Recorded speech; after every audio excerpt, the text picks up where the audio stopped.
Hello. Hello. Hello, chat. Hello. Oh god, it's Idleon close the vault.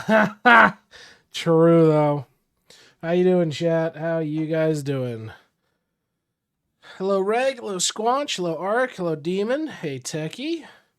Hey, Tichu. How you all doing? 4 a.m. in Germany? Oh. Hold on, I gotta work on, I gotta remember my German. Shit. My German's gone Great. out the window. I think I got it, but just in case, tell me the whole thing again. I wasn't listening.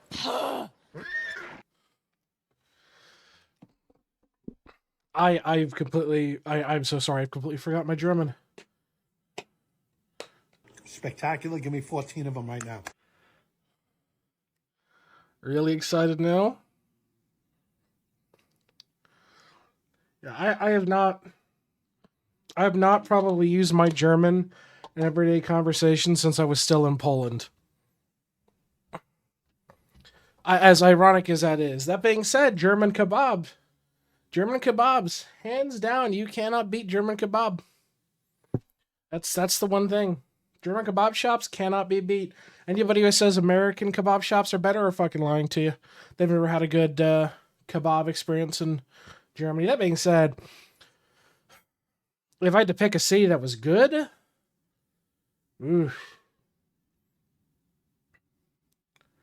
I would probably say Frankfurt arguably has better kebabs than Berlin. But that's my opinion. How are we all doing today, chat? How are we all doing? It's a Tuesday. We're back to our streaming. We've got shit to review. We got 4 reviews on the docket, as far as I'm aware. Lord knows, Squanchy knows how many uploads we have. My fucking god. We've got quite a fucking few we gotta do.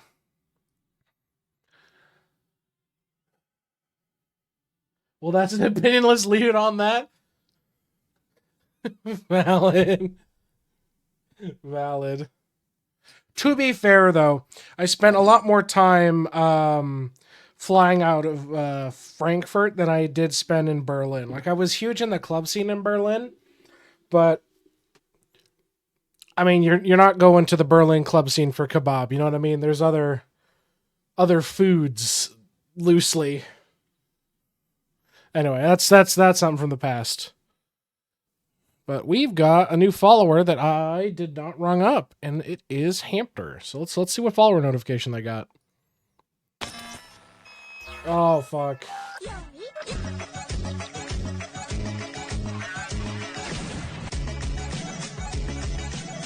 Valid. Bop it! It commands! You obey! Bop it! Twist it! Pull it! Do it! There you go. Welcome to the vault, my man. Welcome on in. All right. So we got a few reviews we've got to do on the docket today. Let's see who we've got. Yeah, Scotch already knows the dread that he's gonna have to deal with, but luckily we're pretty good in that regard. Because I've got the ones. So let me do the math here real quick. So I've got how many of these? Okay. So including shit that has not been fully uploaded to the channel, stuff that is like not hit yet.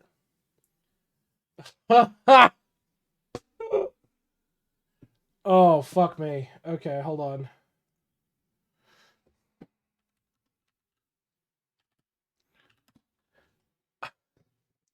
It's official, folks. We have pre-recorded footage going all the way until December. We have pre-recorded footage going all the way to December. As it sits, we have footage going towards the 3rd of December. Goddamn. Marbles? We'll do marbles, don't worry. Hey, Cat Venom. Yeah, it's we literally have, and that's daily uploads. That is an upload a day. Which is just fucking mental. absolutely fucking mental. Like my hot take on the God ranks? Yeah, you see I replied? Yeah, I'll have to keep that in mind. Let's see. That video's doing good. So it's doing good. God damn, though, that cheater review, whoo, that shit popped off. 907 views? Oh, shit. Slapped. But we're doing good. We're doing very, very good. God. So many. So many good videos. So much good viewage. I love the support for you guys.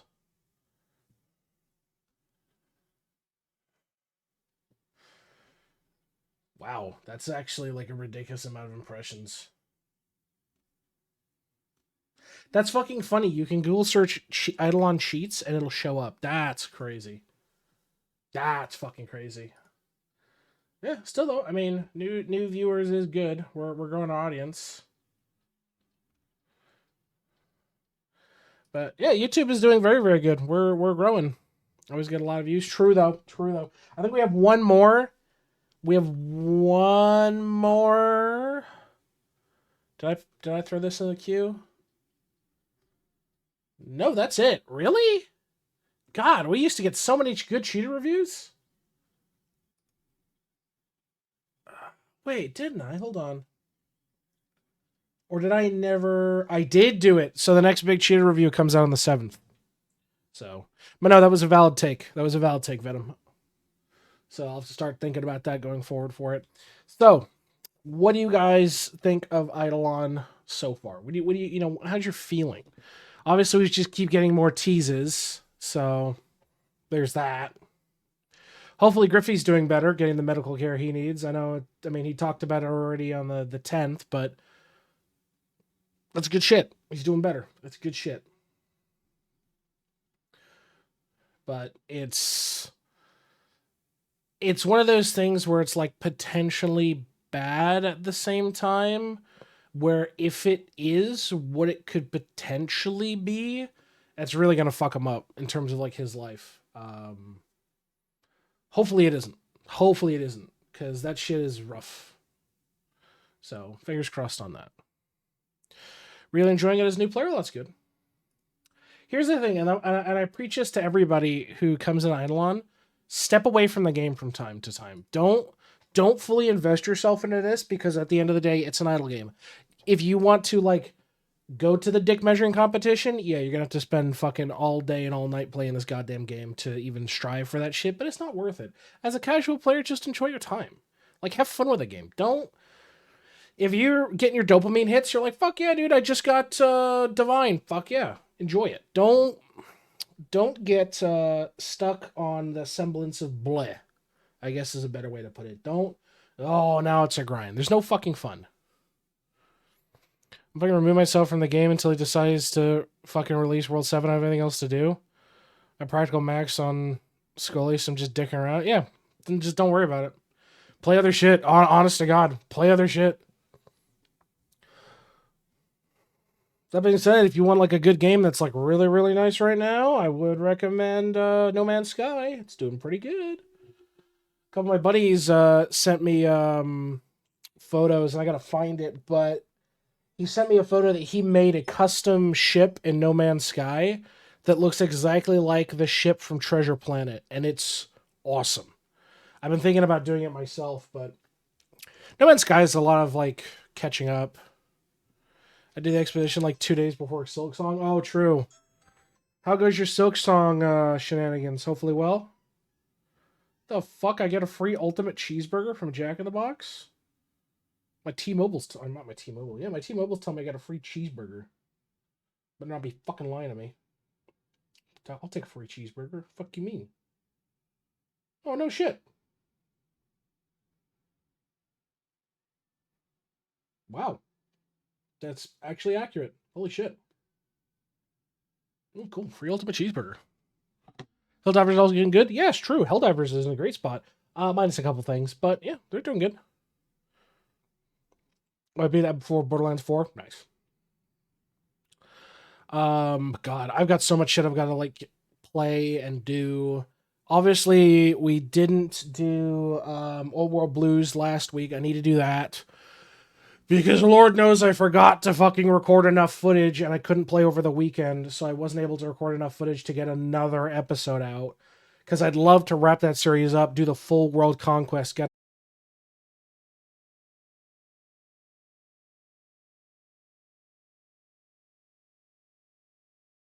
a whole bunch of stuff. There's just so much content we could be doing because I'd love to keep diversifying into that. We could also do long form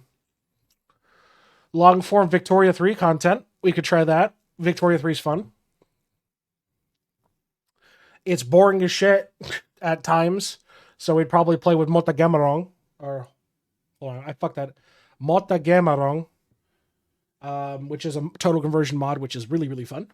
So there's a lot of options we could do.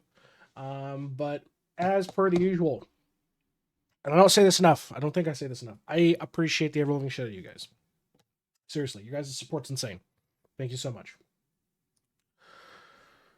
So we've got some fun stuff. Marky Fall 3 days ago. Would that have been Saturday night? Would have been like Friday. Oh, yeah, okay, I'm just double checking some stuff. Yeah, so we got some good stuff. Doing account reviews day? Always. Every day is account review day. So if you want an explanation like how to do it, it's very, very easy. Just do !AR. !AR, and we got a whole little video that explains the process. It's really, really easy.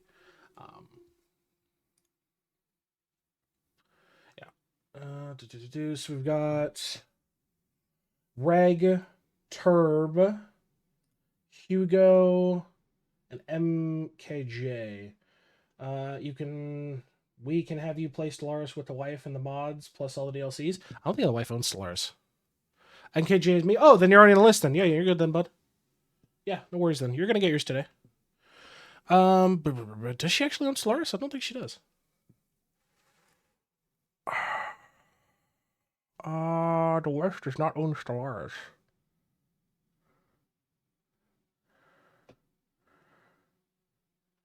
And we may consider Stellaris. It's one of my least. It's I guess my most meh Paradox title in recent times. But that's just me. Okay. Hey, my man. Thank you for the Prime, brother. Thank you for the Prime. You know what? Just for you. Prepayment? Okay. Hold on. Stop the presses, motherfucker. Stop the fucking presses. Stop the fucking presses here. Account reviews are free. Okay. You don't owe me anything for an account review. All right? I do the account reviews out of my time so that I can help other people. No man left behind in the community. Prime is free too. To a point. I mean, it's one of those things. So why don't we crack out yours first? So here's what we're going to do. We're going to play a couple of rounds of Marbies. This is always something we do when we transition to account reviews. We're going to do 3 rounds of Marbies. We'll start off with yours, so make sure your toolbox is updated. We'll do yours, and then we're going to do Reg, Turb, and then Hugo. So, give me a sec. Let me get marbles booted up. Also, let us not forget, chat. We can always try Fallout London. We can always do Fallout 76 shit. There is plenty of options. We want to do another fucking New Vegas Let's Play? Shit, I'm down. We'll do a fucking randomizer run of Vegas. I'll play the shit out of that.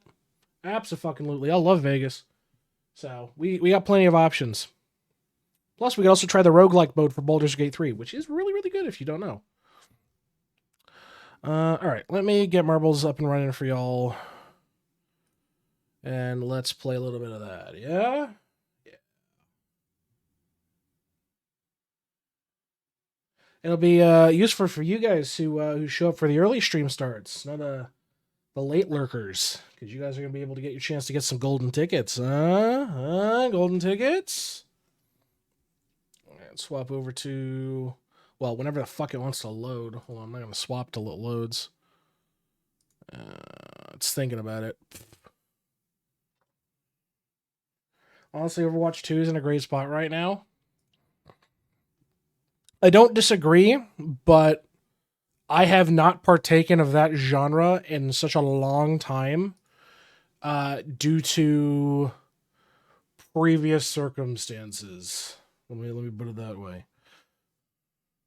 I think I think the most recent is I played a little bit of the Deadlock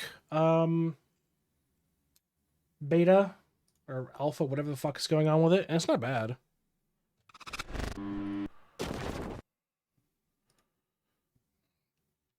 You got Deadlock? I want so much. You want an invite? I think I still got a key. Hold on. I might be able to invite somebody. Have me on Steam and invite me? Yeah, hold on. Let me double check real quick, because if it's not that hard to send an invite, yeah, I don't care. That's fine. Let me check. Just 1 second, chat. Because I should be able to invite to playtest or something. Forgotten about? No, dude, it just got 6 new fucking heroes. And a bunch of fucking voice lines. It's doing good. It's doing real good. Alright, I can go away. In-game. Screams in-game! Okay, hold on.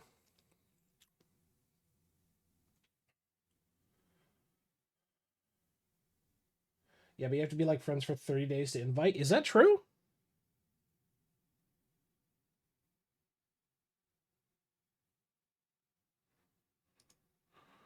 Hold on. Catman, I'm here. Let me pull this up because my Steam's been doxxed like fucking plenty of times. DM me on Discord your code. Also, yes, that is a thing. But yeah, DM me your code on Discord.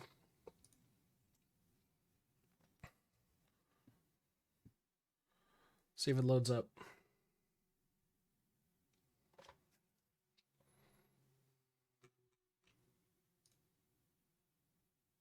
All right, give me a sec. I need to add people. All right, you come here.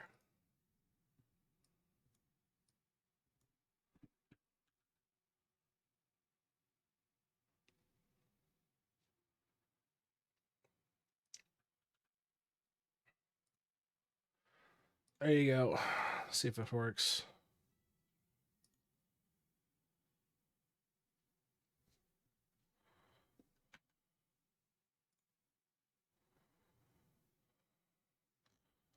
Might have to refresh to get you in. Hold on.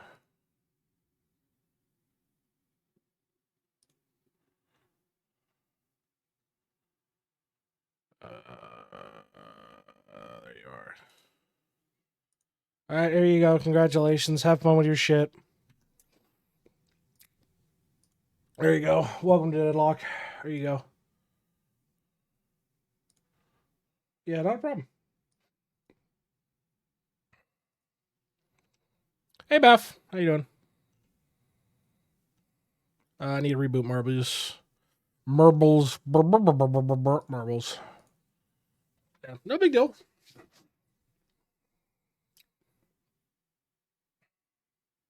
When are we going to play Peak again? You doing Peak this week? Probably this week. I still need to at least record some shit for Old World Blues, so I'm planning to do that this week for sure, but yeah, we can do it. Just tried to send a playtest invite into the Unwell to a friend I added a week ago. Won't let me. Weird. Friday? Yeah, we could probably do some stuff on Friday. All right, Marby's time, folks. Marby's time. It's free. Everybody can join on in. Come on now. We're going to do 3 rounds of Marby's, and we're doing account reviews. Starting off with that. Yeah, we can do some Peak on Friday. Why not?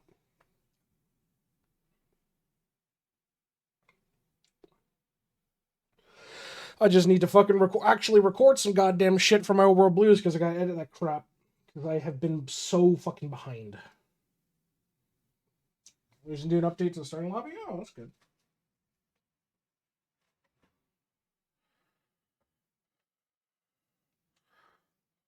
Keybinds are a thing now? Nice.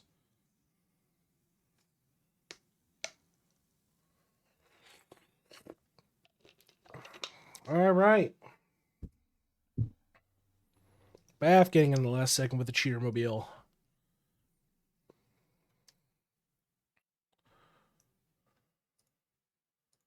Give me a new track. I like Cyberpunk, but give me something else. Let me turn this up for y'all. There you guys go.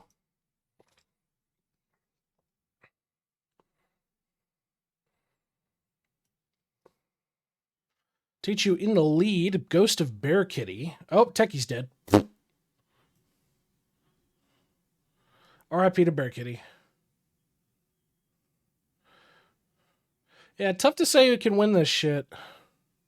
Why? You probably got clipped on the edge and didn't make the jump. Sorry, Techie. Don't worry, there's 3 rounds, and this is early hours. You got a higher chance of winning it early. Oh, Baff is dead. Cat Venom in the lead? Cat Venom in the lead. Nope, Ark in the lead now. Chance to secure VIP, folks.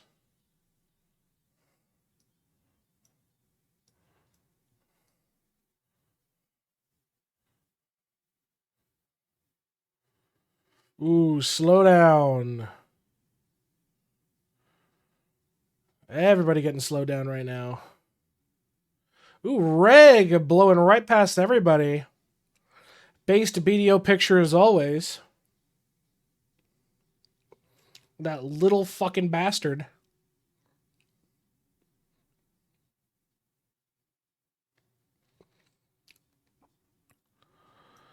It takes 1 to 2 days for an invite to Deadlock to show up. Well, at least you got it and you're not waiting another year. So. At least after the weekend. There you go. Hey, congratulations to Reg, my man. Congratulations, my man. You won yourself a golden ticket. Grind out 500 bill in that game with no upgrades and quit. Valid take. The fishing meta was strong.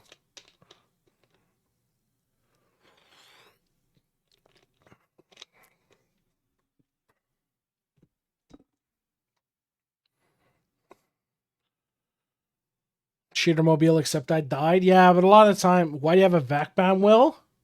I talked about it before. I got whacked with for early mouse software on CS:GO.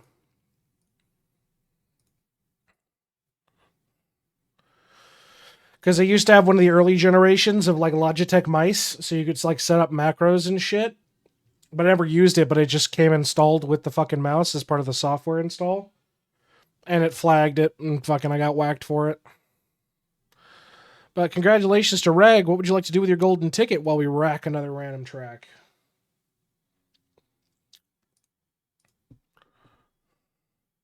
Can I bank it? You can. That's not what I wanted to do. I did not want to start now. God damn it. Try that again. Zombies here. There we go. Hoy? Hoy later. Yes, hoy later. We are going to get back to Old World Blues. I assure you. We have plenty of hoy we still gotta do. Well, CS ban for mouse, not actual cheating stuff? Yep. Early macro detect, or like, not early macro detection, early VAC was a fucking bitch. It hated certain softwares. You instantly got whacked, and I did. But, I mean, I still play CS occasionally, but this isn't my, that's not my main account anymore. Hold on. Where's my main? Finally reached end of World 6 in map. Gotta fight the Emperor. Nice.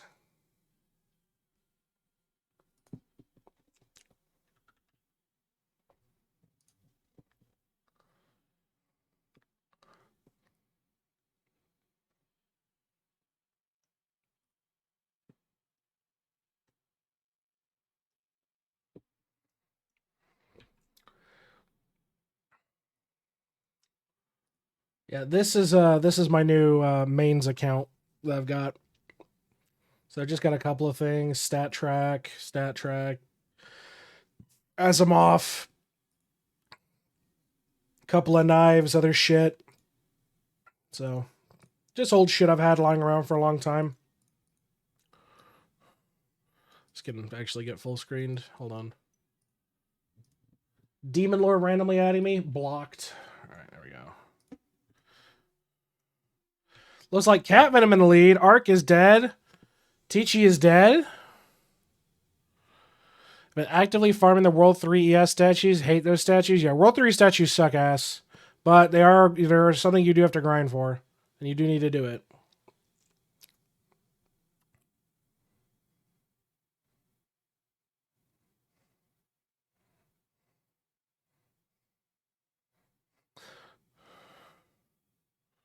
Oh, there's Demon Lord.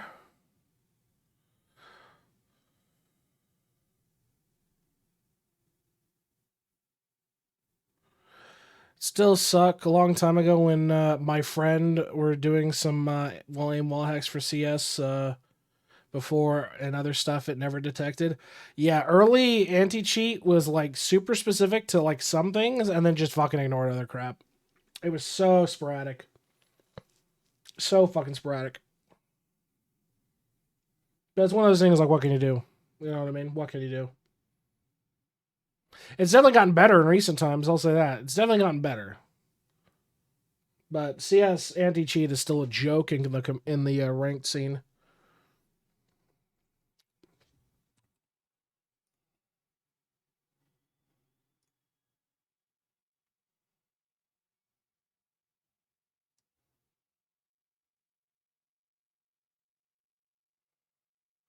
Ooh, Cat Venom cutting it close there, but still in the lead by at least a handsome margin right now. Zombie coming up from behind as well. Users are less than 100. Yeah. The more generic cheats, oh yeah, they get flagged and immediately called out. But stuff that's like in-house, that's like super high-end subscription-based shit, no, that stuff almost never gets flagged. It takes a long time until it actually does. Oh, there goes Techie. Looks like Zombie's in the lead right now. Is CS a kernel level anti-cheat? No, VAC is not a kernel level anti-cheat. Unless it's changed. I don't believe it's a kernel level anti-cheat.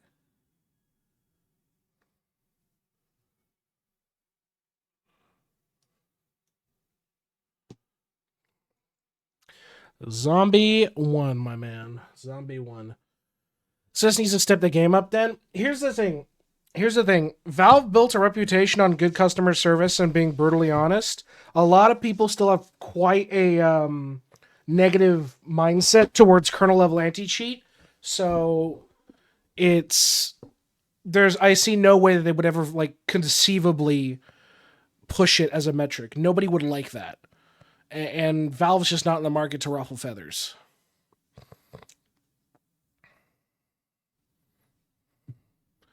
But congratulations to Zombie, my man. You won yourself a golden ticket. Oh shit, is there an ad break going on right now?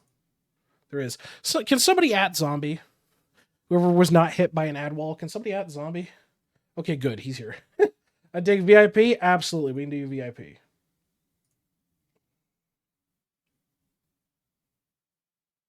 Let me grab this.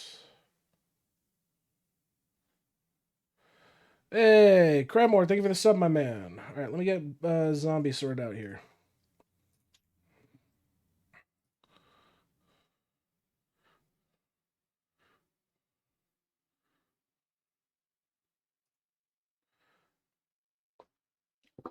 All right, let me get this going here. This is Zombie.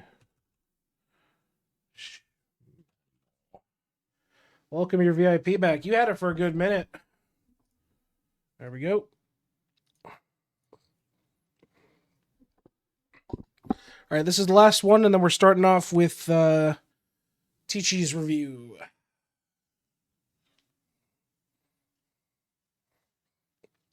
God damn, that delay on a sub is fucking insane. It still doesn't proc on the other shit. The most smart thing I could ever saw was in tanks, like they legitimate cheats and include that in the game, like stuff that you can buy. Oh, I know what you're talking about. Yeah, I know what you're talking about. At the end of the day, it's always going to be a perpetual fight between cheaters and developers. I mean, if anybody remembers TF2 during COVID, how bad it was with all the hackers and botters, it just takes time, and then they just crack that shit off, and you're better off for it. But yeah, I don't think kernel level would really solve anything, because at the end of the day, yes, does it intercept quite a few aspects? Sure, but I mean, there are plenty of cheats that exist against or there are many cheats there that exist that work through kernel level anti cheat. I mean, you wanna know how really bad it is? Day one of the new Battlefield game, there were cheats developed immediately. Day one. Like I said, always a perpetual battle.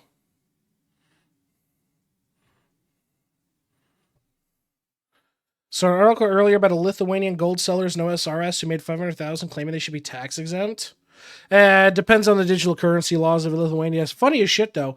To be fair, if you actually look at like the economy of Venezuela, like 30% of the economy of Venezuela is RS gold mining. That's not even a joke. It's just gold farm after gold farm after gold farm. They make more money farming gold in RS and selling it through RWT than actually like being a professor in their country. How the fuck did they make cheats day one? Same fucking engine. It's been the Frostbite engine hasn't changed in 2 decades. It's the same fucking engine.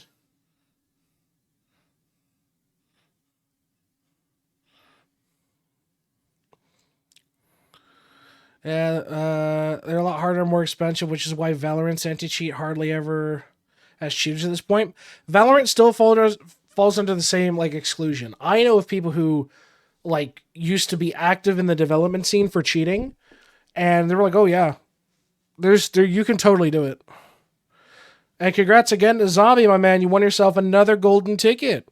Congrats.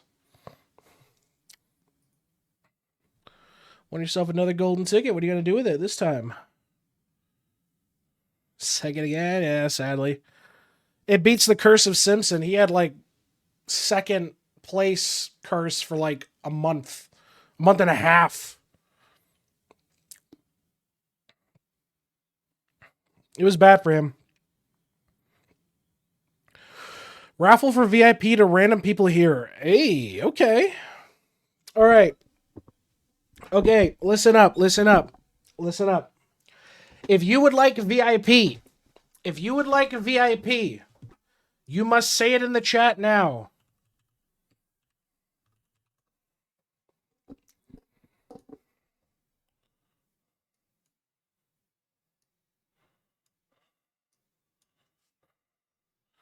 All right, cat, cry, arc. Oh fuck! Hold on, cat, cry, arc. Chichi. Crymore's a fan from VIP. I want Big Booty Latina. Squanchy's getting that too. In the chat now. Thank you. I think that's everybody who wants to get involved. Hello, Roy.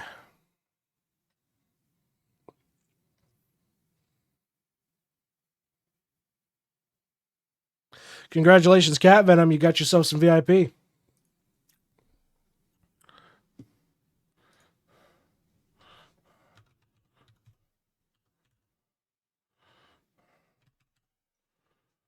There you go, Cat. There's your VIP. Refresh the page if you want to see it real quick. What's this wheel? VIP gift. And we'll do one more random track because I feel like it. It was 10 years ago. There were too many cheats, so the company decided to contact dudes with the most users to buy their product included in the game and give you % of sales. That new one, blue. You give us your users. It worked in the end. Oh, yeah. No, I get what you mean. I get what you mean.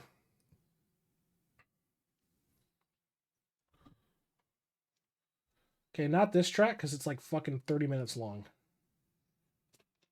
That'll do.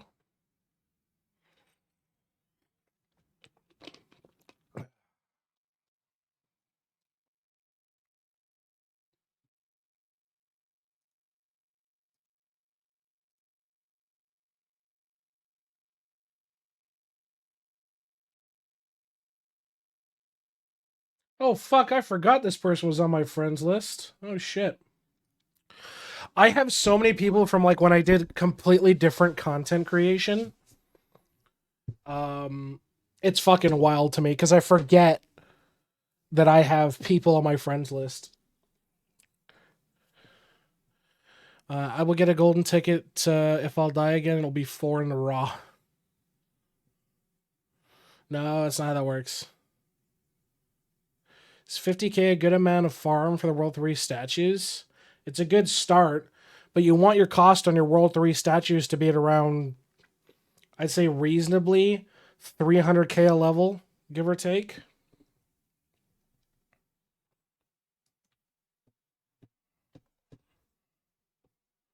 Some people on my friends list, so I have no idea who they are or where I met them. Valid. Yeah, like for me, I've got people on my friends list from when I was streaming Hoy. So I've still got people like Bakoan1.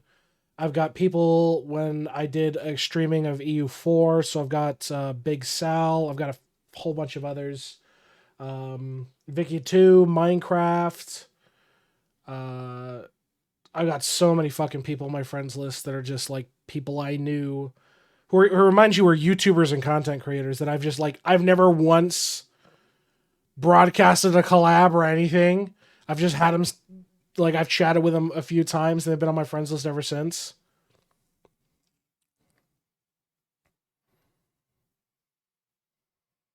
Which is just mind blowing. And I've been in like a fair few of the videos too, which is insane. Since you have a book home one, it means you're one connection away from Veilfisk. That's true though. That's true. I could check his friends list. Hold on. I could check his friends list.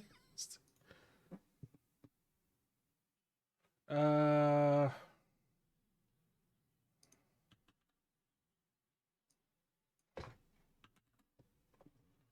yeah, hold on. Also, congrats to Crymore. Yeah, hold on. I can check his friends list. Yeah, I do have Failvisk's Steam. I do have Failvisk's fucking Steam. That's crazy. I do.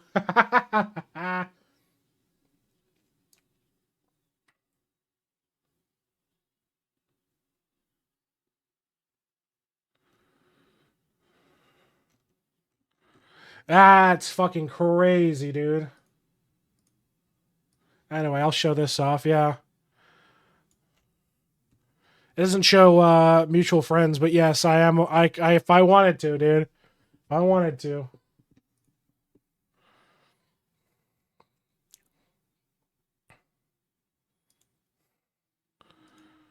You're gonna do a wheel? All right.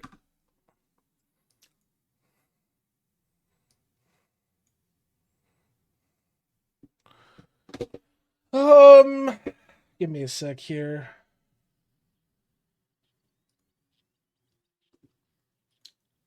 All right, let me clear out the list of people. Cat, Demon, Myth, Simpson. Somebody's using their VIP. Roy, Zeno, Zombie.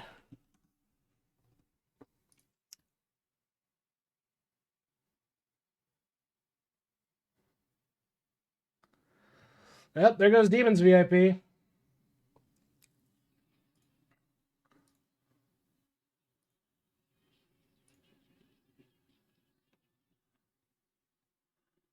Close, true.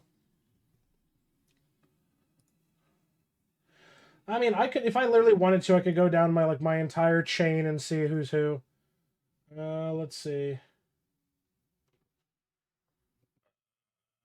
College, no. Let's see, Aldrahill, Astronova, God, Flojo, Feedback Gaming, Dankus, because he's a shit poster.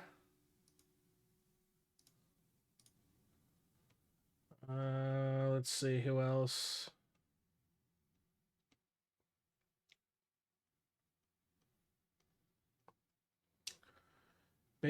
Canadian. God, there's so many fucking people in here. Stanky, yeah. Oh, hey. So how about the spiffing Brit, folks? How about the spiffing Brit, huh? So how about the spiffing Brit, chat? Just saying.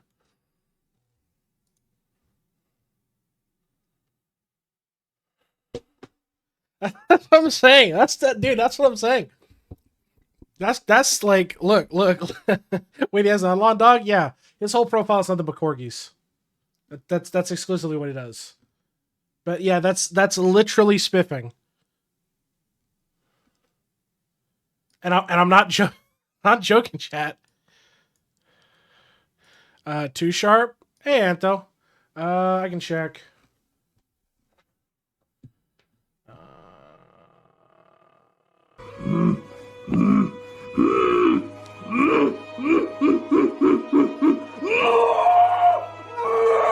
No, I don't have too sharp.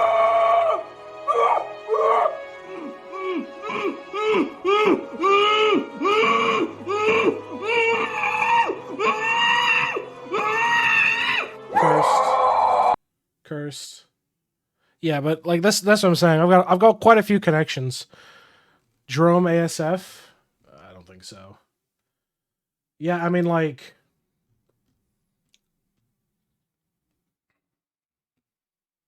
yeah, college. Dude, I've got like I was saying, I've got a lot of people from the old scene that I'm still like involved in. Virtual? I can look. I don't think so.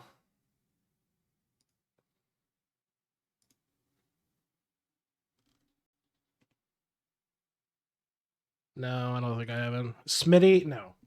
None of like the super big names. None of the super big names. More like what's the way to put it? More.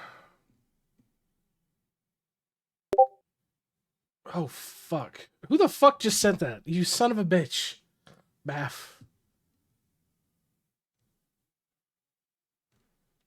Oh god, hold on. Does he still do content? I don't think he does content anymore. Yeah, he's done. He doesn't do content. Yeah, Dale.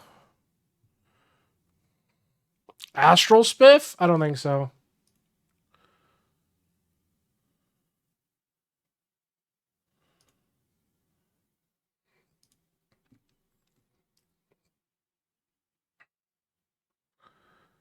Anyway, we're veering too far off topic. Just don't worry about it, chat. Don't worry about it, chat. It's never gonna happen. I will never once show up in any of those YouTube videos. It will never happen. If you think you've seen me in them, you fucking don't.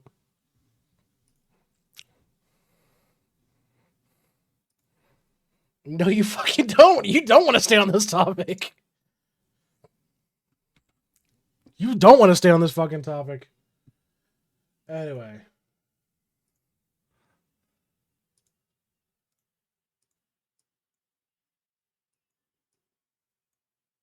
Who else you got connections to? Don't fucking worry about it. Don't fucking worry about it. Ludwig? No. No. Okay, you want another person that I vaguely know, but they're in a very like niche area? Her.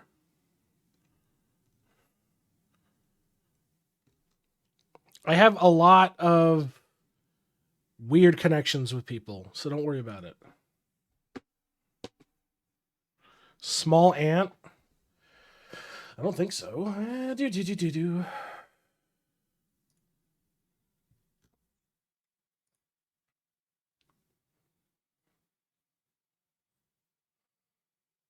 A sub does not count. No, that's what I'm talking about. Trust me, I know AV. I ran the industrial program for one of her countries during some shit. Let's see. Who else do I have on here? Does he still do content? Does Flying Dutch still make content? God, it's been a fucking minute. He does still make content. Okay, so the Flying Dutch.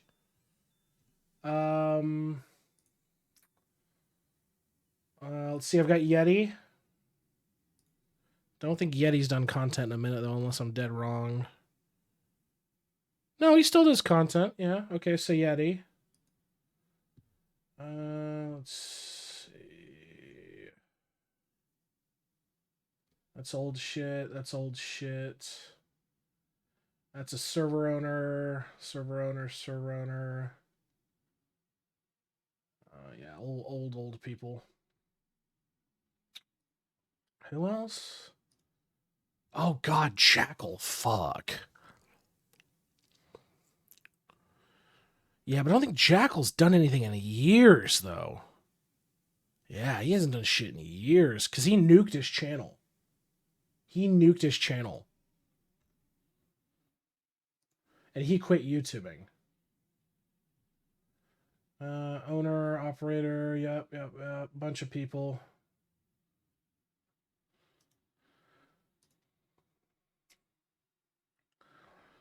And then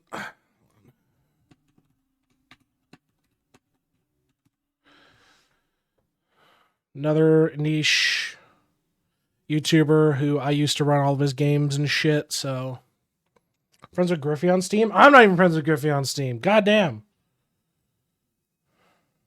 Wait, I got a big one you might be wanted. CG Plays. I do have CG, I think. I do.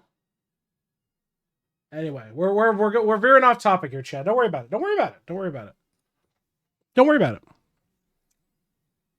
Just know I know people. Just know I know people.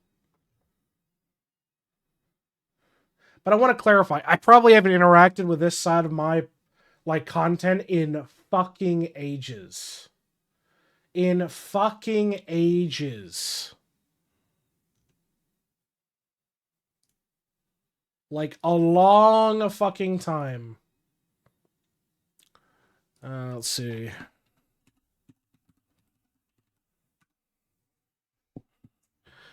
The highest, the largest person I know, it's a tie. Okay, so feedback's at 361. Okay, so technically Bo.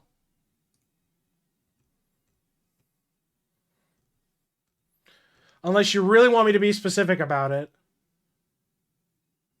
Unless you want me to be really fucking specific about it. Yeah, but I haven't interacted with Spiffy I think minus one thing. People that I have interacted with is this. But yes, then technically 4.3 mil. So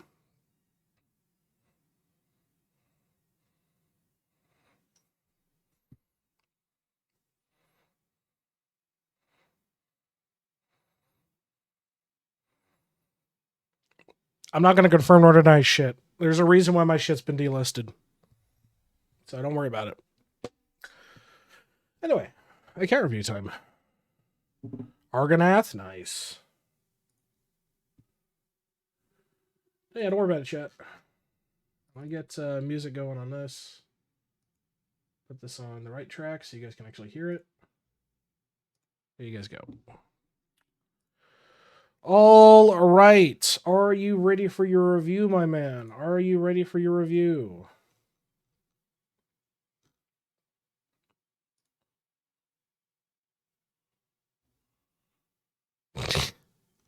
Big? No. Bit frightened? Nah, you'll be fine.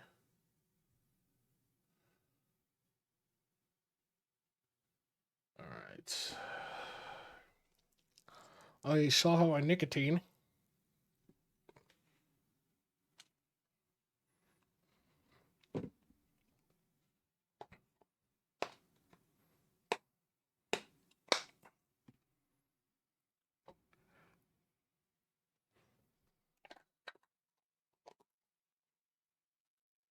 Throw that out. All right, cool.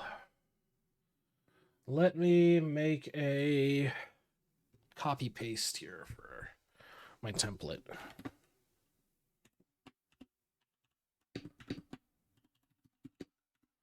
And then this review.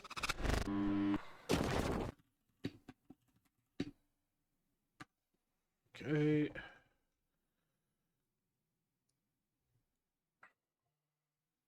Just got the Playtech Deadlock invite. There you go.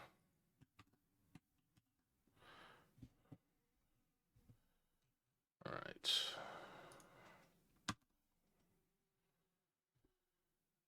Make sure this is all good.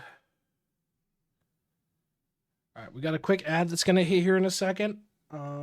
And then when we get back, I'm just going to take a quick AFK break.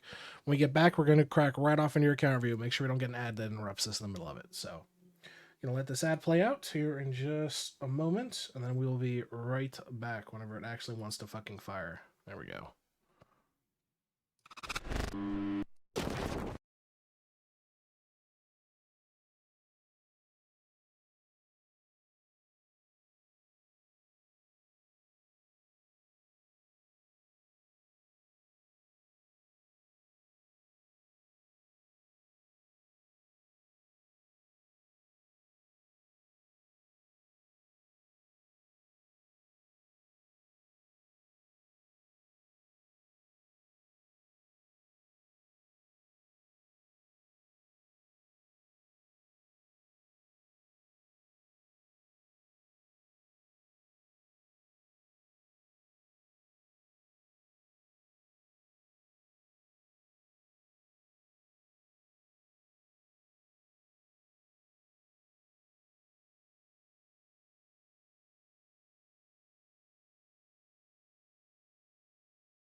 Okay, we're back. You haven't rendered yet? I've rendered. I have rendered. I just haven't uploaded because I'm a bastard. Because I have all of these I need to upload, and I just have not fucking done those descriptions yet. I gotta go. Cat fucking saw Deadlock and just dipped. That's criminal. Oh, let me see here.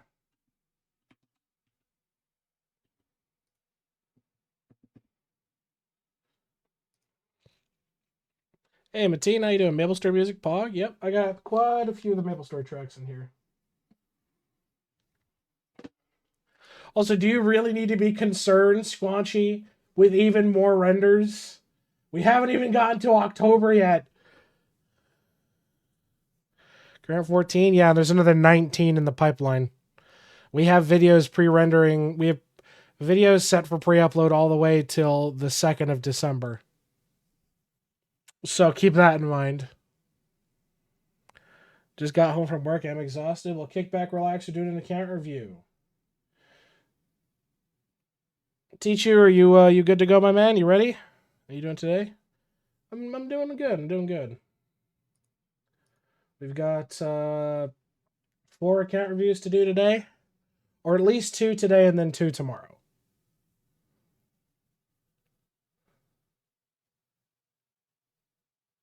Any of your connections on that side? Fuck, probably like a decade. Yeah, probably a decade. Just for context.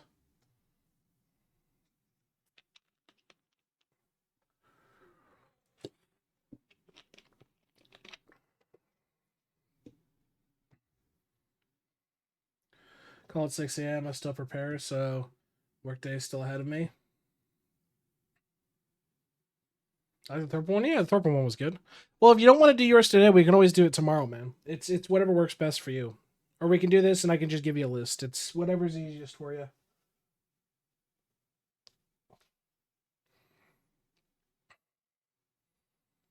Let's do it. All right, cool.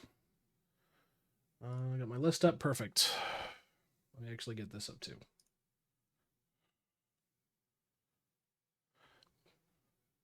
The gear. I thought it was fitting with Thorfinn's background and then the gear. I think it was a good combo. What is up, YouTube? Wilder9 here, back again for another Idleon account review. This time for Tucci, who initially rushed World 6, is all caught up. Currently saving towards better tools and armor, unequipping World Sampler and resampling better skulls and traps. My current problems is my trapping is cooked. I'm stuck on Windwalker AC. Feel like I'm plateauing a hole and with sneaking. Lord have mercy, I'm about to bust. Don't know how to spread my opals / what to study or how to get to pristine charms. Okay, so pristine charms are bugged right now. You basically cannot get pristine charms, so that's not really an issue there. What bubbles I should focus on or bring them all equally. What I should active on. Lantern grinds with ES, AC grind, statue food farming with DK, big things at Missing World 7. Okay, so we got quite a few things we got to look at here. So, keeping up with that, so nothing immediately wrong here. Let's tear into characters and start with the tried and true ovals. Pops, love to see it. Prayers, you're running Zerg Rush, so yeah, no issues on this front. That looks fine. PO boxes.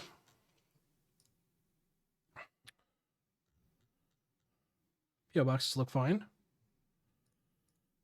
I love future me still procrastinating. Christ, yeah. So you already said you're working on that. I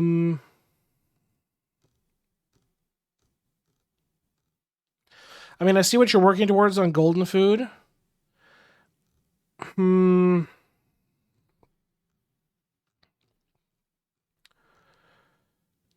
This isn't bad. Honestly, though, if your goal is to farm out kills, I would say drop the boost food and pick up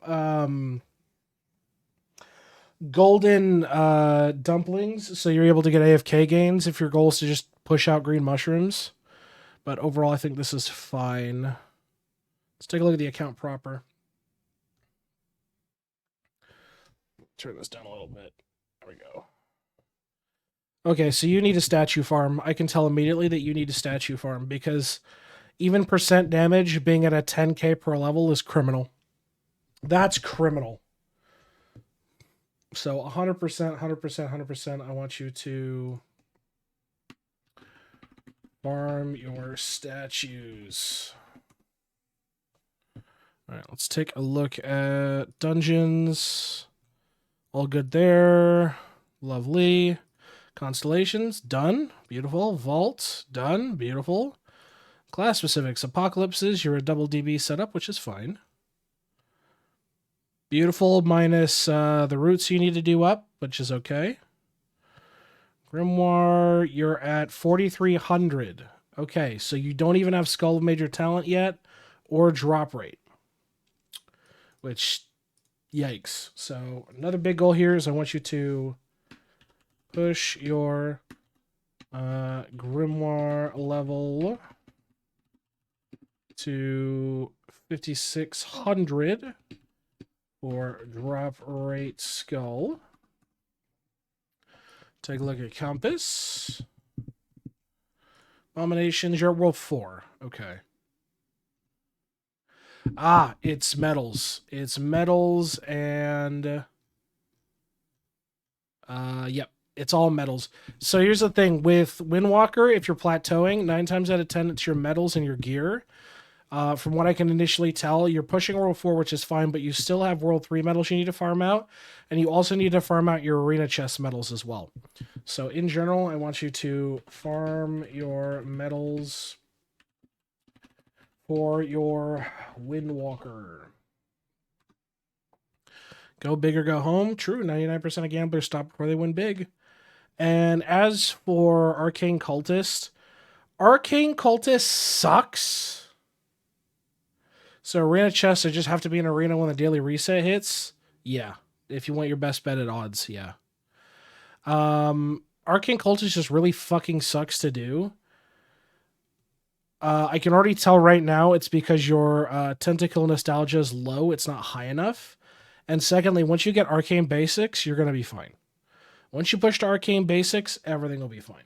So in general, I want you to push your Tesseract to 510 for Arcane Basics. Stuck at Pincerman. Yeah, so then right now, if you're stuck at Pincerman, keep pushing your Tentacle Nostalgia. That's really what's going to be your best help early on. Tentacle, Tentacle, Tentacle, and trying to roll for a really, really good weapon. Anvil. You are claiming it, but there's a few full, so I won't knock you for that. I pushed mine up with 3 kids. You couldn't pull out the side of a barn, Crime War. Come on now. Forge is good. Bribs look good. Stamps-wise, how we looking? Stamps are actually looking pretty good. How we look? So this is no reduction too. A lot of stamps here. So for you, I would say push your stamp total to, I would say 15k. 15k for you. Owl. 70% drop rate. Love to see it. So you're doing good there. Let's take a look at bubbles.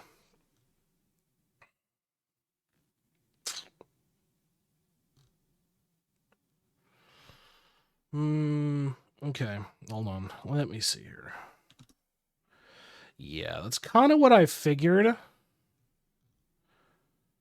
I mean, you're up there, but you're not there yet. So at this point, I would say push your alchemy efficiency to 90% on the first 4 pages. The 90%. At this point, just I would just say gun for 90. Work your way down the rows. I arguably start off with a V-Man row just so you're able to take advantage of dipping into cost reduction, double bubble gain, you know, shit like that. So in general, yeah, at this point you need to push to the 90% threshold. If your goal is to like get really good early focuses, It's tough to say specifically what you're working towards. I mean, if your goal is to get print sample size, you can continue to juice that. Love to see you've got heavy investment Larry, which is great, but your grind time is super underinvested. Super underinvested. As well as your undeveloped cost. You're not even at like bill cap yet on this, which is kind of a shame. Because you could be taking advantage of that.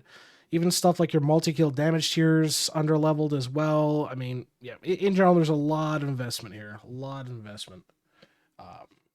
I would recommend focusing on the V-Man tab first. Get the first 4 pages of this up to 90%, then work your way down. Cauldrons, though, do look good. Vials. Don't want to push cost for being able to add on bubbles. Well, I could argue that, sure. Keep in mind, you can just, like, bubble click as well. It's annoying as fuck, but you can bubble click. I mean, this isn't too bad. This is just more the annoying ones. Yeah, this really isn't too bad. I would recommend at least putting another level into bar special for sure. But overall, I'm not too particularly worried about it. It looks like you're working through pool spite, so it's good. Sigils. At this point, I don't think you're really hurting on... Well, you are kind of hurting on liquids, so... If you are, that's fine. Arguably, could start pushing sigils again, but it's not too big of a deal. Islands-wise, that's all fine. Kilroy, how are we looking here? Keep in mind, on reset... you don't get to keep these skulls. Don't put any more into channel drop, and you are working towards faster respawn, getting this to 40 ASAP. Just in general, I think your kill rate is kind of low. I definitely want you to make sure you're doing your weekly Kilroy.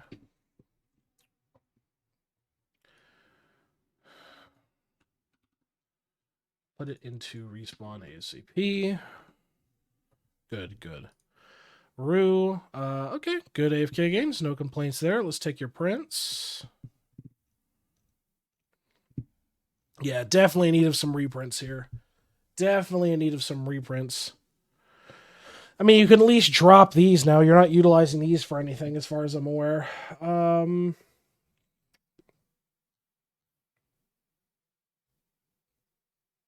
You're only mob printing on one? Really? That's kind of shocking. Because ideally you'd be mob printing on both of these guys, but... Okay. That's fine, I suppose. Refinery, you're just throwing everything on the wall? No, you're just early salts, so that's okay. Yep, that's fine. Atom Collider, looks good. Equinox. Let's take a look at challenges. Dungeons. Dungeons. You still need to do the other one, so you need to do the third one for sure. I mean, this is relatively easy. This is super fucking easy. You can time candy this out, and this just takes time. So definitely do your world or pre-dungeon for Equinox completion. All right, let's take a look at your buildings here. Okay, you've done your core. That's lovely to see. But, if KO kills on mush, then I can candy this out real quick. Best multi-kill class? I'm trying to think here. What would be the best class?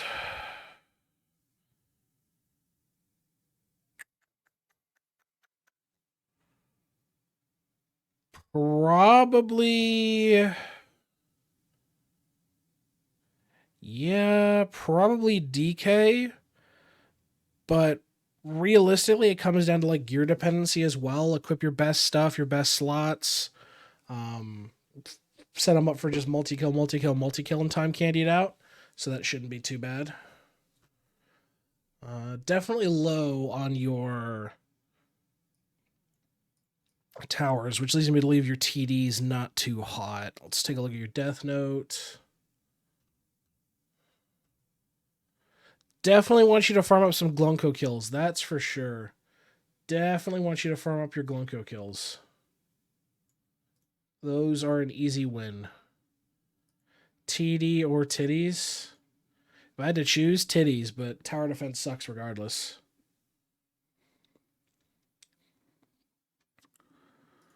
Let's see. Okay, your totems though, yeah, it's about I expected. Your tower defense needs some work, and you need to push these waves out across the board, mostly because it's also a tome matter as well, not just your soul gain. So yeah, you have to invest some more time into your TD. Prayers wise, prayers look good. Traps, you're just XP farming. Yep, just XP farming. That's okay. Salt Lick, still got some investment to do on two fronts, so make sure you finish that up. Armor Smithy, okay, you don't have God Shard set, which is fine. A few others, okay. Cooking-wise, you're probably done. Yeah, you're 100% done, because I saw you did it to Chef, so in Alchemy. You're kind of just pushing across the board, which is fine. You are working a shiny level up rate. Another thing I'd recommend not neglecting and maybe swapping out one of the more useless ones. So I'd say probably drop. Yeah, walking stick. Drop walking stick. Pick up sheepy for the bonuses from all meals. And I think there might be another one. There's another multi-kill for dedicated ram.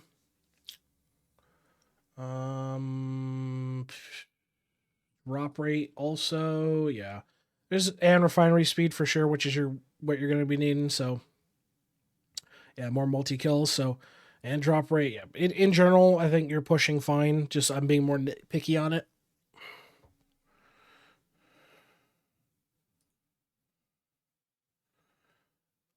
Lab looks okay. Rift done. Skill mastery wise, definitely afford to, or could be afforded to push out.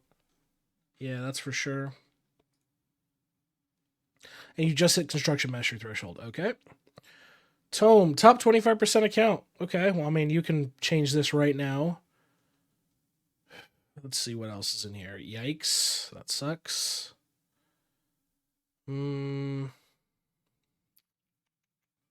I mean, yeah, this you can easily...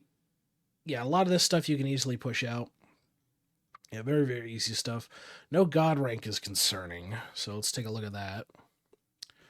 Sailing is done. Divinity is 1. Okay. But you still have gods you need to invest in. So I would recommend 1. Level your gods. I got Doot 2 weeks ago. Nice. Okay. And 2, I want you to push your god rank to at least 4. Early 4. Gaming wise, ooh, still reds. Just missing isotope. Okay. And let's take a look at holes. Let's see where you're struggling. Okay, another thing here. So 1, I want you to push your mother load layers out. Then, not a bad score, could be better. Push your Den score out. Bravery doesn't have the hours, so get 24k hours in Bravery. Let's take a look at Bell. Very rudimentary Bell with a lot of harp note. I'd honestly re-roll that. Yeah, I'd honestly re-roll that. Lamp, dirt cheap wishes, or dirt cheap opals for wish cost, so buy your cheap opals from Lamp. Take a look at Hive. Hive has been neglected. Sure, Hive. Layers out. Grotto. Grotto has also been neglected, so you need to Push your grotto layers out. Justice needs a lot of work, so get 24k hours in Justice. Jars. Okay, you got a few you're working on. Okay, that's fine. Evertree definitely needs some love, so push your Evertree layers out. Wisdom, you are working towards. For this, I would say get 10k hours in Wisdom.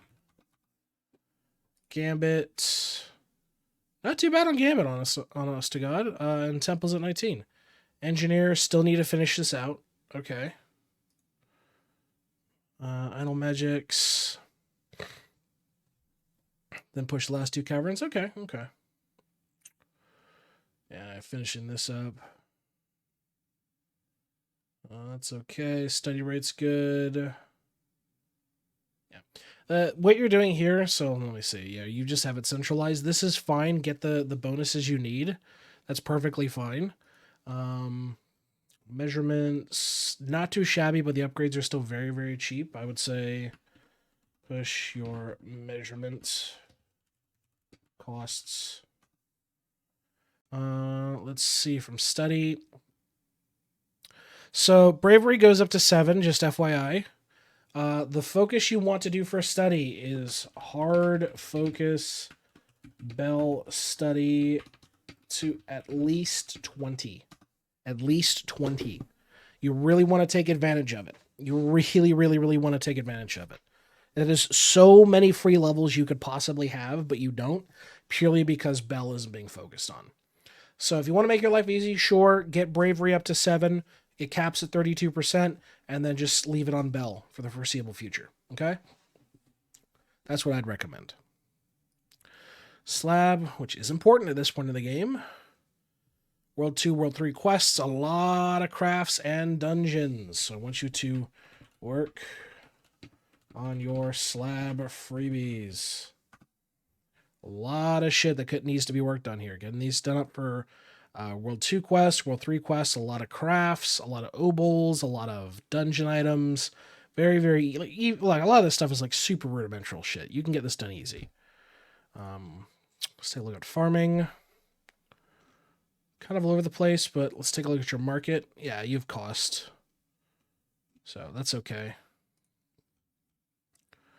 Let's take a look at sneaking. Don't run this. This is additive. Don't do that. You want to run double lotuses. You want to run double lotuses. Don't run this. Run double lotuses. This is perfectly fine, running the Silken Veil bead combo. But if your goal is to help everybody on the floor run double lotuses, don't bother running anything else. Take a look at Jade Emporium. All caught up. Yeah. As a reminder, Pristine Charms are bugged due to an issue with Lava Spaghetti code. It's supposedly going to be resolved in the World 7 release, but there's a mathematical issue where it basically becomes impossible to get a Pristine Charms after a point. So you're just kind of screwed. So the way you'll be able to get them right now is to spend gems in the gem shop. Okay, Mastery's looking good. Snummoning, how we looking? 182 and it's draw 7. That's actually pretty good. Invincibility is kind of fucking annoying. So you're not really too bad of a spot, but it is one of the more annoying ones. Stones. I think this is fine. Arguably, I like to see these pushed out to 4, but where you're at for battles, it's not a big deal. Beanstalk. Oh, yeah. Whoa, dude. Farmable. You can do this now. Farmable. Like, all this shit is super, super farmable. Craftable. You are farming out your golden food. This is your 911. Farm out your golden food for better beanstalk bonuses. Absolutely.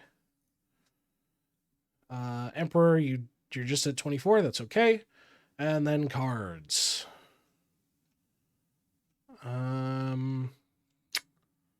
still need to do, still need to do. These aren't done, these aren't done. Yeah, so this point of the game, all your mob cards should be 5-starred for at least worlds 1 through 5. Mostly because you're leaving a lot on the table in that regard. Like, okay, I mean, you're passing up 5 free talent points there. You're running out of a bunch of skill XP, money, damage from Citrine. Like, there's so much good shit in these cards that you're basically leaving on the table. Same with doing these cards in general for your bossing as well. Like, this should all be done. All be done, including the resource cards for World 6. Is it a grind? Yes. Is it a important grind? Yes. So I definitely wanted you to push all of your cards to 5-star, if you please. Now, for you folks at home, if you'd like to get an account review yourself, check us out. We're live Tuesdays through Fridays over on Twitch. Happy to get to you when we can on stream. It's real simple. Check out the link to our Discord down below. We got a channel set where you can drop your toolbox link and a little blurb on what you like, and we're happy to get to you on stream. Until next time, folks, we will see you in the next episode. Have a good one, everybody, and stay safe out there. As for you, my friend, is there anything else you'd like me to focus on in particular before we wrap up this review? Let me post this. 2 World 6 logs are brutal. They are brutal, but they do need to be done. It's pretty helpful. All right. Here is a list of things you need to work on. There we go. Enjoy your list, my friend. All right, let's see. And then next is Reg. Reg, my boy. Reg, you're up next. You ready for the chopping block?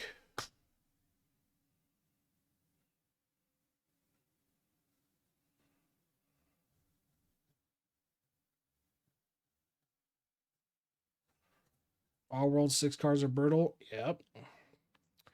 But you got to do it if your goal is to World 7 prep. That's the thing. All right, let me make a quick thing here. So Reg, love, hydrate. I shall. In 1 second. All right.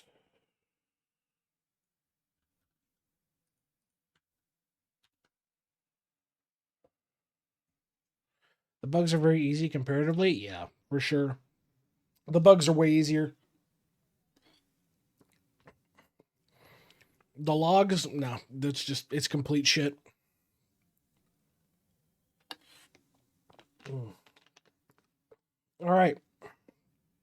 Reg, I hope you're ready. We're going to be doing your account review here in just a moment. We're going to run a quick ad so we don't get interrupted. When we get back, we're going to be doing your account review. Yeah, demon. Bread? Oh my god.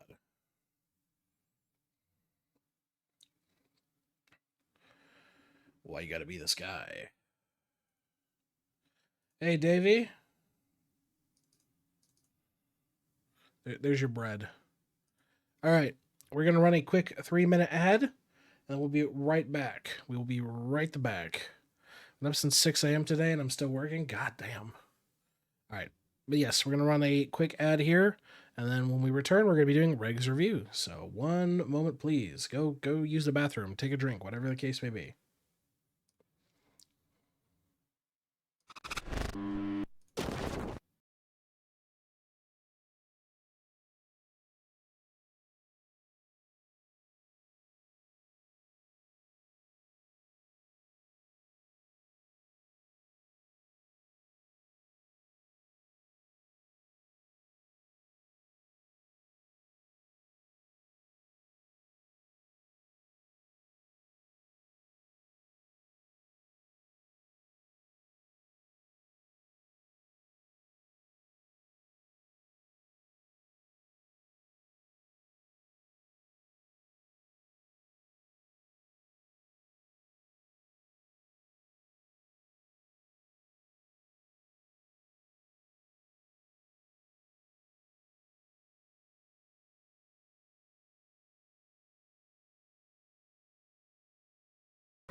I slammed my penis in the car door.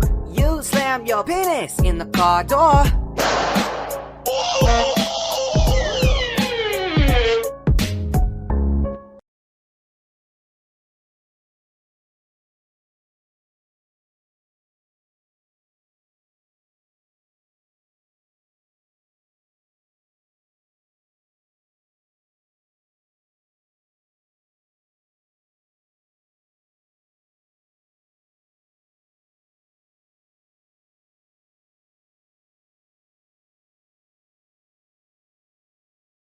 Cerveza cristal.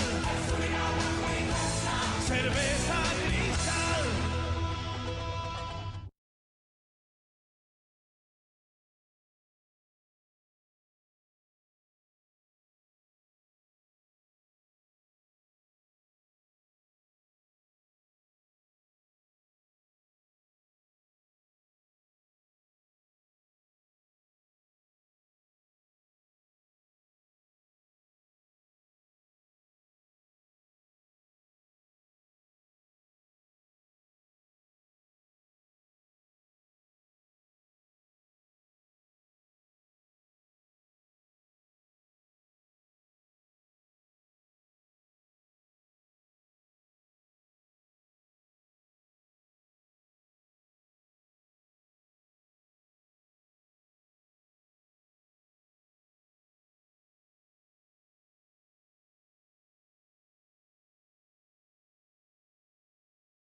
Okay, we're back. Goddamn. Davey, thank you for the 36 months. I swear you were at 36 months already. I swear. Ugh. Of course, cry more with the goddamn Yoda. The Gooner Yoda. Can we get a Dos Equis commercial as redeem? If it's supported through Tangia, yeah. I just don't think there is one for Dos Equis. So it might be a shot of luck in that regard. All right, Reg, are you still here? Do we scare you off? Because you're next on the chopping block, bud. I'm here. Okay.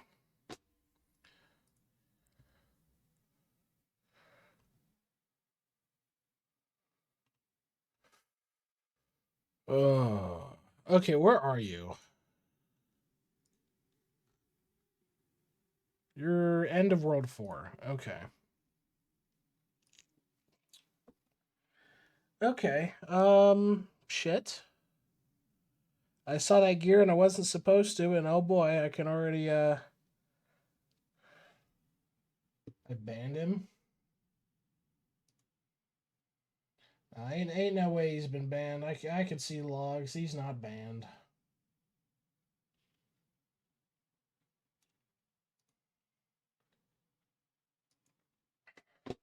Where is Kenway? I don't know. Somewhere in the house. Probably under one of the beds. Being a fat asshole. He acts like he pays rent. The shit bag. Let me change up the track. Oh. I'll take Bear Streets. Where's the 100% Assassin's Creed 4 run? In the fucking gutter, because that goddamn save file's gone thanks to Ubisoft's bullshit. So we got to start over. Future project. Don't worry about it. We'll come back to that at some point. What is up, YouTube? Will39 here, back again for another Idleon account review, this time for Reg, who is looking for some guidance, and we're happy to provide. So let's take a look what we're working with here. Fuck you, Baltimore! If you're dumb enough to buy a new car this weekend, You're a big enough schmuck to come to Big Bill Hell's Cars! bad deal. Cars that break down! Thieves. If you think you're gonna find a bargain at Big Bill, You can kiss my ass. it's our belief that you're such a stupid motherfucker! You'll fall for this bullshit. Guaranteed! If you find a better deal, Shove it up your ugly ass! you heard us right. Shove it up your ugly ass! Bring your tray. Bring your title! Bring your wife. We'll fuck her! That's right, we'll fuck your wife. Because at Big Bill Hell, You're fucked 6 ways from Sunday. take a hike to Big Bill Hell. home of challenge pissing! That's right. Challenge pissing! How does it work? If you can piss 6 feet in the air straight up and not get wet, You get no down payment. don't wait! Don't delay. Don't fuck with us or we'll We'll rip your nuts off! Only at Big Bill Hell. The only dealer that tells you to fuck off! Hurry up, asshole. This event ends the minute after you write us a check! And it better not bounce or That's you're a right, dead dead motherfucker. Go to hell! Big Bill Hell's Cars. Baltimore's filthiest And exclusive home of the meanest sons of bitches in the state of Maryland. guaranteed! Christ. All right. Anyway, back into the review. Okay, so all right, so you're doing lab grind right now, okay? But you're running defense and accuracy cards on 4 of your tunes. So I want you to fix your equipped card set bonuses. The rest we're gonna have to just tear right in. So, obols, underutilized. I see you're working on a trapping set, which is fine, but empty slot, empty slot, empty slot, empty slot. Like, you're not utilizing your opals at all. So it's really going to come down to either rebuild your opal setup for either pop, doing pop opals and dice, or hard commit to the skilling sets. It's really what it's going to come down here. Don't have enough opals? Then just farm out pop opals as placeholders then. Farm out World of 1 Gigafrog pop opals and dice from Sandy Pots. Because you want to take advantage of all the slots. You don't want to leave these empty. Prayers. Dump big brain time. Do not utilize big brain time. Get everybody equipped on skilled dimwit. Better yet, what prayers do you have? You do not have raw sampler. Okay. So yeah, prayers wise, I would say dump big brain and equip skilled dimwit on everyone. Let's take a look at PO boxes. Basically not been utilized. Okay. So the tip for early PO boxes is you focus on what that character is good at. So in the case of your DB/Blood Berserker, he's going to be really good at fishing. Do fishing. Case of Elemental Sorcerer, do chopping. Like, you really, really, really... Do I want skilled dimwit on my Maestro or just aim for max XP? Get skilled dimwit on him. Because it's an additive value, not a multiplicative value. The difference being, is if it's a multiplicative value and I have 1,000, right? So if I have 1,000 and it's multiplicative and it's minus 50%, well, then I lose 500. Since it's additive, the way it works out is I still keep 950 versus keeping 500. But I also want you to spend more time and resources on your PO boxes.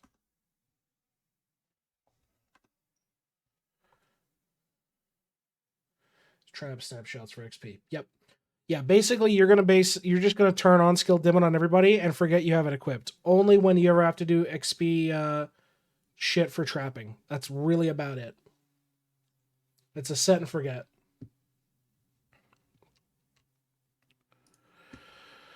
Equipment wise. Jesus. Okay.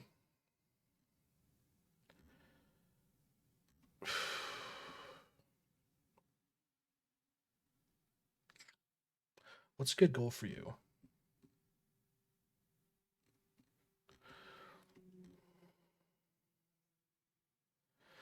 Yeah, but I'm talking about gear on everybody in general. So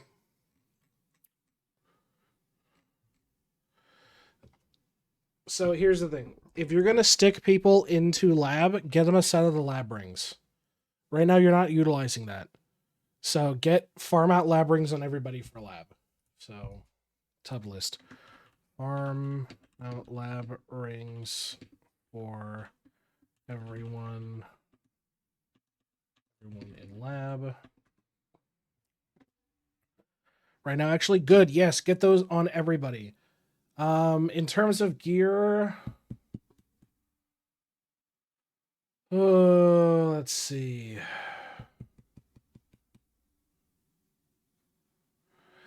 I mean, ideally, yeah, you can basically push to World 6 with just Amarok.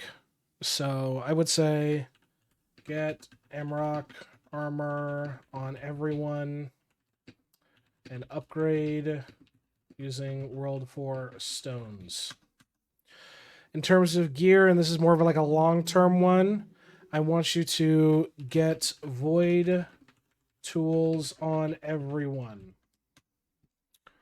I got World 5 stones? Good, so then use World 5 stones. Get Amarok on everybody. In terms of major upgrades, I want you to upgrade your traps, upgrade your splicers, upgrade your skulls. Reason for it being is wax skull wax skull is complete shit. Horn skull's complete shit. You want to bump up your skulls. Traps is a must as well, and splicers are free early stat sticks. The utilization of potions and shit, this is fine.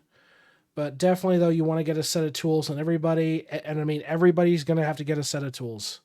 Everybody's going to have to get a set of tools. Skills, super basic. Yeah, super, super basic. Looks high 30s. Yep, high 30s. Okay.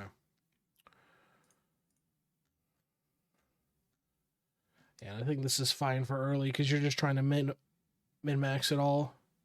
Here's another thing. You're running AFK gain and AFK gain multi right now on lab, which doesn't seem like a bad idea, but realistically, you can probably get away with just slapping on your guy for your Demon Genie. Classic speed is good and drop chance is good, so if you really want to milk it, pick up the drop chance from your Aether Moons as well. Per class now, yeah, you want every single class to have a full tool set. Because and the reason why I recommend Void is since you're in World 4, you're going to have to get started on Rift. Rift has skill mastery. And we'll explain it to you when we get there. But yes, everybody needs to have a set of tools. So let's take a look at here. Okay, at this point as well, I want you to start onyxing your statues. At least get the quest going for it. You don't have to focus on it right now, but I do want you to get the quest going for it. Let's take a look at your dungeons. 27, not bad. definitely could use a lot more investment though, especially on your Flurbo upgrades to actually help your account. Yeah, criminally underleveled here. So definitely want you to work on your Les Donjons. So work on your dungeon stats. For sure. Let's take a look at constellations. You've done some. This is easy. This is easy. This is easy. This is easy. This is easy. This is easy. This is easy. Yeah. Definitely want to work on your constellations for your star signs. They are a huge boost early game. Do not neglect them. Vault. This is what's going to carry you to World 6. Completely underspent. A lot of the key ones you are missing out on. I mean, stuff like extra critters and souls is fantastic. You know?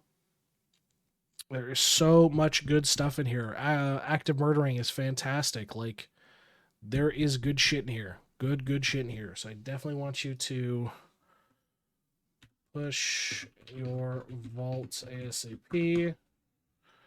Let's take. You have no World 6 stuff, so it's not relevant. Anvil looks fine. Forge. You have all the upgrades, but you're only smelting one thing. This is a no-no. This is a no-no.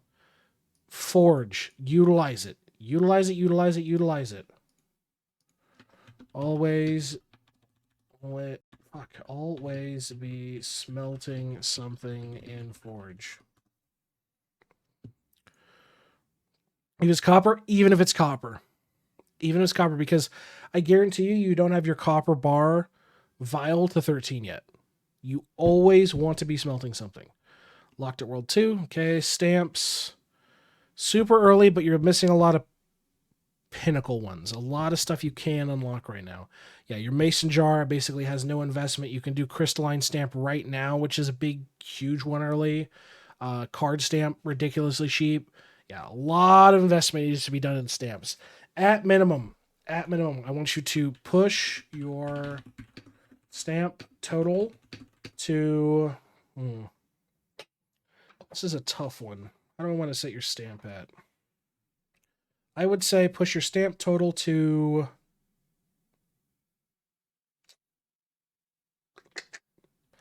$10K.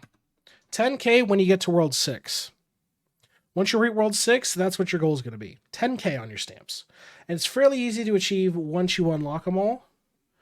But you really need to get a lot more of your stamps. You're leaving a lot of shit on the table here. So another thing I want you to unlock more of your stamps. Owl. Drop rate at 55% is good. Love to see that. So just keep working on it. Let's take a look at bubbles. How's your alchemy? I mean, you have a lot, but you're still missing the last 3 pages. So I want you to... Oh, okay. Don't waste it on shit like this. If you're going to be using any of those, this was a good choice. This was a good choice. Don't do this. Your goal should be doing the doublers here. That was a mistake. Okay, so you're aware. You're aware. So I want you to keep pushing your alchemy and unlocking bubbles. Didn't realize what I did. Fair enough. If your goal is to like really juice it, yeah, keep heavily investing into Larry. It's great to invest any extra liquid you have into grind time as well. Like, there's so much good stuff here that you really, really want to keep investing in. Okay. Cauldrons. Upgrades have been bought. Okay. Vials. Still a lot of vials left to be unlocked. Yeah, like you need to push your barium mixture up. Your dire drinks, basically nothing. Your skinny zero cals, but not been invested in. Yeah, a lot of this shit needs investment, and you need to keep unlocking your vials. So keep leveling and unlocking your vials. You never go wrong with free class XP. Exactly. Don't touch sigils. Stuck on the pickle right now? Then just move past it. Don't worry about the pickle right now. Don't worry about it. Focus on everything else. Don't fucking worry about it. You can double back to it later. Just keep pushing the rest of this. Keep leveling this. Keep investing in it. You know, stuff like mining efficiency, weapon power. Where the fuck is it? Yeah. material cost reduction on stamps, shiny critter chance to help with your trapping. Like, there's so much good shit here. So much good shit. Don't touch sigils. You're not ready for sigils. Islands. Okay, so you've done trash and a shimmer. Then what I'd recommend for you is I would definitely say sea salt, crystal, rando, fractal. Okay, so I want to do 4 islands. Sea salt, crystal, rando, fractal. And use the vial drop trick. Are you aware of the vial drop trick, Reg? Before we keep going, are you aware of the trick? What's that? Okay, so what it is, you fill up your inventory with just one of, you basically fill an entire inventory page of just one of the each, of one item. So if your goal is to unlock, you would have, say we'll do like red salt. Say you need, or better yet, we'll do the lenses. So say you need to unlock lenses, right? You'll open up an inventory tab. You'll put 1 lens in each slot of that inventory, and then you're gonna sit right above the cauldron and you're gonna spam drop it. You're gonna drop all of those 1 stacks of the lens right in front of it, and you're almost guaranteed to hit it every time. Don't save Sea Salt Island for last like I did. It'll take so long to get out of it. Yeah, exactly. Cheese knows the problem. Let's take a look at Kilroy. So you are doing some Kilroy, which is good. Yeah, early investment in time, but definitely want to make sure you're doing your weekly Kilroy. Only put 1 level into this once you unlock it. You can put 1 level into this just to start it off as well, but you're going to keep investing in time until you get respawn. Once you get a respawn, guess what? All of it's going to go in there until you reach 40. So you kangaroo. Okay, you're pushing your bonuses, which is that, so I won't knock you for it, but that's looking good. Prince. This is fine. This is fine. You're doing that right. No. No. No. Okay. So if you're going to be doing mob prints, mob prints are a Windwalker / Beastmaster and V-Man exclusively. And you're not even printing with these last 2. Get some mining prints. You got to put some shit in a forge. Doing the catching's fine. Get some more chopping prints going. More mining prints. So definitely. You're going to rebuild your prints, and you're going to stick to what they are, okay? So you're only going to do mob prints on your Windwalker and your V-Man. Got it? Refinery, yeah, because right now you can't even keep with your refinery, which is a problem. Are you aware of the refinery ratio guide? Yes or no? Yes. Good. Stick to it. Adam Clay, you don't have. Good. Equinox, you are working on. Good. Yeah, this is just going to take time. This you won't be able to do for a while. This is just going to take more time. Yeah. Okay. That's fine. Buildings. Okay, early investment into buildings. You can put 1 level in a trapper drone. That's fine. Automation arm is going to be your fucking carry. Okay, automation arm is going to be your carry. In terms of other investment, you're maxing this shit out ASAP. You're going to focus your core construction. All right? That's what I want you to do. Let's see. So I want you to... Here we go. Focus on your core construction. Putting a lot of my salt and orange salt upgrade for Salt Lake for more refinery speed. Good. Death Note, yeah, you're about World 4, which is okay. And you said you just got to World 5. These are all full. You will not be using siphoning charge. You need to spend these individually to push everybody's worship levels up, okay? And you need to push your TD. So 2 things. I want you to spend your worship charge individually. And 2, push your TD waves. Because you're going to be struggling for early souls. It's going to be a real struggle for you. But yeah, make sure you spend this because it sits here at cap. That's great. You're pissing away charge rate. And notice the difference between the skulls here. So on a wax skull, and this is why I say the skulls are terrible. At a wax skull, you only get 44% a day at a 135. Versus going up to at least a ceramic or a horn skull will drastically increase it. So that's what I'm saying. The skulls are complete shit. You need to upgrade them as soon as you can. Prayers-wise, you're going to be hard focusing skilled dimwit and prayers. This is really, really good. So, focus on leveling skilled dimwit. Traps, you're just doing frugs. You've got an empty slot you need to fill.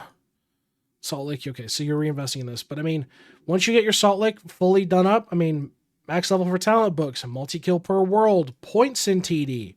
Like, so much good shit. So much good shit.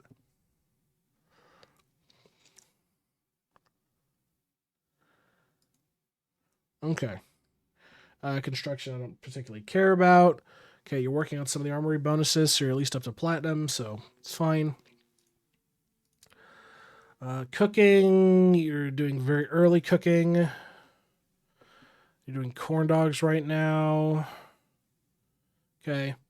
Yeah, the early cooking focus will always be meal cooking speed per upgrade levels, and then skill efficiency. So just remember to keep refocusing your cooking on the core 3 and you'll be okay. Early breeding, no shinies, probably almost no territories. I mean, you got a few, but not much. And then, yeah, you need to definitely push out your arena. I want you to push your arena level to 200 ASAP. You really want to take advantage of the additional pet slots to help push it, the new PO boxes you'll get, the cash, and the damage, like so much good shit. This looks fine to me. No issues here. And we'll want you to get started on Rift. So, get started on Rift. The reason for it being is, let me explain to you some of the bonuses of Rift. So, at Rift 6, you get automatic drone. So, your traps, once every 24 hours, will get automatically collected. That's assuming you log in. 2, infinite star signs, basically, and rather than getting the limited 1, 2, or 3 based on the level and the amount you have unlocked, you'll be able to get all of them, which is really, really good.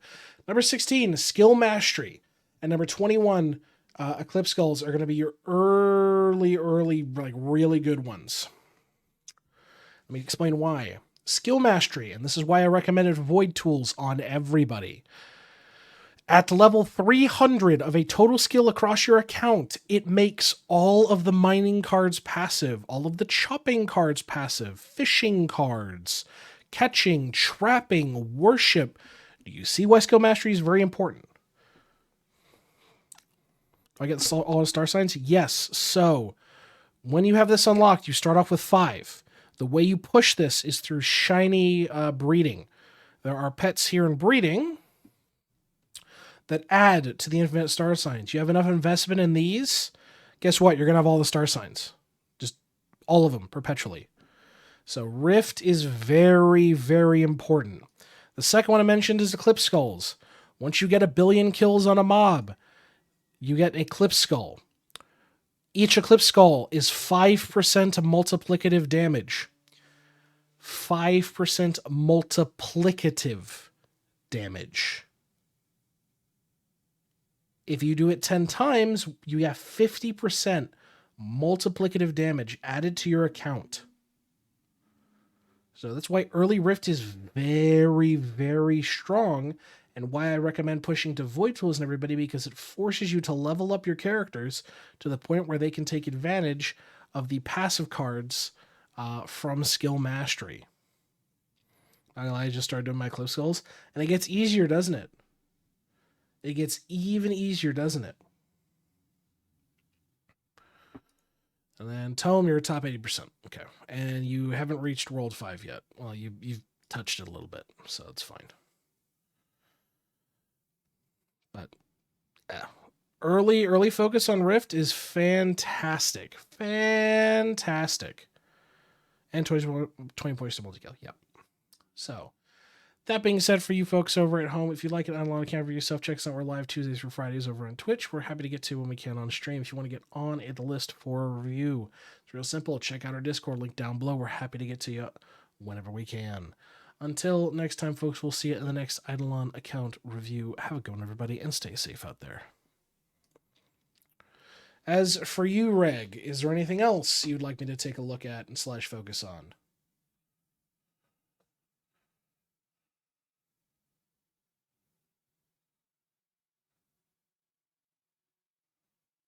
That's great. All right, cool. I'm going to post your list in your forum post.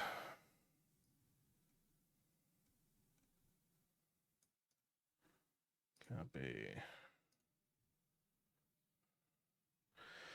God damn it, Davey. I got to restrict that fucking permission.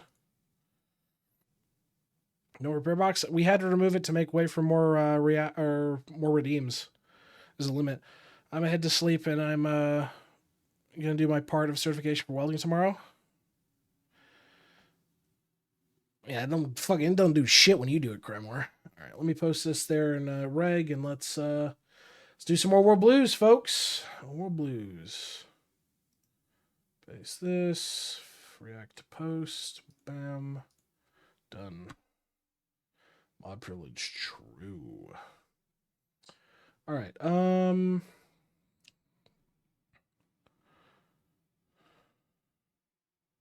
Knock a flag out. I forgot which one. Fair.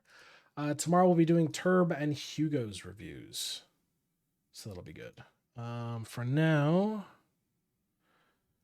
let me close this out. Yeah, have a good night, guys. Let me boot up Le Hoi 4. I actually need to make the adjustments to the sound too, because I think it might have reset, which we'll see. All right, let's see how it goes. Because if it did reset, I've got to fucking redo the tweaks on it as well. Gems, yeah, I've got a lot of like mineral background ones, just because I like cool fucking cool mineral shit. All right, the VTuber can fucking change. Goddamn. It's going back to this. Thank God.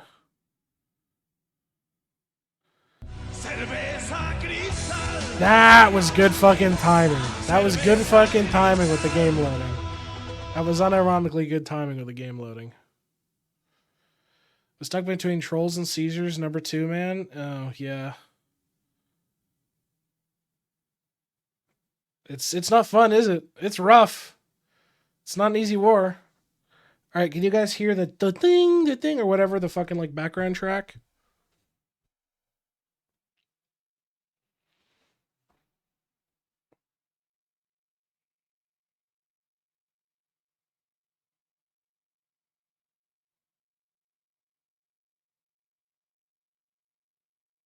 Wait, you guys seriously can't hear the background track?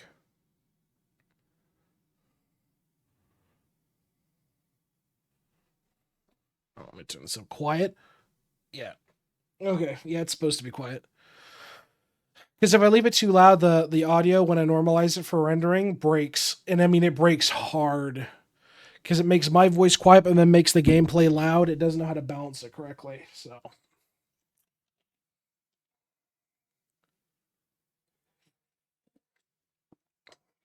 All right, while this boots up, I'm going to go quickly take a piss. And then we're going to get into the recording time. Yippee. Though I wish I could be playing Lift right now, but Lift's not out yet, which is bullshit. Anyway, I'll be right back, chat.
Okay, I'm back, chat.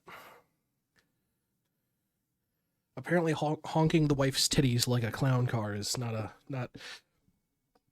allowed anymore.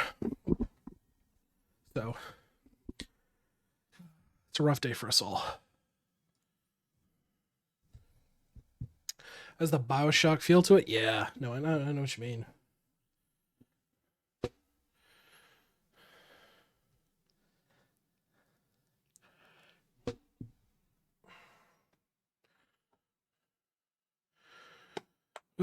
Okay, this is gonna be a rough one. Because now we gotta kill fucking Mexico.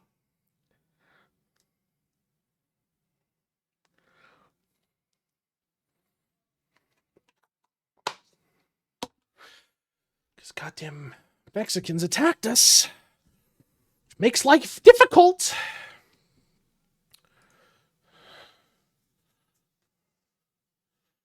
So, this will be fun.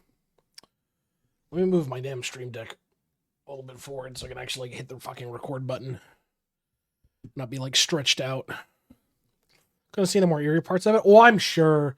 You know what I can't wait? That like aquarium looking one that's in the trailer. Dude, I can't wait to turn that on. Did a leg day yesterday. Had to run up a bunch of stairs today, and I'm still on legs right now. Oh yeah, you're gonna hate it. I had to run up and down Seattle fucking Monday and just torched my legs. Because I had to go from 1st Avenue up to 4th, across up to 6th, and then back. That was bad. Haven't done leg day in like 6 months? Yeah. It's not a fun time. Alright, we have so much shit.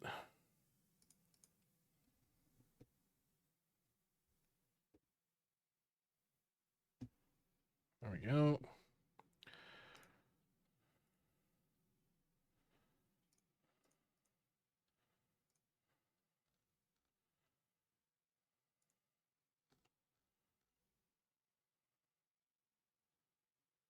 I think we're okay. Yeah, true. All right, let's get back into it. We're fighting Mexico.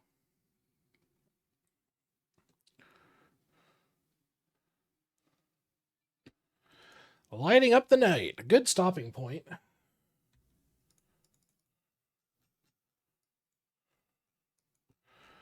And time for the Starlight Express.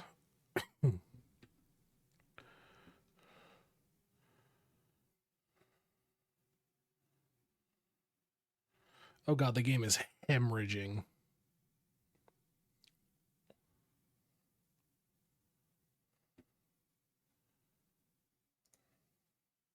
Ooh, the Hephaestus Project. Time for the Golden Bull. Wow. The Hephaestus Project. Before the Great War, Poseidon Energy began to tap into the magma beneath the Yellowstone caldera to build the largest geothermal power plant. The ecologists refused to finish their great work, but now we're in charge now. If activated, Hephaestus could power the region as a sort of Hoover Dam for the north. Unlike Poseidon, we weren't interested in any corporate greed, nor were we willing to cut corners anymore. We have the best minds, the enclaves, the followers, and the NCR at our disposal. The project can be easily completed without disturbing Yellowstone's natural beauty, which incidentally took a massive hit from the Great War. So if you don't know what this is a reference to Wasteland 3 and its DLC, which if you have not played, I would recommend. Wasteland 3 is a great game. But from my understanding, it's basically like a perpetual sun, and it's literally been buried underneath Yellowstone. That reminds me, I do need to update that. I completely forgot to. Let me do that real quick. Okay, that one. There we go. Boom. What's the command? I have no idea. I've always done it through the stream edit option.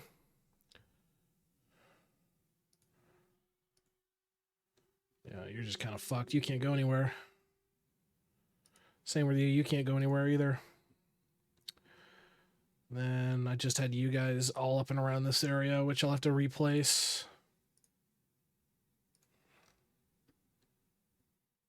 How the fuck did you do with the Warren? Anti-tank. Fuckloads of anti-tank. Oh, no. Just sheer numbers? No, I let them bash their head against me with entrenchment, and then I was fine. I think I just ate a bunch of nations is what just happened. To think in ink. Okay. So that is the command. Hold on, don't worry. I will set it. I will set it. Don't worry. Don't worry. But it looks like that is the command.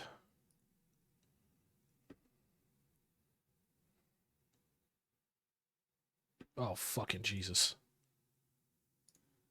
That's fine. Base stability.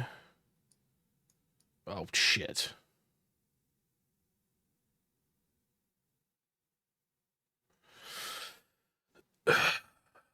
Okay, that's interesting. All right, let's do this one at a time. The captured Palatini comes home. It was on purpose to fly in the captured members of the Aquila Palatini into Sierra Army Depot during daylight hours, psychological warfare, just to show them how big a mistake they made. When they had fled the depot following Granite's reformation all those years ago, the base was dilapidated, rundown, and much of it still derelict. Now it was modern-day fortresses, buildings constructed post-war, restored hangars, and even the town of Hurlong had grown threefold, which we haven't done this yet. Most of them had spent the last few weeks being treated in a military hospital under constant guard, ensuring they were fit and healthy to be tried for their crimes. Stepping into the landing pad on an escort, they were met by several soldiers in power armor. None of them were too happy to see them, although under strict orders to ensure no harm came to them. The order was enforced by none other than Sergeant Major Dornan, who stood at the front of the soldiers with the most disgusted look on his face of any of them had ever seen. He'd saved them, led them back to better lives twice. They repaid him by trying to stab him in the back. None dared to look at him in the eye. Just wait till we take him to Navarro. Okay. Tale of Two Mexicos. There's a common misconception about Mexico here in the States that all of Mexico is a lawless wasteland of vagabonds, raiders, and banditos. Consequently, most of that comes from California's view of on the Baja, and since the bulk of our population is made up of Californians, it is what we're stuck with. In truth, even the Baja state itself was set up as nothing more than pressure relief due to the refugees flooding in from the south following Caesar's reign and the AIs going haywire. However, the people of Mexico have been proven nothing but resilient, and what started as a dumping ground has become a legitimate government and a vital partner to us. You say that, but they declared on us. However, they are not only reigning in government in Mexico, but we don't mean the Aztecs and the Mayas to the south. Republic of Rio Grande has cemented itself as a powerful ally. So, I mean, I'd rather just fucking eat them. Unless I can piece them out. We'll see. We'll see if we can piece them out. Showing a blackberry lemonade, sparkle water is just so good. Yeah, we'll see if we can piece them out from this war, but I would be surprised if we could. As it sits, I think we basically have to hard commit to we have to fight them all. So I doubt we'll probably even get the event to fire, so we'll see. Also, I just got a whole bunch of political power. I didn't realize. Whoops, we need to be spending that. To Dramonte. Yeah, go ahead and send them to it. To cost a little bit of money. Let's see. Still got to do Omaha and another remnant, but Yellow Rose of Texas, Remembering the Alamo, and Mr. Entertainment, and then we can do Incorporating Bismarck. It's the use of our last political power as we curb stomp in through the TAA. The rest of our forces are doing pretty nicely. Like, realistically, this war is... the vertebrates carrying the delegation of the United States Department in the Mexican Reclamation Zone, Secretariat of Foreign Affairs, landed in Gloria as the escorting RRJ fighters waved off. The city still carried the signs of the TAA terrorist attack, and much of the city was still under military control. We'd also heard the rumors of encroaching Gringos and their puppet in Baja. The flight over was marked by an intense near incident as the RRG fighters arrived to escort the vertebrates. There were fears the delegation would be shot down. Thankfully, that didn't happen. After meeting with several key RRG officials, it is time to get down to what this real meeting was about, unifying the two nations into a single country and uniting Mexico once more. Plenty within the RRG wish to see it restored Mexico, but they have no intention of being placed under the American thumb. They weren't exactly negotiating from a position of strength. The Mexican Reclamation Zone Fuerzas Armadas had been trained by the United States Army and equipped with the hardy and rugged weapons of the old NCR, and the RRG Army was so large, but their equipment and material paled in comparison, and they knew their Air Force was no match for the United States Air Force. So, wait, nukes? What? Oh boy. At its core, the fate of the future of Mexico was at hand. The RRG representative found themselves offended by the idea that the gringos were meddling in their affairs once more. This, of course, led to the Mexican Reclamation Zone delegates becoming more incensed and lash out. Thankfully, after a small siesta, things calmed down. It was reiterated to everyone we only want the best for Mexico's future. That got the ball rolling as the Mexican Reclamation Zone representatives pointed out the assistance and aid America had given Mexico since the formation of the Mexican Reclamation Zone. They pointed out the Americans weren't perfect. They were causing a lot of problems Mexico has faced, but they're trying to make amends right now. Baja and Rio have a chance to truly restore Mexico, not only in a way that once was, but turn to something greater. Divided, the more Mexican blood will be shed. As united, they wouldn't just survive, but thrive. The Mexican Reclamation Zone brought up the fact that since leader of the two nations would be the president of Mexico, that means they would get access to the nukes in Armageddon Station, and Mexico would be a nuclear power on par with the United States. With that, it was settled. Wait, what? Nukes? Oh! A united Mexico is a true Mexico, an historic move that perhaps reshaped the political landscape of the post-apocalyptic Southwest. The nation of the Mexican Reclamation Zone has officially united with the Republic of the Rio Grande. This union, hailed as triumph of the Mexican unity and resilience, represents a bold new chapter for the people of both territories, who have long endured the hardships of the wasteland. Critics, however, while acknowledging that the unification was born from the hearts and minds of Mexicans for Mexicans, have noted that much of the political power behind the move comes from nowhere else but the United States. Rumors that the American government is believed to have secured strategic partnerships and resources, ensuring their continued influence in the region. While many may view this alliance with suspicion, many within the Mexican Reclamation Zone, the Republic of the Rio Grande, see it as a necessary step towards survival and growth in the harsh, unforgiving world, steps towards the future of all Mexico. Viva la Mexico. Okay, so this just fucking is gonna kill them instantly, which is great. Might crash the game. No. Okay, cool. That's fantastic. So they are my puppet. Yep. Or my puppet. So who's left in this war? Who am I fighting? The remnants of Teal'c, the Free Fighters, and the TAA. Okay. That's fine. Not bad. Let me put it that way. Not bad, not great. Oh, God. This whole fucking zone is cooked. Okay. I basically need to reorganize all these units to deal with all this crap now. Because now we share multiple fronts with multiple nations. Does Canada exist? Oh, yeah, Canada exists. It's right up there. Dominion of Canada. We haven't swung north to wipe them all out yet. And restore Canada back to its rightful glory. So let's go ahead and get all of our units in position for this shit as well. You guys are all doing that crap. God, you were the only unit up here, which is fucking insane. You are going where? No. No. Barney, I need you on the border with the AI, because this AI is going to try to fucking kill us. So let's get this all cleaned up prim proper, yeah?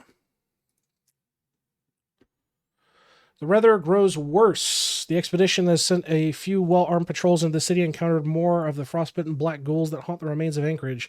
No casualties reported, but mostly thanks to air support and heavy ordnance. Signals intelligence aboard the ships are monitoring the airwaves for radio traffic about the presence of the fleet, but nothing returned but dead air. Not even pre-war records over the radios are being heard. The entire atmosphere of the city seems dead and frozen, if not hostile, as if Mother Nature herself knows this is where it began and doesn't want us to go there. At least that was what the report said, since the expedition commander is reporting that the weather is growing worse. Temperatures are at night are dropping to 100 degrees. Ugh. The ships are starting to suffer the effects of the cold. He plans to enter the vault as well as send a short-range recon flight north over the mountains around Anchorage before beginning the return trip home. The last entry of his report is there was nothing up here. Anybody trying to establish an outpost or anything in this region is an idiot or a fool with a death wish. Even if there were resources, the cost to keep those to extract them alive would be far greater than anything we can get out of the state. Yeah. What's going on in Alaska? Basically, Alaska is a nuclear hellscape. It's a frozen wasteland. We sent an expedition fleet up there, and it's there's nothing. Cities are dead. There's nobody left. Ooh, heavy las. Let's go ahead and do. Let's get refined focus beams. Yeah, the TAA is just gone. If we take these guys, I believe we should be good. The free fighters we do need to knock out as well. But they just don't have the manpower to sustain a consecutive border like this also. So we're just having to deal with this. So nothing changed for Alaska, more or less. Okay, TAA is dead. Beautiful. I gotta give Mexico something. Shit. Nope, fuck off, Mexico. It's mine now. You can have the Navy.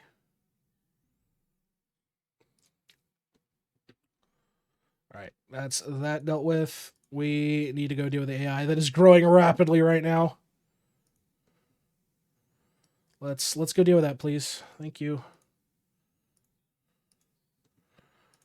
Please deal with the AI.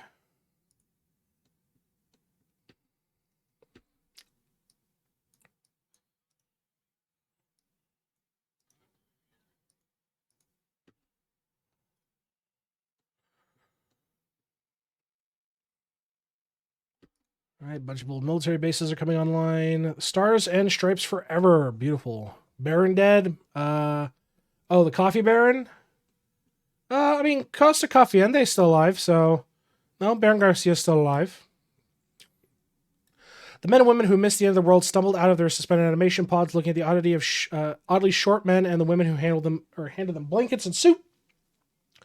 Almost tasted nothing like chicken. Don't worry, said one of the nurses. It's been a while, but on behalf of the Enclave, let me reassure you that the Star-Spangled Banner yet waves over the land of the free and the home of the brave. So we ended up getting a bunch of free units that we managed to recruit from Alaska. Which, I mean, they're just a standard hybrid template, so they have some power armor platoons and some equipment here. Realistically, they're going into the front. They're going into the front. So we're going to have to just keep slogging away at this crap, let the AI kind of deal with it. But so far so good, at least in that regard. The TAA, let's go ahead and do that. We got a few days before a couple of other events pop. Let's go ahead and do that. Power all the grids, construct all the grids, and we're still building more. Burst fire, beautiful. Let's go ahead. Oh, that's it for that line. Okay, perfect. Let's go ahead and get the blue streak going then. Beautiful, beautiful, beautiful. Twice in 400 years. Surveyors are still sifting through the wreckage of what could be millions of robots piled up outside the Alamo chapter's former fortress. What happened here is a tragedy on a measurable scale, and what many want to see is a memorial erected to the brave defenders of the Brotherhood who gave their lives against the Mexican. Remember the Alamo. The Waste's greatest entertainer. Kill Station was an attempt by the Federal Communications Commission to ignite hatred against communism and buy more American products by subliminal means. Sadly, it was never deployed en masse thanks to the Great War cutting plans short. Enter Mr. Entertainment, an enigmatic fellow who found the old equipment and has been slowly spreading his influence across the wasteland. Now we confronted him about it. He claimed he was only doing it for the betterment of people, pointing to the lower level of violence in the areas where his TVs were set up. He's graciously given over his studio equipment team and his own charms to assist us in creating America. Take out the mind control, keep the rest. We can use it to reprogram Raiders and Legion. That's actually not a bad idea. And then it's off to Lone Star. More than a few scholars would consider Lone Star to be the hub of Texas, along with its prosperous I-10 and I-20 trade routes. Lone Star was bound to become a hotspot within Texas due to the center of commerce. However, law and order managed to prevail for the most part over the various merchants and gangs in the area. Lone Star was no stranger to combat. Cho Bang and lawmen managed to keep the gangs and even the supervillains at bay while still retaining power within the old Texas Economic Union. They even went toe-to-toe with Santa Ana at one point just prior to our arrival. Today, as America returns east, city happened to be on something of an economic boom and renaissance as settlers and merchants move forward through the city to greener wastes. along with a large military contingent setting up at Dye's Air Force Base in Fort Hood. Hard Texas beat strong. Bringing back the Bismarck. Oh boy. All right, let me see what other things we've got here for base. I think it's development. No, what is it? It's one of these does all the base stuff. Installation management. There we go. Get those all going. So far, so good. Nothing else here I need to click or worry about. Yep, okay, we're doing good.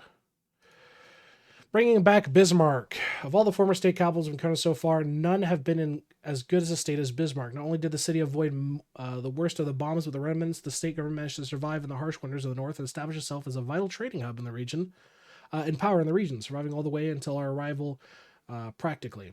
Of course, it isn't safe to say the city exerts control over all of North Dakota, but the once vaulted North Dakota National Guard degraded into a militia wearing their equipment by now. This isn't to say, however, Bismarck lost its status as a powerhouse in the region. It just had to adapt at the times. Key to this location was on the Missouri River and the power of the River League, of which Bismarck was part, as well as the fact the town was home to a pre-war band of German refugees that created the first working Gauss rifle on American soil. It's not only allowed a steady income that fueled the city's economy, trade, and river caravans that could afford guards from Bismarck knew well that they had the best money could buy in the region. That only makes sense that we restore the city's title to the capital of North Dakota once more and use the influence of the river and the trade caravan to reassert control of it even once more. Okay, perfect. Hydrate, I shall. Yeah, we're just going to have to keep pushing on forward. Keep pushing on forward. Let me drink before I unpause.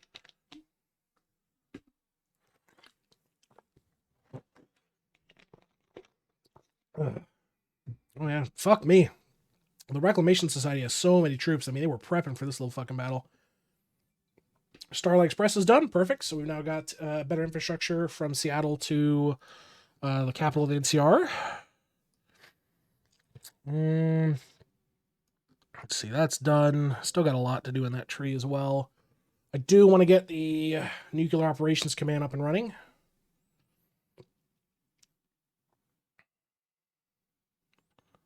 Gonna get some Chick-fil-A. Nice. Nice, nice, nice. Ooh, okay.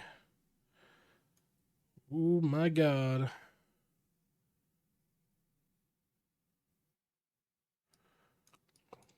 Oh my god. Yeah, we have so many events we gotta go through. Okay, here.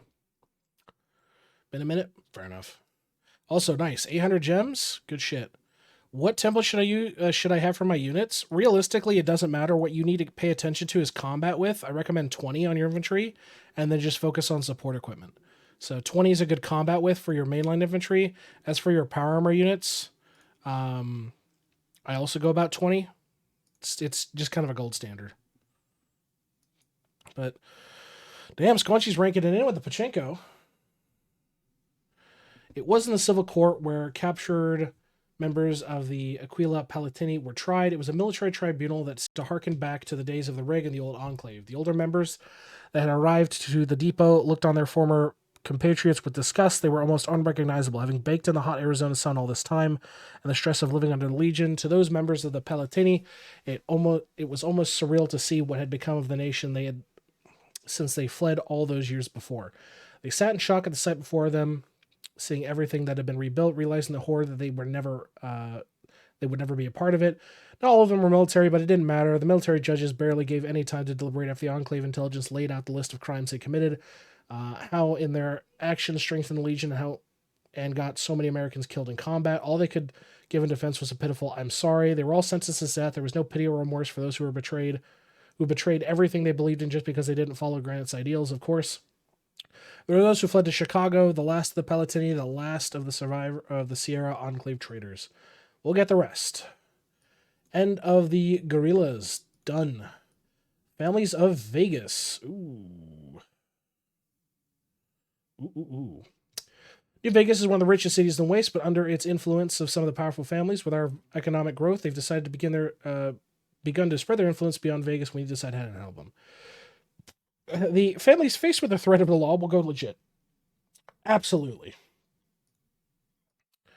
The prosecution of Will Faster. Will Faster was once the leader of Tucson, sat chained to a desk in Hurlong Correctional Institution under military guard. His crimes have been read to him: acts of terrorism, acts of war, acts of sedition towards the government of the United States, aiding and abetting an enemy of the United States, leading an illegal rebellion against the government of the United States.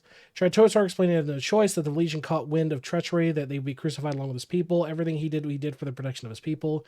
His plea fell on deaf ears as the charges were laid plain and bare. He made one last plea to the president, writing an open letter that he had done everything he had done for his people, and that while he may have committed those crimes, it was to save the city of Tucson, and the people within the city from being sent to death from Legion or turned used as sex slaves for the Legion.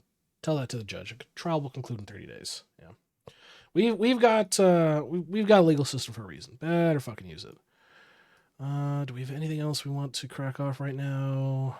No, I don't think we own enough at the moment. We still have to clean up all this shit too, and Houston Rockets and a whole bunch of others. Nobody else can join us, which is a shame.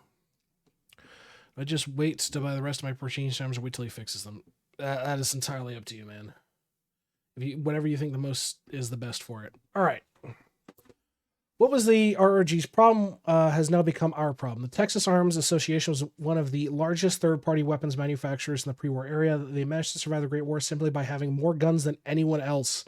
Of course, having all those guns meant they sold guns to everybody else in the post-war aligned with the RRG as their largest buyer of weapons. While many within the TAA still wish to sell weapons, we have zero intention of allowing them the same kind of freedom that the RRG was forced to accept simply because we have more guns than them. Of course, that leaves the residents of the estate, which is its own city at this point. They can have the factory, but that's it. Yep. Let's keep it civil. Let's keep it civil. You finish the DoD tree? Not even fucking close. Not even close. Here's the thing. Once you unlock the DoD tree, it specifically tells you do not focus exclusively on the DoD tree because it will kill you. You need to work on other things. I've done a few of them, but yeah, you do need to work on other things. Don't let it hamper you down. We're pushing on all fronts, which is fantastic. If we can wipe out the freedom fighters and kind of reinforce whatever the fuck's going on here. It's just an endless wall of ice and snow. The expedition commander has compiled his final report, and with it the results of the final recon flight north of Anchorage. For the bulk of the flight, it was as everywhere else in the state, cold, lifeless, dead. Many of the roadside inns had been long abandoned. The highways were littered with military convoys and vehicles trying to escape the city. The remains of the Chinese army, their destroyed equipment still lying where it was destroyed, as well as a few long-dead U.S. Army outposts. Just before the vertebrate was forced to turn back because of the winter, however, they caught signs of life their first time in the expedition. A group of hunters, it seems, dressed in furs, armed with spears and other crude weapons our pilots couldn't even get a good look at. It seems that humans are indeed still surviving in the Alaskan wilderness, despite what Alaska is throwing at them. However, they appear to be, at least from a distance of the vertebrate away, to have regressed to a hunter-gatherer state, which one could expect the cold of Alaska, where growing crops is impossible. The only way to survive is to hunt enough to survive the winter. They watched the vertebrates for some time. One even seemed to wave at them, but by that point, however, the weather was growing so bad, the vertebrate had to turn back. Perhaps when the climate stabilizes, we can venture north again. For now, however, it's best to leave Alaska as it is and focus on the lower 48. Yeah, Alaska is a dead end. We will not be able to do anything with the former oil baron state, I'm afraid. For now, we will continue our conquest of Mexico and maintain our supremacy in the region here. Where eagles fly. After several successful weeks of work, and not only have we've not only recreated the bald eagle, but we've made it even better. We made the largest bird of prey in the pre-war era, gave it the ability to live anywhere across the United States, and it sets its prey to be such species as cazadors and stinglings. Also set them not to see humans as prey, since they can easily pick up a small child, but that's besides the point. Today, several hunter were released in the first of many waves set to repopulate the United States, or repopulate America's birds across the continent. Journalists and reporters were in awe as they soared into the sky, symbolizing the very freedom of the reunited States itself. I'm not crying, it's just dust in my eye. God bless America. We brought back the eagle. God bless America. That's old. Still need to deal with a few other things, but I think we're okay for the time being. So far, so good. So far, so good. Oh boy. Nuclear Defense Operations Command pre-war, what has become known as the Divide, was home to the Ballistics Defense Division's Southwest Operations Command Center of the Commonwealth Ballistics Administration. A mouthful if there ever was one. Suffice to say, we weren't expecting to be nuked anytime soon, unless it's ourselves. Instead, the base had locations of several of our nuclear silos dotted across the United States, several of which were automated to build more nuclear missiles. Of course, why not? I cannot stress the danger of these weapons falling into enemy hands. While we can answer the nuclear question later, we need to make it a priority to collect and recover nuclear weapons across the continent before it is too late. But to do that, we need a base of operations, and the base is the old da-da-da-da in Hopeville. Since we've returned to the base, we've been hard at work getting it ready to resume operations once more. However, resources are starting to run short for the time being due to other construction projects, and for now, we'll have the resources to complete one project. Let's get Hopeville online. Hopeville Missile Base. Hopeville Missile Base was the Army component of the Commonwealth Ballistic Missile Complex and was tasked in maintaining the missiles and ensuring our base remained in a ready state in the tectonically unstable region of the Divide. Much of the base has been looted or scrapped, largely from the two communities that sprung up around the base in the intervening years. Thankfully, they didn't activate the nuclear warheads in the base because that might have caused some problems. We know exactly what our predecessors were thinking when they built an Army base near the San Andreas Fault. However, records have shown the U.S. Army Corps of Engineers installed a series of seismic sensors around the base. If they tripped, the base would lock down to ensure that no missile was damaged. Apparently, this backfired as the sensors couldn't differentiate between the nukes hitting California and Nevada in an earthquake, and thus the base went into lockdown and never launched their deadly payload.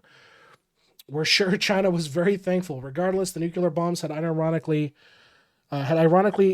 enough stabilized the region, though it doesn't mean we won't be resorting to seismic monitors just in case. Curiously, we've noticed that there seems to be some residual seismic activity coming from below. It might just be old systems. We'll keep you informed. It is, in fact, not old systems. If you know, you know. All right, let's continue the manufacturing of this. So we're going to try to get all of this up and running. We can't do that. We can at least get these guys up and running in terms of doctrine. So that's good. Hey, Turbo, my man. Thank you for the sub. Ooh, we can actually do NORAD. Ooh. North American Aerospace Defense. Pre-war was the center for early warning against nuclear strikes. Today it was repurposed for the common defense of the American continent against all threats, both land, air, and sea. Now, let's get Cheyenne Mountain up and running. Maybe we'll find the Stargate. Excuse me, Gordon. Rescued at last. Hey, thank you for the follow, my man. Welcome on in. Welcome on in. Yeah, we're just going to have to keep pushing through and crushing them. Not much, not much. Doing some old world blues, having some good times. Crushing rogue Mexican AI, which seems to be kicking our ass in some regards, but I think we're doing fine. These are fine. There we go. Does that have Prime on this one? Oh, I appreciate it, Turb. Alright, let's see. Ooh, okay. That's fine, that's fine, that's fine. Oh, wow. Oh, okay. Is this the big boy AI? This is one of the this is one of his sons that has survived. So he's not going well. He's not doing too hot. He's got some really dangerous fucking shit, but he's not doing too hot.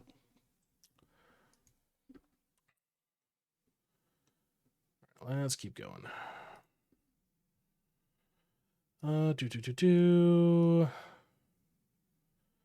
really want to do anything. We'll get and we can annex them all. May as well. May as well. Did miss my follow-up counter review? Did I? No, yours is tomorrow, my man. Yeah, don't worry about it. Yours is tomorrow.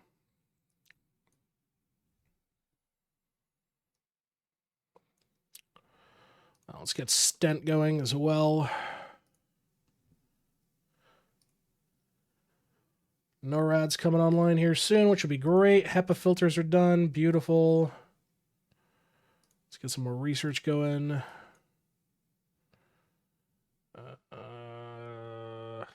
Yeah, let's do that.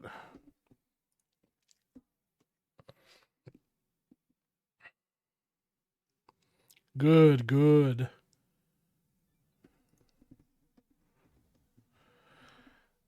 Cheyenne Mountain Complex, NORAD. A return to Colorado is another stepping stone in reclamation of America. However, the mountains outside the Colorado Springs lay the cornerstone of our national defense network. The North American Aerospace Defense Command, NORAD. It was here that the Air Force watched vigilantly against any who would be Chinese attack or coordinated. Accordingly, it was also here that we laid the plans for the reclamation of America with a calculator. And now that we've returned, one of the few things you notice is the fact that the door of the facility had been blown off, and there were remnants of battle between strange robots and the Brotherhood of Steel. We don't know exactly what happened. We want to get the base up and running. And we get a new set of decisions. So this costs a shitload of political power, so we're going to have to start doing that incrementally, but that's fine. I do want to get Idleon up and running, which wouldn't be too bad. We also got to do Navarro. I think so far we're good in this regard because we got all this unlocked, which is great. Still need to do Area 51 and getting the big mountain up and running. Like, so much stuff we've got to do. God, just so much stuff. So why don't we... Let's get Idleon done, because it's been on the backlog for a minute. Let's get Idleon up and running. We're nearly done killing the free fighters, which will be good. I think that's them dead now. Perfect.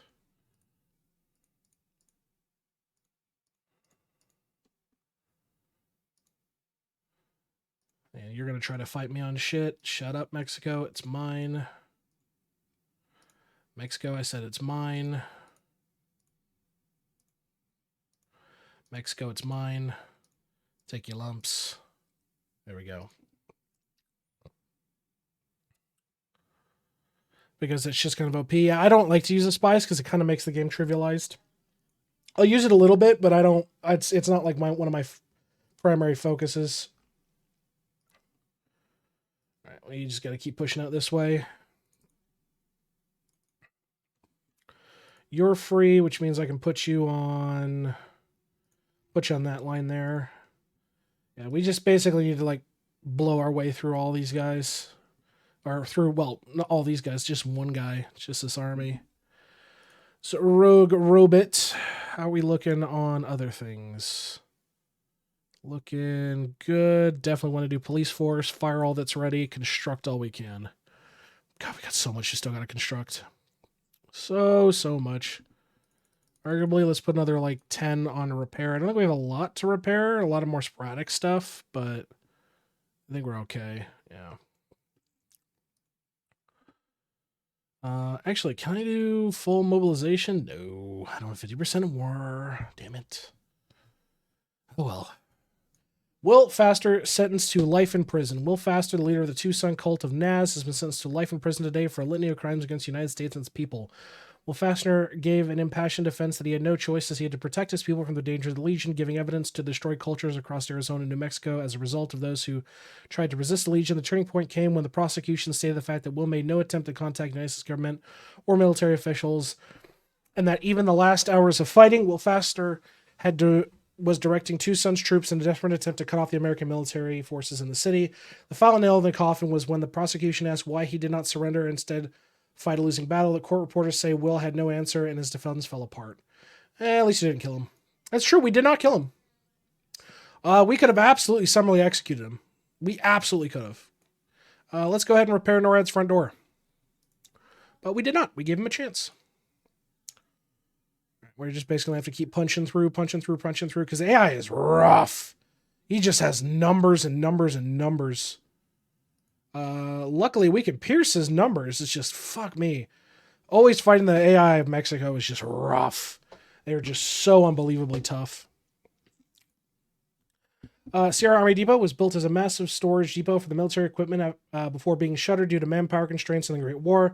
The problem is it's starting to become a bit difficult to get operations going and expand the base when there are families living alongside soldiers as well.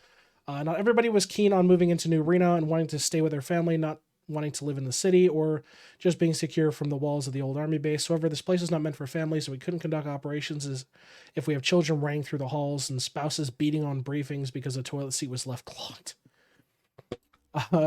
The answer, of course, lies right outside the base with the ruins of Erlong. The tent was built to support the base just for this reason. It's seen better days, but the engineers are ready to set up a special committee to decide who gets what where in the town. We can rebuild him. We can do it better. I don't think it's a decisions thing. I think it's literally just it happens. Yeah, it's just a decisions. It's not a decisions thing. It just happens. So we can at least get that up and running. Get Arlong done. Arlong's farms in 30 days, and then the future of America. We'll get that all good. We don't have the Farson. We don't have the South Pass mines, so we can't do any of that just yet. This is irrelevant. We could do Enclave propaganda if we really wanted to. So I think we're fine. We still have to do like the Arsenal of Democracy and all that shit too. So still a lot to do, but we are pushing in on the AI. He's rough. Let me put it that way. He's very, very tough. Oh no, he decrypted our ciphers. I didn't even bother doing any of that. So here, we're gonna sit here and we're gonna get rid of any kind of entrenchment or bonuses he has. Why not? There we go. The Herlong Police Station. With the expansion of the depot, the military police detachment of the base has to focus more and more on the base itself. As such, we've restored some of the old office buildings to a small police station to handle the town. Aside, keeping the peace, they'll be handling the occasional giant insect attack and patrolling in case a wayward Deathclaw is stalking through the night. With the incentive of a bonus, we've reached out to the new Reno Police to assist us in this endeavor. Hopefully it'll buff out. Just keep pushing up our base stability, which is just great.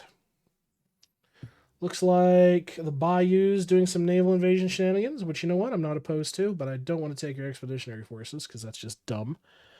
I'd rather AI handle it themselves. We can continue to just crush in. I believe most of his core lands is, like, down here, like Mexico City, but we did take Teal'c Slayer, which is fantastic.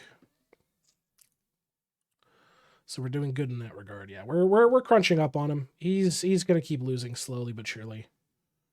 Because the Mexican AI cannot win against just American might. Yeah, we've just got too many troops.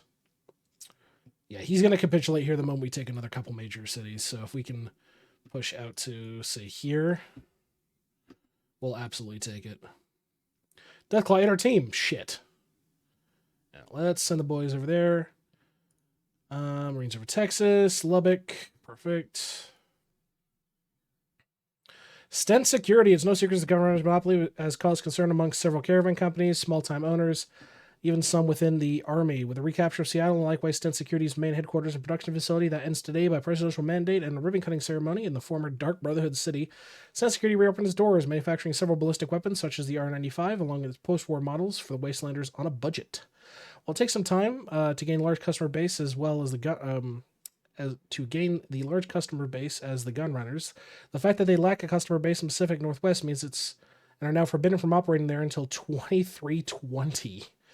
Gives the restart up an edge in competition. Oh boy. All right, we got Stent up and running. Is there anything else I want to spend my political power on? Not particularly. We can do Watts. Get Watts up and running. Yeah, if we can take another couple of capital or victory points here, they're going to crumble. He just doesn't have the numbers. Even on defense, this unit doesn't have an army. You might have broken our ciphers, but it's over for you. Come on. Come on, come on, come on. Just take your lumps. I think that's that. It's gone. Yep, I think it's gone. Yep.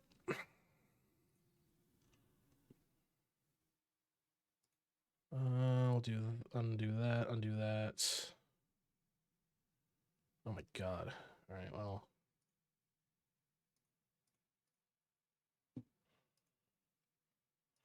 Nope, Mexico, bud, now is not the time to try to argue with me. I'm taking all this territory. You will get it later when I'm done. You will get it later when I'm done. I'm taking the Navy too, because I feel like it.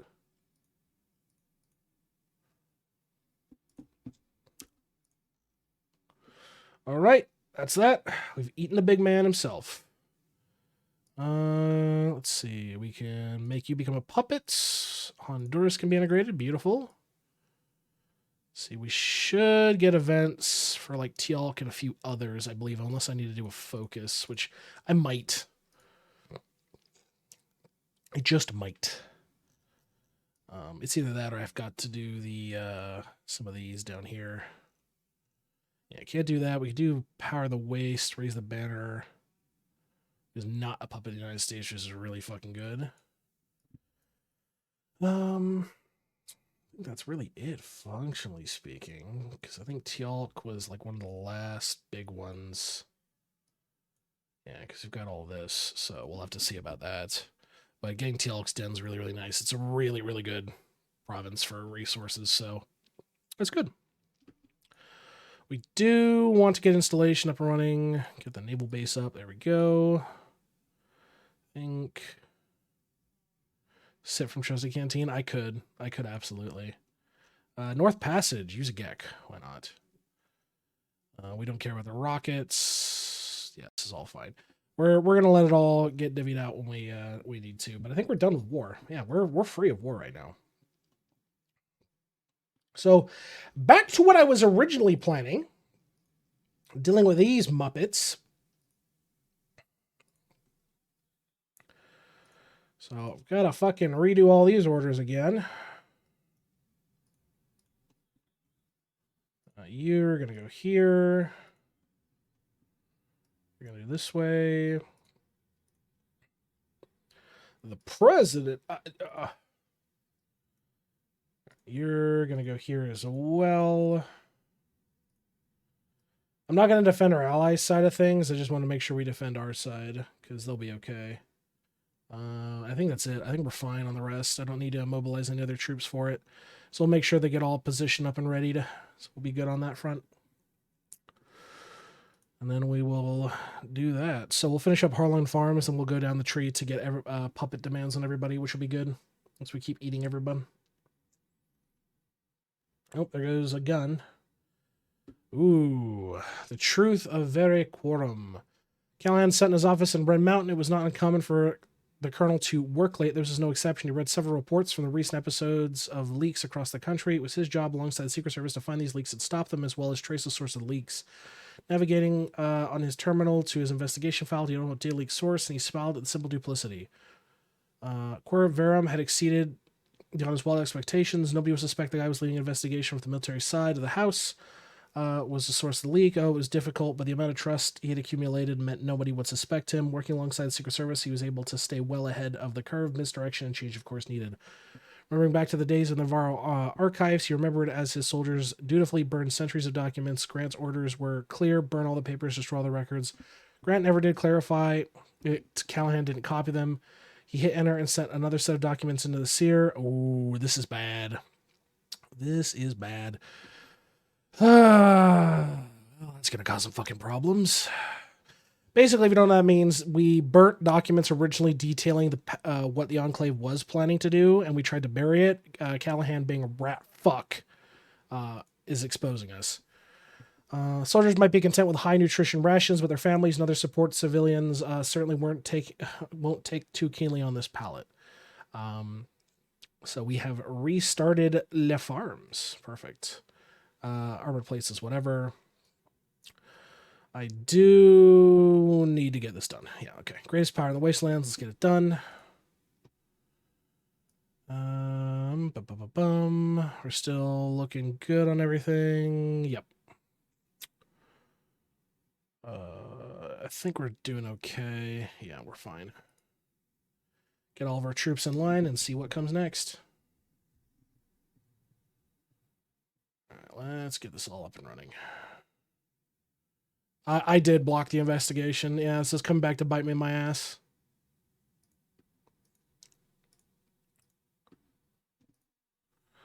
It's more or less what I expected.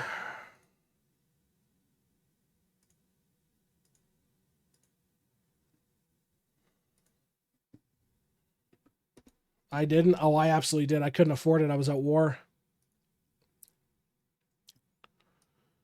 I absolutely could not afford it at the time.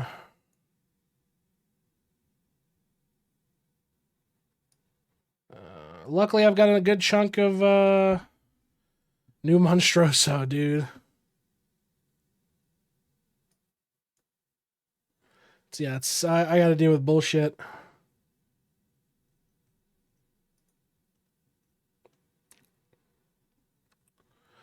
And then I'm going to just, because I can't annex these guys directly, I'm just going to do this. Hold on.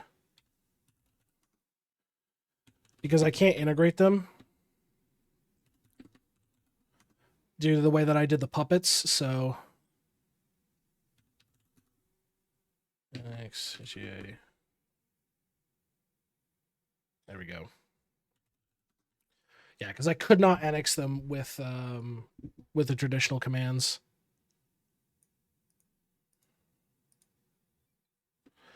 It's bugged out because I didn't do it through like the release of them. I did it through a different way through it, and it breaks the it breaks this. See? So you're not able to do it.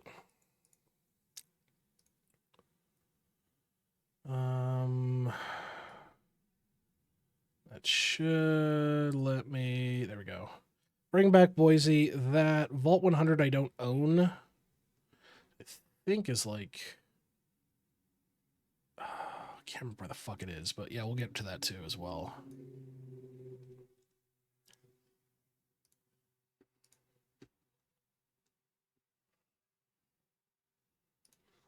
Yeah. Okay, perfect.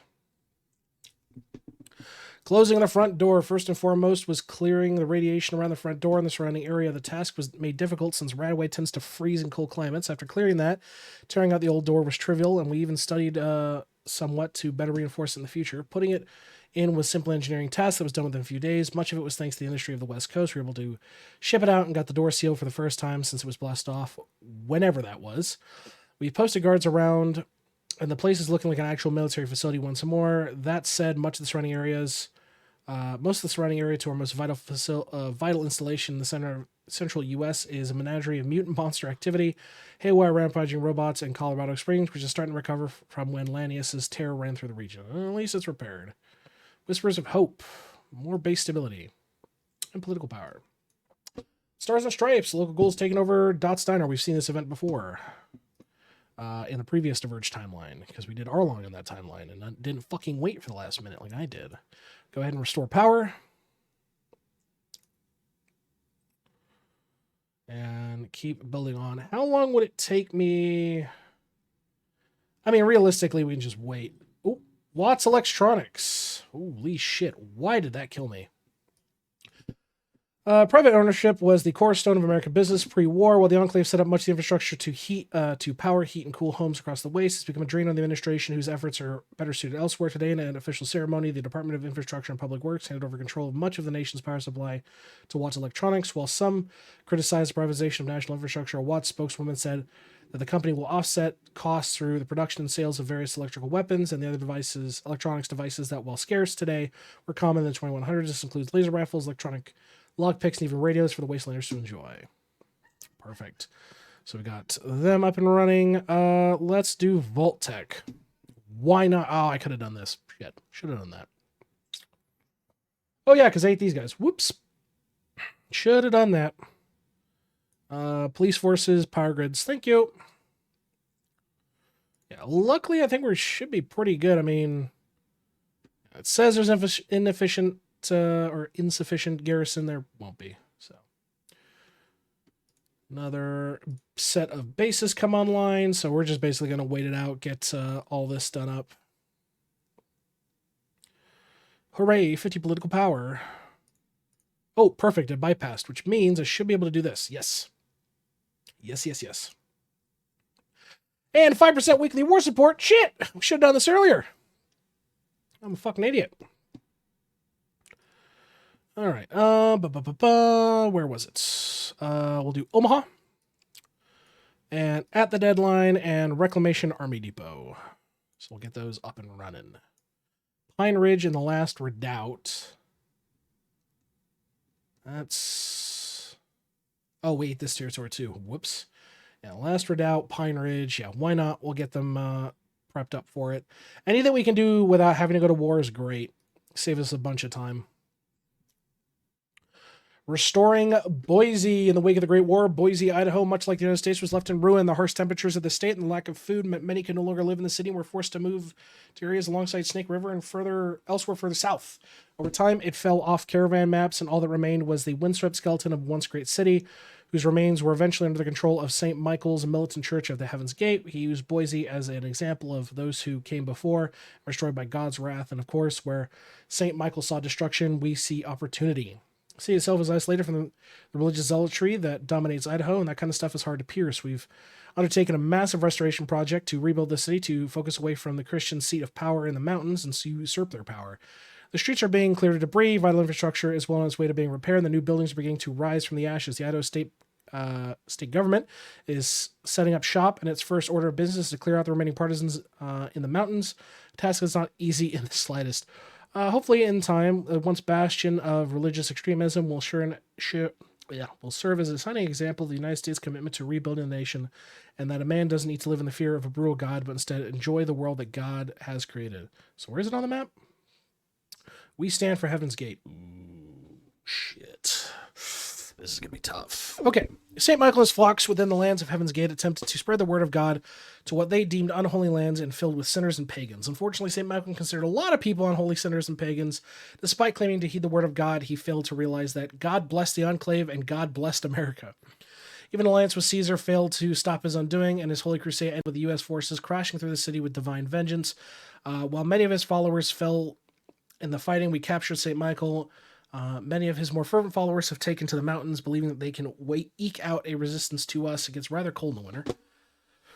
Whew. Listen to Colonel Callahan's proposal. Sure. Oh, God.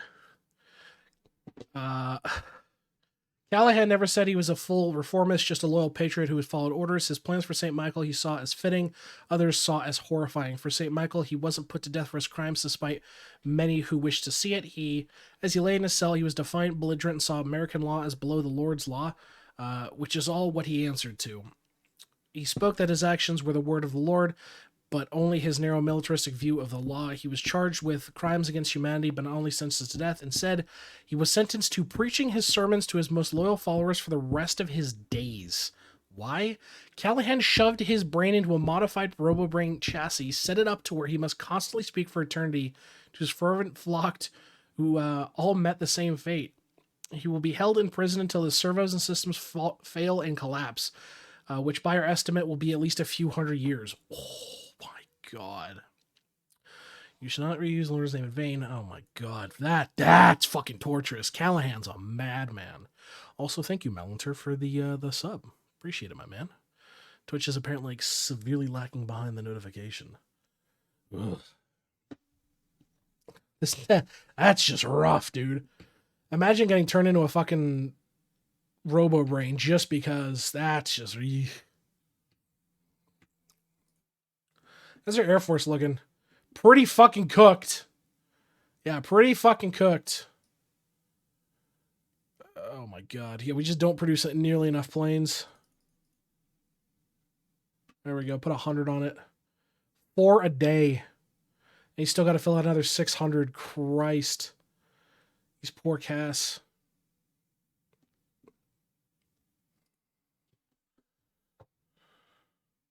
Well, what can you do? What can you do?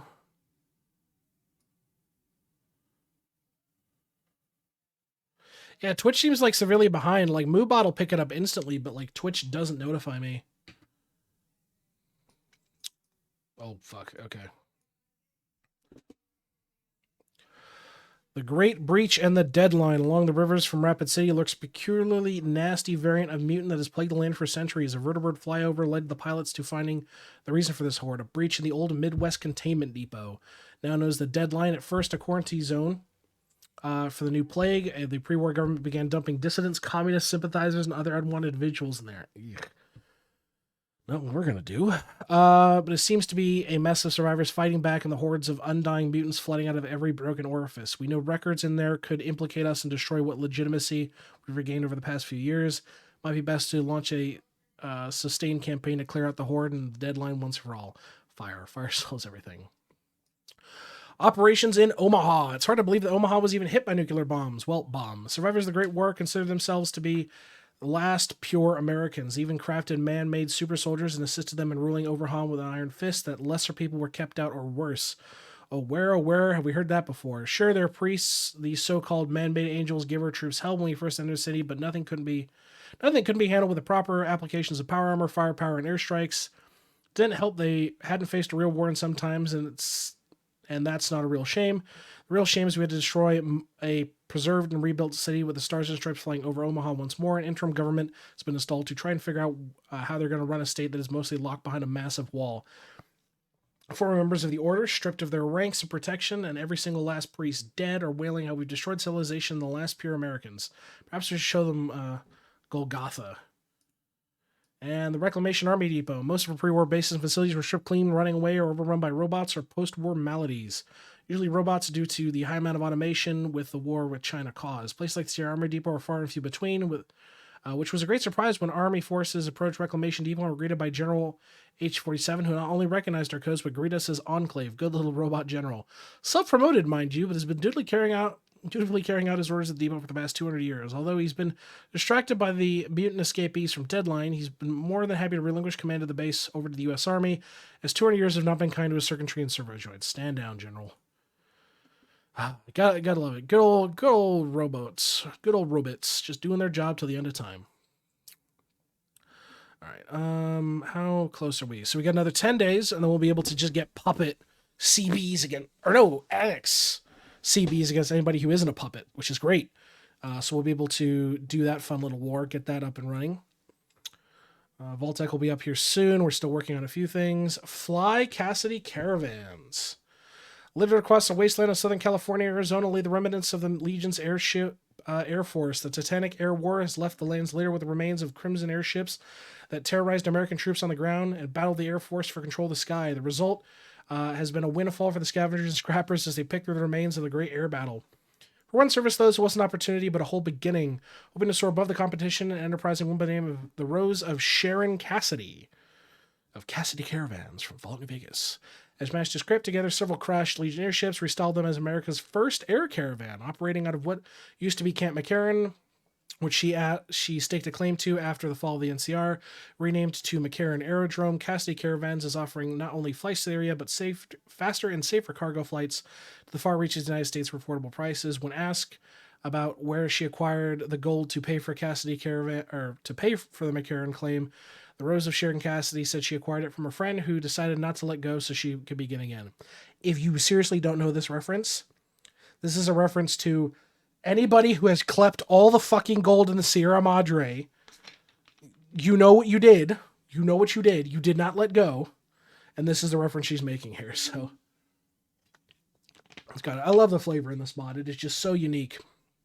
Airship air travel. So we're doing great on stability. War support, not so much. But stability, absolutely. Yeah, we'd improve their zones if we really wanted to. No real rush for it, so we're looking fine in that regard. But perfect. In just a few days, we'll get our war goals and we'll be good to go. God, this is going to be one long fucking video. They're just going to keep getting longer and longer in between these stints.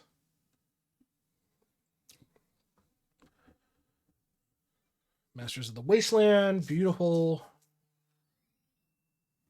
Who the fuck just texted me?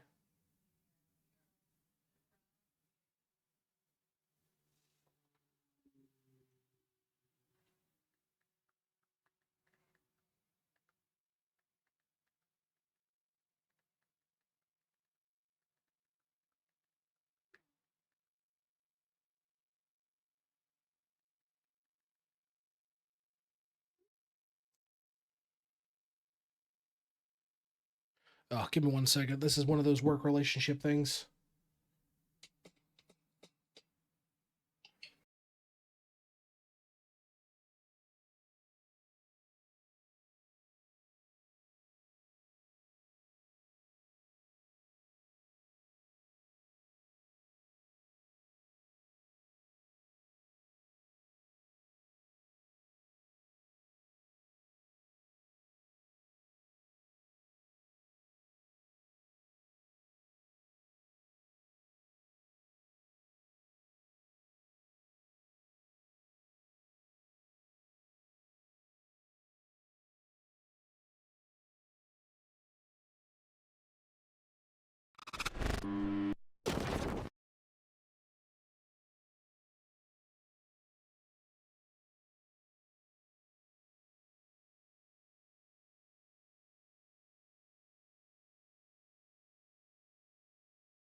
Ugh. Don't worry about it. Don't worry about it. It's work related. The CEO of one of the bigger companies, Swear, he just called me. I can't get my cameras to work. How do I figure that out? I'm like, okay, here's how you do it. So. Got it figured out for Maybe. I don't know. I just want to play my soldier game. a company called you and asked you that question. That's great. Keep that in mind. I suppose. I said, I suppose. Wife, when we get a cat, you gotta ask the wife. She's on the shitter.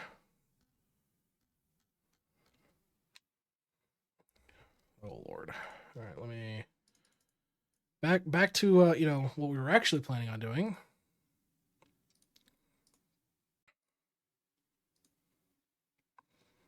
Okay, we should be good. Perfect. Perfect. Okay, the time has come. The time has come for the Midnight Union faction to taste our boot. So here we go. And yes, we are willing to give up this territory here for the time being. Yep, and they called in their faction members, which is what we wanted them to. So we're good. So now we're going to just watch as it completely crumbles in its entirety. Just glorious map painting. Glorious map painting. Some more bases coming online.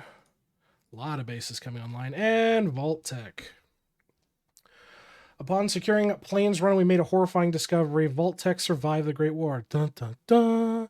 Well, it survived until Lannius took him out anyway. However, the discovery of this raised questions about the various Vault Tech vaults and the fate, as well as the largest, most predominant, of the most predominant pre-war corporations. No secret that Vault Tech was the epitome of everything wrong in the pre-war era. Is a secret. We blame them for everything wrong that can be traced to us, but we don't talk about that. Prioritizing profit over ethics, predatory sales tactics, and unethical experiments on people for nothing more than an increase to their bottom line. Aside control vaults like Vault 8 and a handful of others, most vaults we've come across are nothing more than a nightmare horror show displaying the horrendous results of Project Safe House.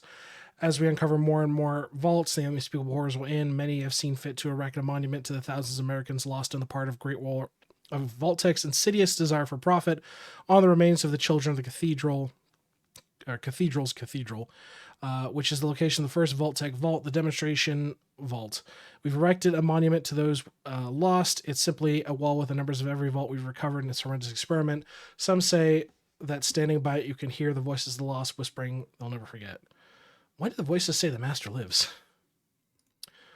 But yeah, the first vaults is where you encounter the master from Fallout 1, who's under the children's cathedral, which is a very, very fun boss battle. Watched Stellaris videos and felt like I was playing Stellaris. I boot up Stellaris. Remember that I don't have 60 DLCs for Stellaris. Yep. Traditional Paradox gameplay. You know how it is.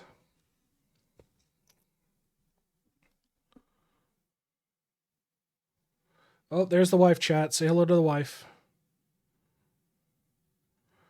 Did the Air Force get mobilized? It did. Oh, yeah. We're trucking through them right now.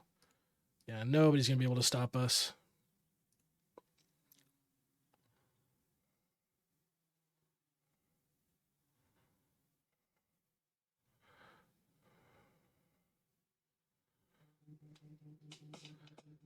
Oh.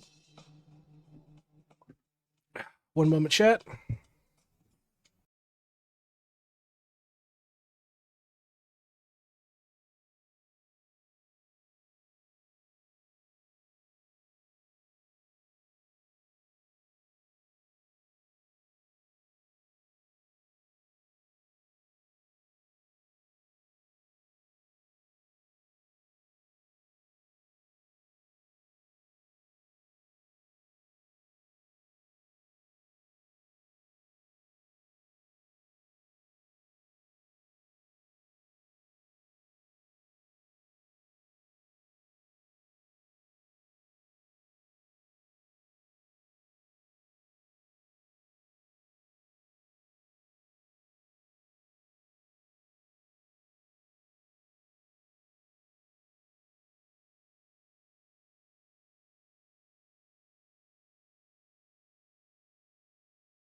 Okay, tech support's done. I fixed the problem. Going back to the gameplay. There you go. Quick intermission while the wife talks about Cowfax. Oh. Oh, shit!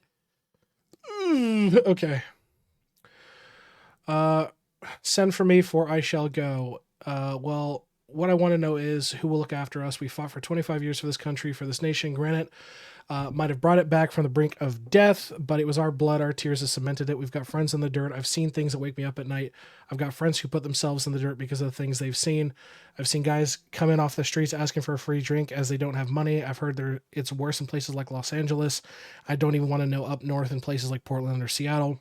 But I know a lot of guys went to settle where after we shoved the war into the Brotherhood out, we gave everything for our country, and this country is going to give us anything for it. Yeah, basically talking about how we really didn't care about our veterans, which isn't true in my mind. Like, we've got, I think we have like full veteran benefits. Yeah, lifetime pensions. So what the fuck are you bitching about? We give you lifetime pensions. Morning intelligence summary. There was a saying around Red Mountain that it was a rough morning. If Callahan had coffee, he sat half awake in his chair as he and the rest of the staff received their morning intelligence summary before work began. Raider attacks along the border have been subsidized by the following series of air attacks. What's the bullet point at the bottom? Bullet point at the bottom. Nuclear bombing in the capital. Sorry, sir, left in on accident. No. We're the only ones on this continent with nukes. Who the hell is nuking us, Chicago? We got a tip for some woman named Lee Moldaver. Tip, well, she broke in last night, but she was apprehended. She was talking about how there was going to be a nuclear attack on New Reno. We have her in lockdown awaiting transfer. Well, let me see her. You're either patently insane or there is something else up for you to try and break into Enclave Intelligence HQ. Who are you? Meg looked at Callahan behind the force field wall. Everyone knows who I am. I really don't. Colonel Callahan, Enclave Intelligence. This is about a nuclear attack in Reno.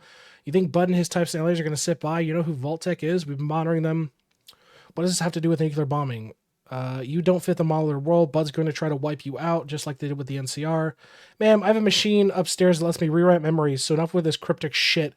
You didn't break in here for nothing. Either you're going to tell me what the fuck is going on, or I'm going to have you thinking your name is Williams.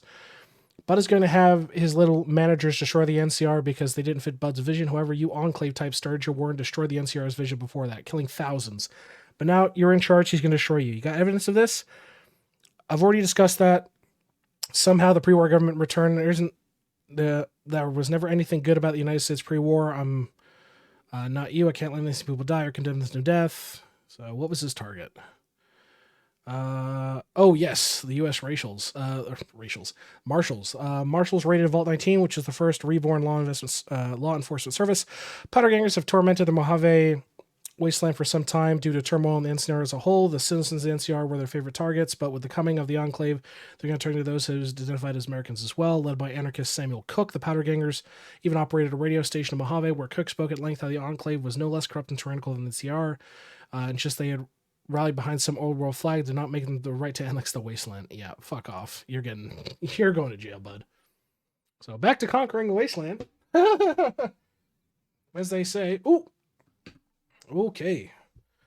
Let me re-up on my nicotine. A lone cart pulled by Ramen. Give me 1 second here. There we go.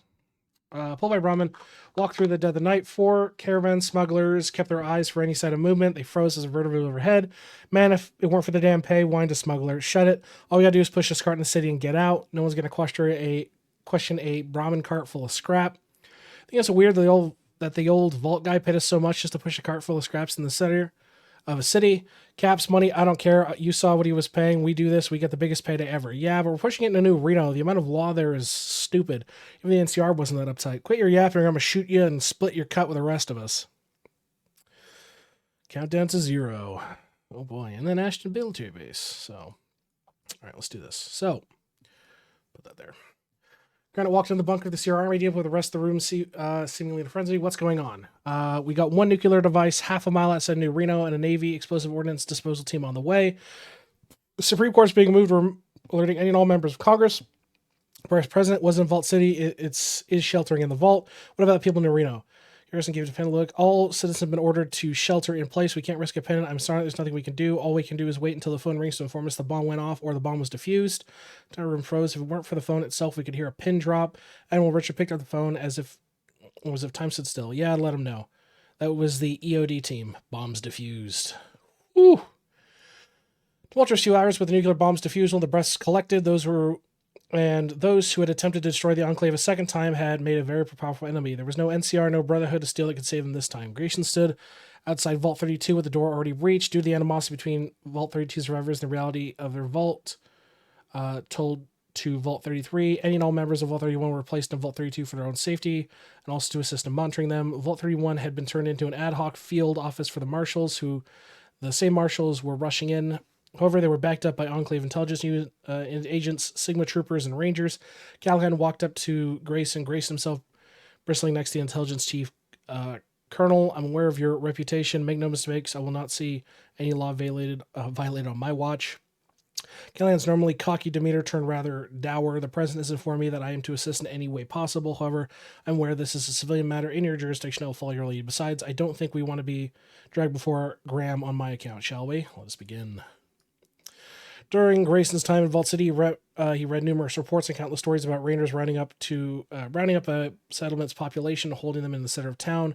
Walking to the atrium of Vault 32, he was reminded of those same stories and reports. On the opposite side of it, he was everybody looking at him while bound and watched over by heavily armored men and women felt weird. The only difference was a brain on a Protectron was Bud Askins. Sir, we're short two members, spoke one of the marshals, former Vault 33 overseer Hank McLean and Betty Person. Ladies and gentlemen, all of you have been implicated in a terrorist plot targeting the capital of the United States. The Vault 31 members looked amongst themselves where Bud spoke. What? That failed? Impossible. There's no way you could have known. What you call a confession? Mr. Askins, are you actually admitting to attempting a targeted nuclear strike against the Enclave of the United States? Enclave that's a damn fairy tale. I told you enough of this Enclave crap. I'm tired of hearing about it. There is no Enclave, there is no government. The United States is dead. No. Grayson gritted his teeth at the mocking brain hunter Protectron that was Bud Askins. The cyborg hoggled forward defiantly as to challenge the old lawman. Listen, I don't know what nation you think you're heir to, but the United States is dead. We saw it. Your little playtime on the surface, that's all it is. Playtime. Now run along. None of us are citizens of the dead nation. We're citizens of Vault Tech, and if you don't leave, Askins' arm sparked to life, exercising jumping into middle claws. Things might get messy. It did not occur to Bud that he and the rest of his buds happened to be surrounded by several well-armed marshals who promptly readied their guns in response to the Vault-Tec executive's threats. Other members of Vault 31 looked uneasy, perhaps wondering if the 200 years in a jar had messed with Bud's brain a bit too much. However, this all stopped as dark chuckling drew over the tense silence. What was so funny? Who is laughing? Why are they laughing? Shouted Bud. A figure in a brown leather uniform stepped forward. Grayson shook his head as he knew any attempts to handling this within the confines of the Constitution would have got thrown out the window by Bud's hubris. Mr. Askins, Grayson spoke, at least try to save some people. Do you speak for all the members of 31? They're my executive assistants. I speak for all of them. Grayson signed as Callahan stepped forward, flicking the top off a Nuka-Cola. Name's Colonel Callahan, Enclave Intelligence, and since none of you are American citizens, that means you're under my jurisdiction. Is this a Fallout mod? Yes, it's a Fallout mod. Is this supposed to scare me? His response was a plasma bolt from Callahan to his robotic chassis. The Protectron brain crumpled over the jar containing the Vault-Tec senior junior vice president's head fell off. Everybody looked at the intelligence officer as he raised his still smoking plasma gun. Folks, I'm going to be honest with you. I'm not a good man. I'm not one of the good guys. I've tossed people out of vertebrates. I've left them be eaten by monsters. I've turned them into vegetable people, and I've been summoned before Congress more times than I can count. He kicked Bud's brain jar, causing it to go flying across the atrium. And I have a lot of enemies. The only reason I'm here before you is I get results. I make miracles happen. So in theory, if I fail here, my enemies might have something to get me removed. So there is no way I'm going to fail. I highly advise all of you to reclaim your American citizenship and cooperate with the Attorney General. Or you're going to have to write a new set of articles in the Geneva Convention for what I'm going to do to you. So please make my day. So he now knew why Graham hated him. Follow your nose. Vault 31 had once again become the epicenter of the investigation. Each member of Vault 31 was questioned and was placed in cryostasis until it was over to ensure they couldn't conspire with the rest. Grayson watched as Chase Powell was placed in suspended animation. Following Callahan's little show, every member of Bud's Buds reclaimed their citizenship or at least paid lip service to save their own skins. Anything yet? Asked Callahan, walking up. No, however, it seems McLean and Pearson were an inner circle and most were in on it. It seems Bud kept everything close to the chest. Makes sense. Even if all of them were his cronies, he could really only rely on his most trusted members. Records show they've been out of here for a while. Yeah. Also, the only two assholes not here. So we have our culprits, but no leads. Anything from Bud? Callahan smiled darkly. I'm having a pledge allegiance. Oh, God. Master Askins, I have to ask, do you honestly think you had a chance? Call me cruel, but do you honestly think you had a future in this world? So I convinced the Enclave didn't exist. We survived the Great War, and what was one more nuke going to do? Asked Callahan. Grayson shook his head. Bud repeated the pledges of allegiance, desperation in his voice. Colonel, please, enough theatrics, may I? Callahan smiled before pressing a button on the terminal Bud had been hooked up to. Grayson sat down next to Bud as the cyborg, panting as if he had to run a mile. Who are you people? We are the Enclave. The Enclave, panted Bud, doesn't... Mr. Askins! Do you think I want to drag myself before a farce and lie about it? You can lie to yourself all day, but we will not lie to you. Since you refuse your U.S. citizenship, I'm perfectly content to let Callahan toy with you, and unless you tell me where Overseer McLean and Miss Pearson are... Bud patted his jaw, bubbling. I'll never tell. You won't get a thing out of me. You hear me? I'm Bud Askins. I got it. Huh? What? Even Grayson was confused. You know, stressing you out might lower your mental guard. Had this puppy hooked up to your mind the whole time. Vault Tech Enrichment Center near Sac City. Wow. They fucking read his mind. Vault-Tec Enrichment Center was a long-looted structure that had once been used as a hideout for raiders before being cleared out by the NCR Army, and at one point as the followers' medical post during the NCR Enclave War. It now buzzes as vertebrates descended upon the place. Half of them were U.S. Marshals, the other half Enclave intelligence. Joint teams swarmed the place before several of them encountered some automated turrets protecting a secure back room. The ambush was negated when Sigma came up and easily dealt with the scrap turrets. The marshals broke into the room with the Sigma troopers backing them up, where they discovered were the signs of life of a few days, as well as the dead body of Betty Pearson, a bullet hole in her forehead. Half an hour later, Grayson and Callahan were looking over the body. They knew we were coming. Monitoring the airways, likely listening in for the Enclave to collapse, and when they realized it hadn't happened, they were coming, that we were coming split. Though Callahan killed his partner. She's old, not in the best shape. McLean, from what I remember, was in shape. It's likely he didn't want dead weight or a loose end. Cunning. Now we have a highly dangerous man out there willing to kill to survive. Now what? Marshal Gurrid. Get security footage of Hank McLean. I want his poster plastered from Reading to Dayglow to Gecko. Dead or alive, sir? Oh boy. Grant looked over his report from the vaults and the raid on the old enrichment center that Grayson and Callahan had given him. I'll release a statement, but people need to be aware. This man needs to be aware he has nowhere to hide. So we've got a pre-war executive assistant with a knowledge of nuclear bombs running around. Unfortunately, yes. It didn't look like McLean had been long gone. In fact, it looked like he left in a haste, possibly just before our vertebrates arrived. We couldn't cordon the place off. We were moving too fast. Grayson put the papers down and adjusted his tie. I have a speech to prepare.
God bless America.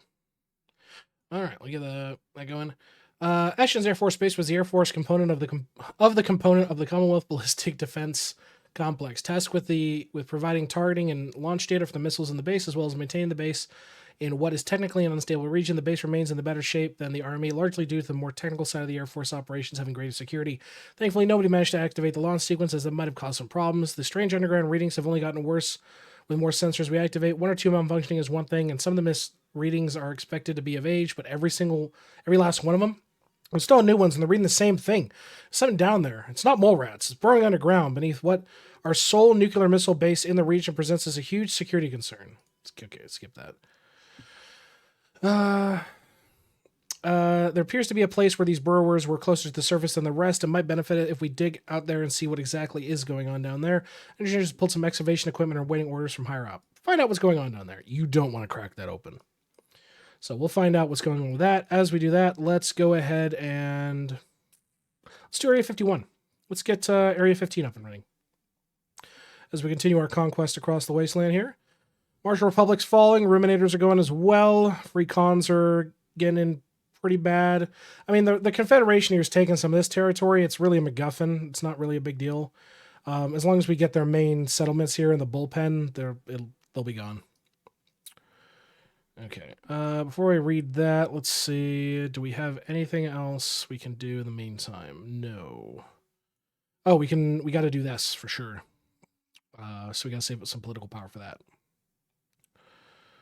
And then, yeah, I think we're good so far on that. All right, so let's read this before we do it. So, another secret of the Enclave was the plan to restore the United States without releasing a modified virus into the air, one that involved the most advanced robots of the day, the calculator.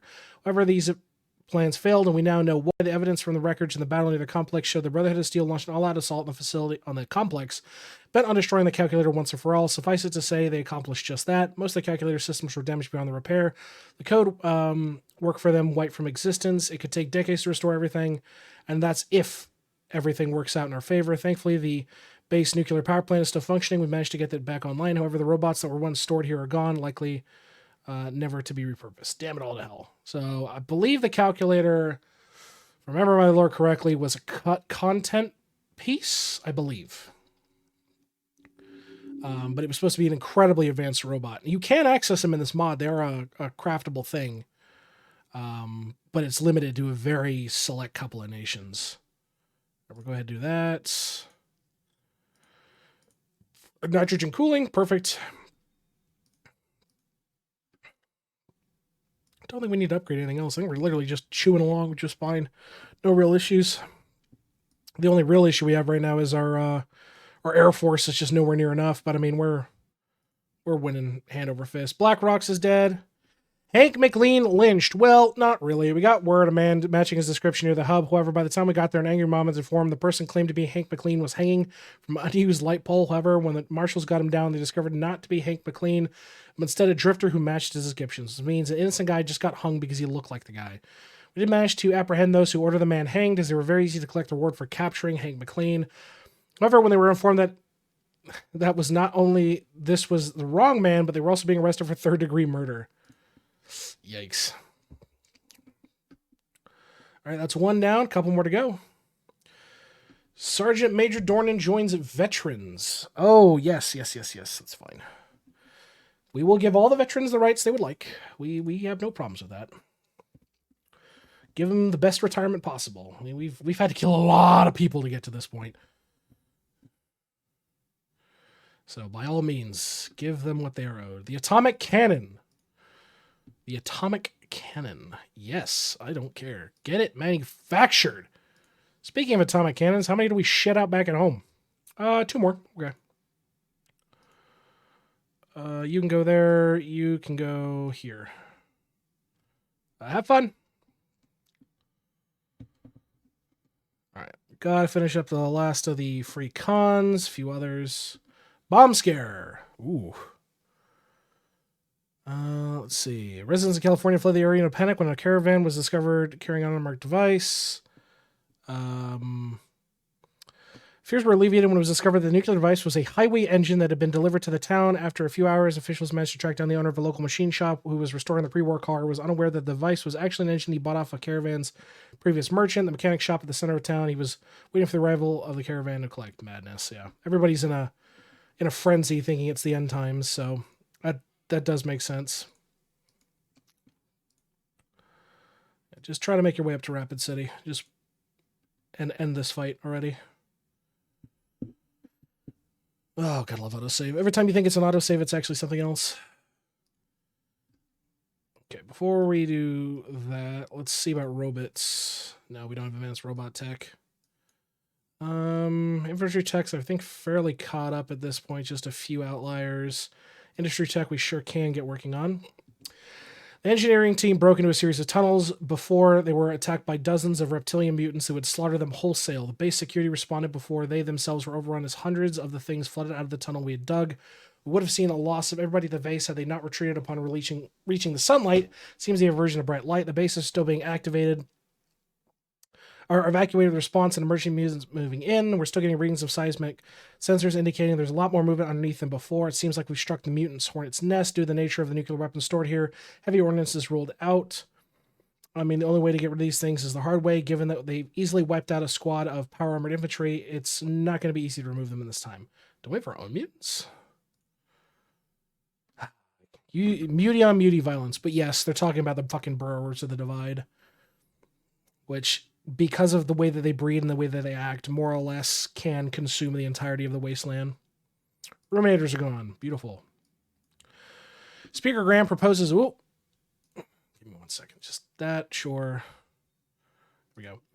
Speaker Graham proposes a bill to reintroduce the Veterans Administration. Yes! Bring back the VA! The bill is expected to pass the House. Yes, bring back the VA. Give them all the money they need. Apparently for guys who keep getting eaten by death claws as well. All right, we just need to kill the free cons and the marshals, and we'll be good in that regard.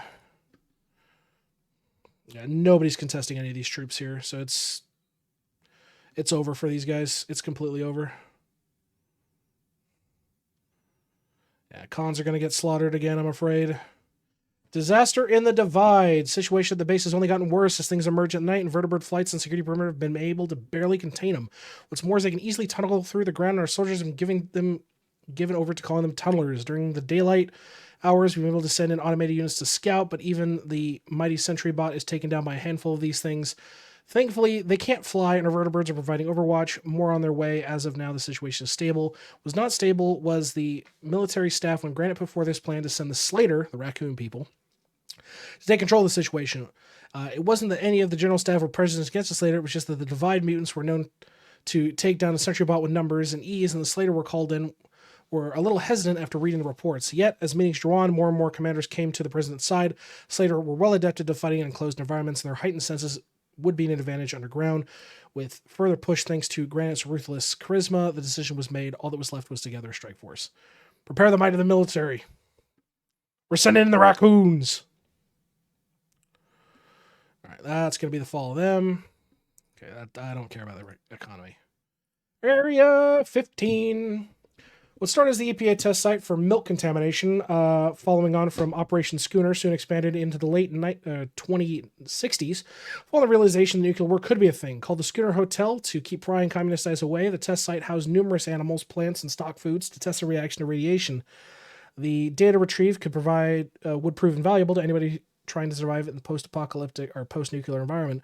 Perhaps it was the name that kept the bodies like the Brotherhood of the Followers of Apocalypse from investigating the area. Schooner Hotel didn't exactly invite the idea of food research. Oh, okay. Little old boost to monthly stuffs. Great. Let's go ahead and do the big empty. You know what? Actually, let's get Red Mountain done because that's a short chain. Let's get that finished. Where at this point we're completely unstoppable. Nobody can contest us. Perfect. War's over. Dun dun dun dun. Eat them all. Eat them all. Eat them all. Eat them all. They're gone.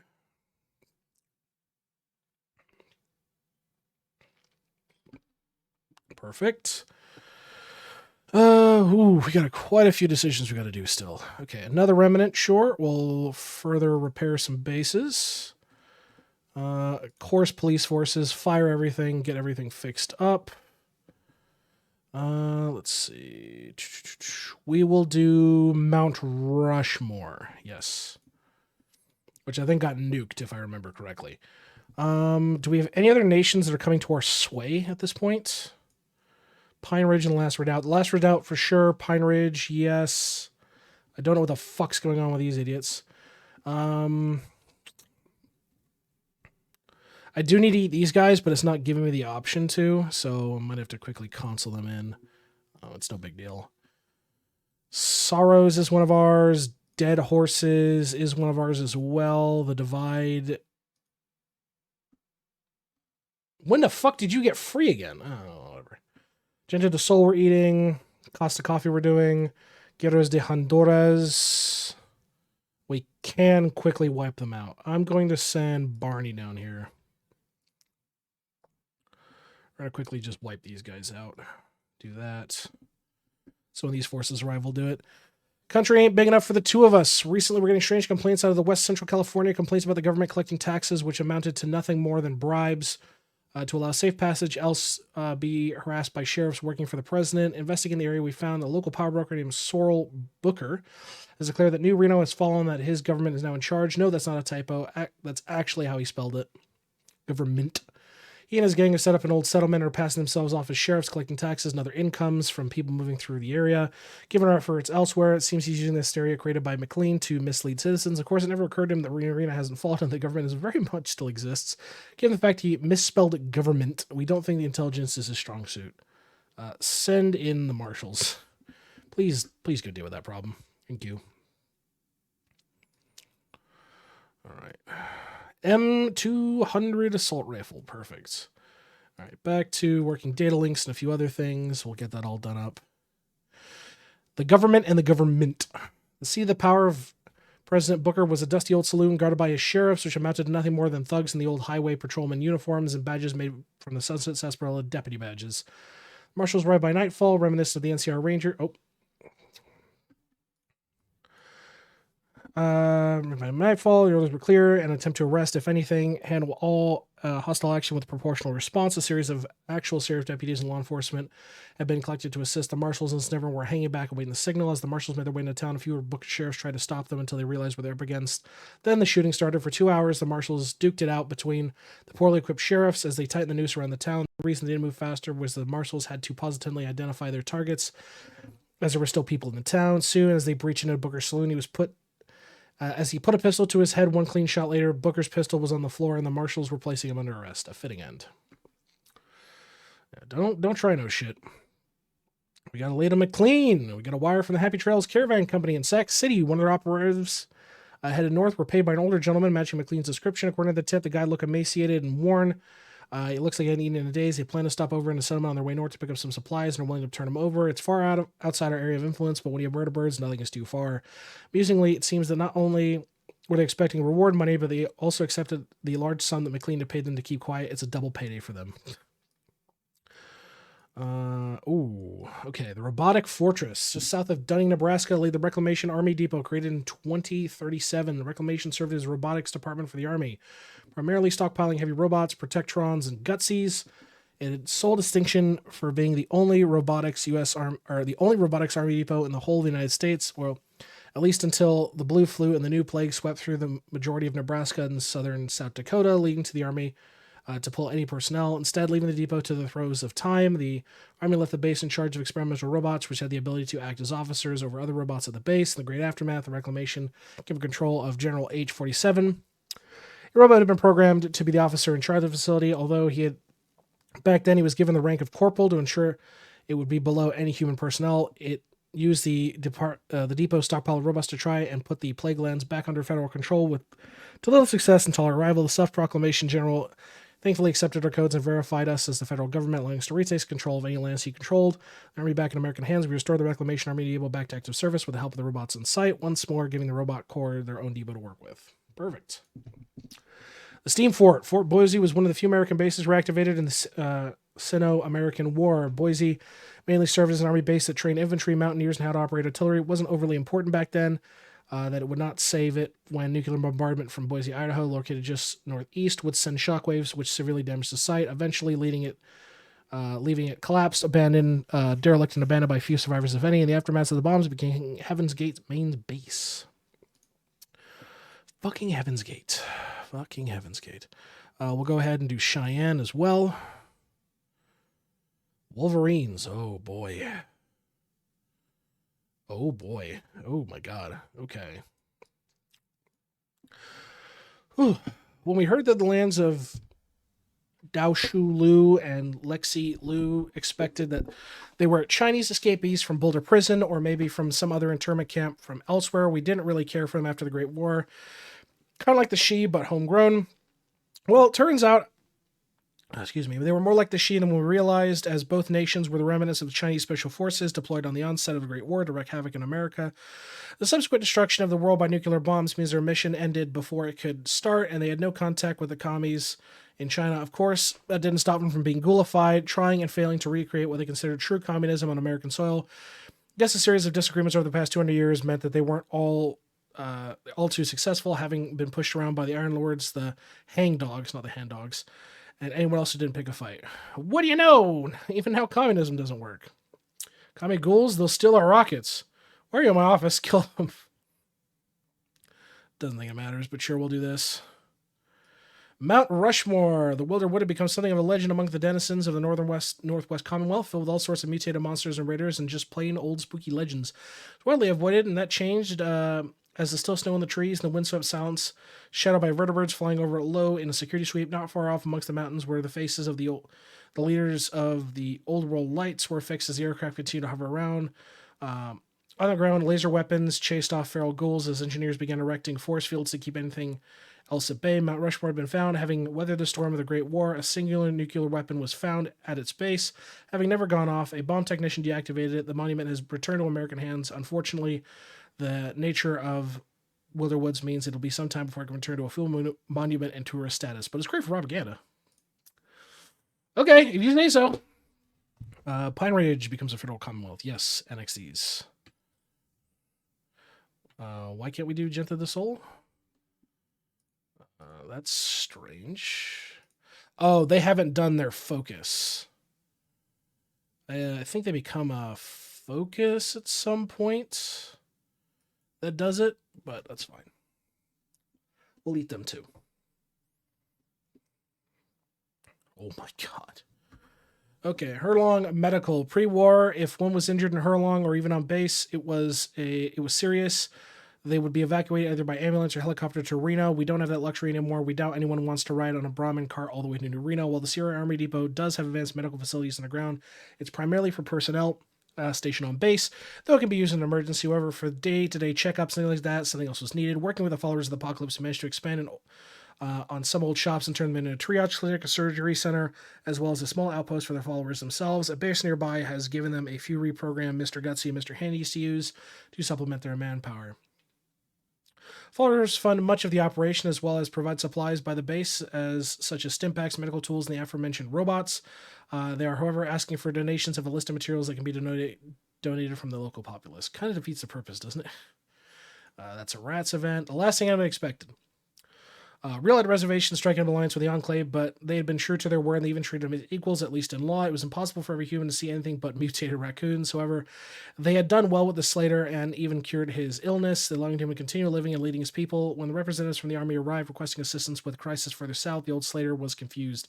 Here are the war stories from the Slater scout corps of the Enclave Army was one of the most powerful in the world, and having tamed all of Nevada and swept aside the NCR like it was nothing. If they had come to him now, it must have been dire. The old Slater, along with his Scout Corps veterans, listened to the Army officers explain the situation of the divide. Yep. Settlement of Cosworld was a minor settlement built into the remnants of a busted-down U.S. Military convoy. The Happy Trails Caravan Company was one of the few routes that had walked this area and provided some income for the settlement. It was an unassuming town and weathered much of the turmoil in the wasteland for some time. Of course, all things must come to an end. The chase ends. The last of Bud's buds. The Marshall's vertibird landed on the landing pad as Grayson Callahan stood there waiting for the engines to shut off. At long last, the manhunt for Hank McLean was over. And of course, before they dragged him to the court alongside Bud, Grayson wanted answers. Bud was a sociopath, but spent his time in a jar, clearly had altered his perception of reality. McLean had a daughter, a son, and a family. Why would he throw all that away? Why risk all of this? First out of the vertibird were some Slater Marshals alongside human Marshals. McLean was let out, was clearly disturbed by the sight of the slaughter. One even fake growling and biting had him, causing the former Vault 33 overseer to jump and scream, which was met by laughter from the Slater. Clay enjoyed seeing a human so terrified of him. I love these little guys, chuckled Callahan. Grayson walked up and looked over the emaciated McLean. It was clear that McLean wanted this to end, but there was still fire inside of him. Defiance didn't matter. Mr. McLean, I presume. Welcome to Sierra Army Depot. The winning team. It was a poorly lit room, a single 40-watt bulb, an old table, 2 chairs, and 3 ceiling-mounted auto turrets trained on a single prisoner. There, worn out from everything that had happened, sat Hank McLean as he contemplated everything. The door opened. Grayson sat down and laid some papers before Hank. Surprisingly, by all accounts, you would have gotten off easy. Had you not shot Miss Pearson, you would be only facing 20 years. Mr. Askins would be the one taking the fall. Sadly, murder is murder, of course. I'm not here to give you what you're being charged with. No. I want to ask you why. Why do this? Hank was quiet, sitting there opposite of Grayson, tired, worn out. Grayson cracked his neck. McLean, the president has tasked us with finding out why. Now, outside the door is a monster with a Nuka-Cola addiction, and frankly, he frightens me. Either you tell me why he tried to destroy the government. Government? What government? The United States? That's a joke. The United States is dead. I saw it die. All that's left are savages. A savage people who are still waging war 200 years later. A world in factions endlessly fighting, endlessly at war. I had to make a choice between your violent world and my peaceful one. Enough of this United States shit. Grayson nodded. You know, I used to be just like you. We called them muties back then, continued Grayson. We all did. We all grew up calling them muties freaks, and everything went to hell. I escaped with an angry old NCO field, head east to Vault City. We wound up in the courtyard, and it was there I came face to face with a mutie. You know what what they did to me, McLean? You know what those people I called muties my whole life? They handed me a water, said I looked thirsty and could use a drink. Grayson leaned forward, eyeing McLean. I was treated like vermin by those Vault City elites, and I had to fight to get my rights back. Spent time in the Vault City Guard to earn money to open my practice, and I saw the horrors and terror that was in this wasteland. I've seen unspeakable things, and I've had to put away some vile dregs that I wouldn't call human. I always think back to the cup of water I was handed. Even when I saw all that, there was something Still good in this wasteland. I've worked my whole life remembering that. And then there's you. Grayson stood up, loosened his tie a bit, who decided to destroy everything without even stopping to think, who else lives out there? No. Because they don't fit your wasteland. In polite society, Mr. McLean, I would let 1,000 raider bosses go free than not to see you shoved in the deepest hole I can find. You disgust me. However, your fate is not for me to decide. That is for a judge and a jury of your peers. Good day, Mr. McLean. I hope to never see you again. The trial of Overseer Askins and McLean. A federal court today sentenced Vault 31 Overseer Bud Askins to death following the attempted nuclear bombing of the United States, with the judge citing it was too dangerous for Bud Askins to be left alive. Mr. Askins was noted in being held in contempt of court several times by preceding judge, which some analysts are saying led to his death sentence. Former Vault 33 Overseer Hank McLean had been sentenced to life imprisonment for aiding and abetting terrorism, plus 40 years for the murder of Vault resident Betty Pearson. Additional charges such as being accessory to a mob lynching was passed to the Sierra Commonwealth Court following federal review. The president thanked Attorney General Felix Grayson and the Intelligence Chief Colonel Mattis Callahan for their role in bringing this crisis to a close. Speaking to the assembled press, President Grant announced that the time of lawlessness and terror that defined the last 200 years is coming to a close, and this marks the turning point of a new era. America stands. Oh, hey, look. Ah, fuck, I don't have political power. My goddamn war support's back up. Shit, I could go war economy. Fucking, I guess not. How much political power am I making? About 3. Ooh, main operations center.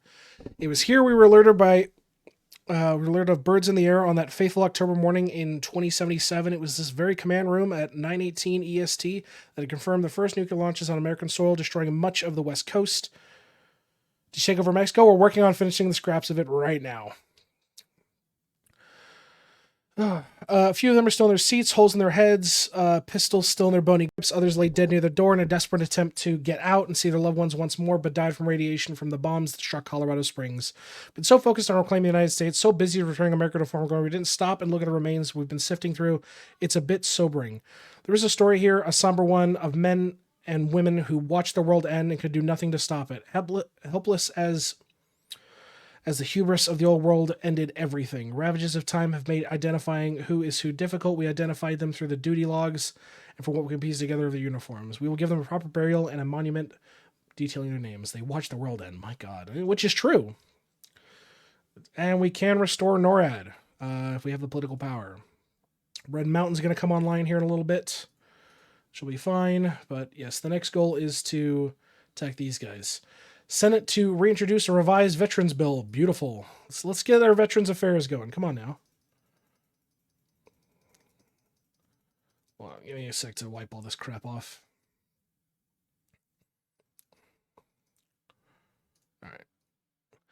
Recreating Cheyenne. Cheyenne, Wyoming, although scarred by the Great War, managed to survive as a modest but vital hub throughout the post-war caravan routes. Over the years, the city became a minor economic power in the region, a waypoint for traders and travelers navigating the harsh, irradiated landscape. Those scavenging in Denver found that Cheyenne was the perfect place to sell what they found in the city, since trade caravans headed in all directions. However, a fragile peace was shattered when a fanatical ghoul known as the Great Glowing One arrived in the region, driven by a twisted belief that ghoulification was the next stage of human evolution. He began forcibly converting others to ghouls, creating a fanatical cult that terrorized the city and surrounding areas. Suffice it to say, by the time of arrival, the situation had become dire. The once thriving trade routes were disrupted. The city's human population was rapidly diminishing under the Great Glowing One's reign of terror. Even our ghouls were horrified to what was going on, and these were the ghouls that spearheaded the attack in Wyoming. With the threat eliminated, not only has the economic progress of Cheyenne been restored, we've officially restated it as the capital of Wyoming, marking a new chapter in its history. Money flowing into the city, as well as control it had over nearby trade centers, has given us an edge in establishing order in the region, especially since our efforts are still hampered in Colorado. Perfect. All right, so we are getting everything all shipshape here. A meeting of man and mutants. I'm going to let this parse over here for a little bit. Yeah, waiting for those. We're going to head and going to go do that. That's fine. What they were asking for was a tall order. Even for FEV mutants, these tunneler creatures seem fierce. For his part, Rel was invited to New Reno to personally meet with President Granite for the first time since the two signed the unification treaty. Granite welcomed a giggle. welcomed the old Slater warmly, giving the Slater every report he personally had received, and the old Slater looked over it with some concern.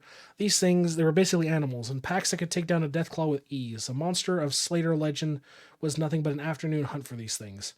He also read the casualty reports, and he sat back in his chair. Rel cast his eyes over the U.S. flag, the granite hat in the corner. Some of his own kin had been killed in the operations of the past few years, and some fighting side by side with humans who had brought them in. And Rel thought back to the day when he arrived at the Bros and extended a welcoming hand. He also remembered when the first units of the Scout Corps were sent to war, and the glowing praise delivered to him from their actions. Sealing his resolve, he would help the country that had brought him in and welcomed him to our nation. Standing on his chair, mostly at eye level with granite, Relson agreed that the Slater Scout Corps would do everything in their power to assist in defeating this crisis. I knew I made the right decision. We're going to send the raccoons in to kill the things that are killing the Deathclaws. It's fine. It's fine.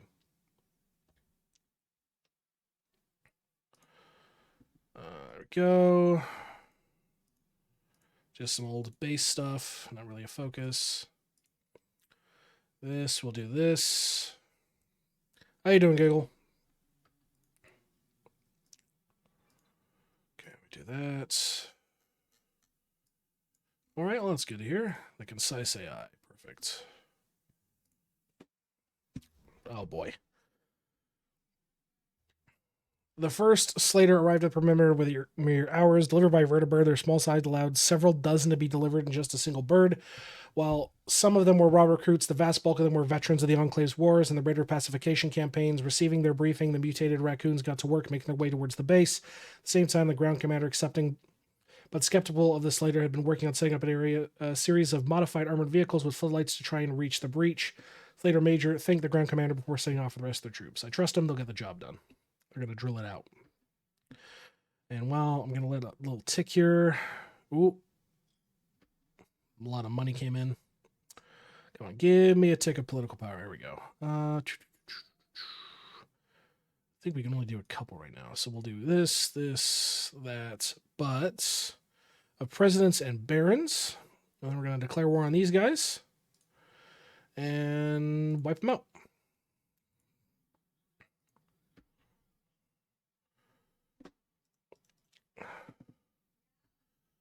Oh my god.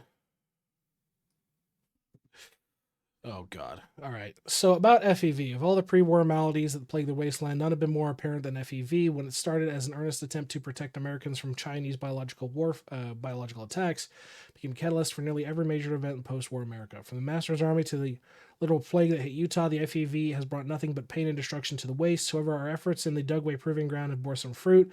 Working off our old research to omnicide, cure the wasteland of radioactive maladies, or scientists have managed to rework the deadly stuff into targeting certain wasteland horrors, from Cazadors to Deathclaws. Of course, anything involving requires the president's approval on the science team.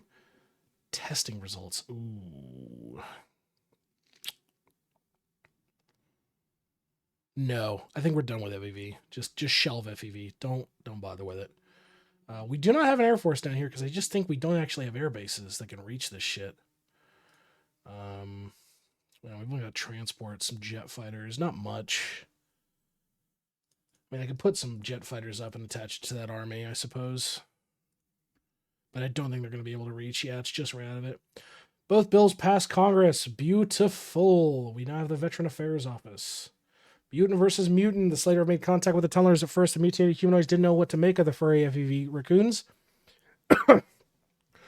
They observed the little fuzzy creatures with confusion before the Slater struck. Operating in small unit tactics, the Slater took down several within the base before the tunnelers finally recognized them as a threat. But the Slater took some casualties, a mix of their own military tactics and old hunting tricks kept them relatively light. What's more, the tunnelers weren't even safe when they tried to dig underground, with the burrowing Slater following them into their holes and striking them on their own turf. Seismic sensors are picking up what can be described as small, localized explosions. Likely, the Slater using grenades and other explosives tried to root the things out. Tenacious little beasts, aren't they? Dude, the raccoons are cleaning the fucking wasteland up. That shit's great. Yeah, basically, if we can just like cut this tile off, this army's fucked. It's over. They physically cannot keep up with us now. All right, that's that done. Let's go ahead and do this. What? Oh, they flipped to us as a federal protectorate. Oh, cool. Something happened. During a resupply, reinforce, and evacuation run, one of our pilots noticed that the Slater had captured several of the larger brutes and were apparently riding the things like a wild Brahmin at rodeo. When asked the reason for his insubordination, the Slater major calmly replied that his troops were taking some initiative and tactics and applying the U.S. Army's tradition of innovation. He explained the tunnels were no different than any other mutated horrors they encountered in the past, and if they can be obtained, they can be used. He pointed to how the Slater had tamed giant mole rats in the past as beasts of burdens, and these tunnelers were just scaly humanoid versions of them. If they could tame they could tame at least a few, they might be able to create a sort of cavalry corps to handle the rest. Ground commander has been reported that the plane was crazy, but crazy enough it might work. What? Thunder over Pacific. Ooh. This is an interesting choice. The discovery of Chinese ghouls has brought forth talk that maybe, quite possibly, China survived as well. The mere existence of Enclave gives credence to that thought, and our knowledge of our dark secret past means quite possibly they will have less than good intentions. We hope to play them off until word returned that one of our trade ships had docked in Hawaii. The harbor was docked. In the harbor was docked a large sailboat that was flying the flag of China. Nothing had happened between the two, although the captain reports of stares between our sailors and theirs. Of course, our trade flew through the flag of the United States. The ships were soon underway without incident. Word got out, spreading like wildfire. Many petitioned, even funds for an expedition across the Pacific to see if maybe, just maybe, China survived. Several issues such as an expedition are being addressed, but the most pressing issue is most of us don't actually know Chinese. Thank God for the sheet! Oh, cool. All right, so this war's done. That's great. I don't think we're eating any of you. I don't think any of you are on our... you can rejoin. Yeah, you guys aren't rejoining us, so we're going to wipe you out. So that's fine. All right. You're going to set up here. You are going to set up here. Let's get the Rangers, which we will double reinforce here as well, because I believe these guys are all in one faction. Yeah, these guys are all in their own little faction. So why don't we just double up on everything and set up an invasion force here. Take over the rest of Texas. The Yellow Rose of Texas. We still need to save up political power to do NORAD, which is fine. We're doing the Concise Machine. The trial of Samuel Cook. Samuel Cook was relatively quick, but very close to becoming a failure. Cook happily pleaded guilty to all charges, seemed to take pride in them. The cornerstone of his defense seemed that since all of his actions were taken against the NCR was no longer existed, he did nothing wrong. One flaw in his defense that while under certain legal review that might be true, the judge decided to suspend the case on those grounds that a greater legal review was needed to determine the validity of the claims. Given the state of the judicial system right now was not the time for such a review, he ordered Samuel Cook to be frozen in cryostasis in the Sierra Army Depot until further legal review can be applied. Okay. Oh, this is another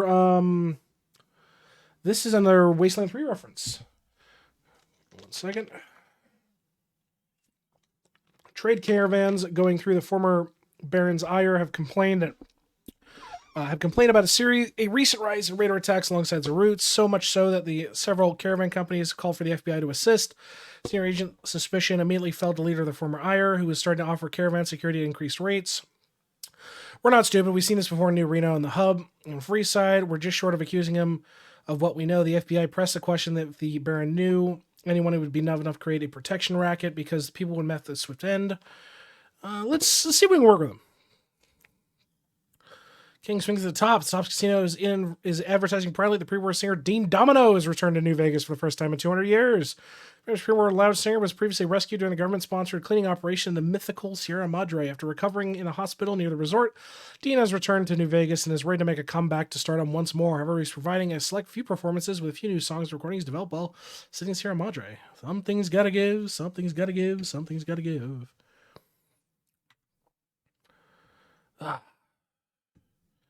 Assembly review post panels. Oh my god, more political bullshit.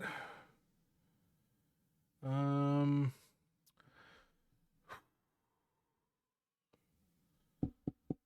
see. Senate's veteran bill. Don't really need this. I would rather do this. Yeah, sign the House veteran bill. Because it's just better in stability. Like, I prefer this.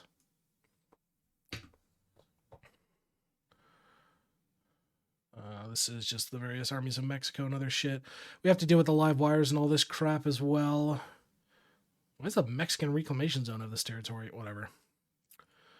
These guys got to go as well. They're oh god. Diplomatic immunity. Oh boy.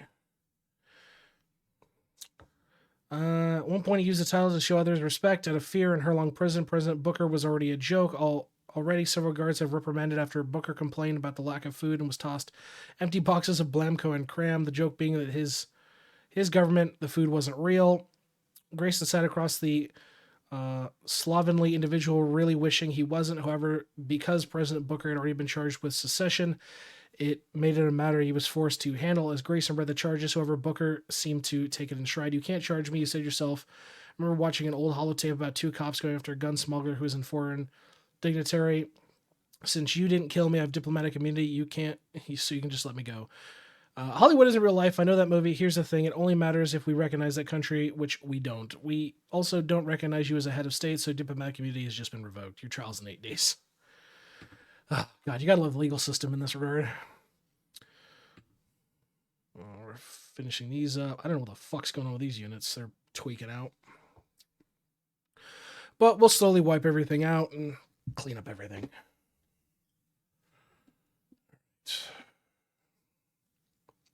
Oh boy. All my units in place here for this? I think they are. No, there's a few still moving around. Still waiting on a few units. Yep, here they come. Okay.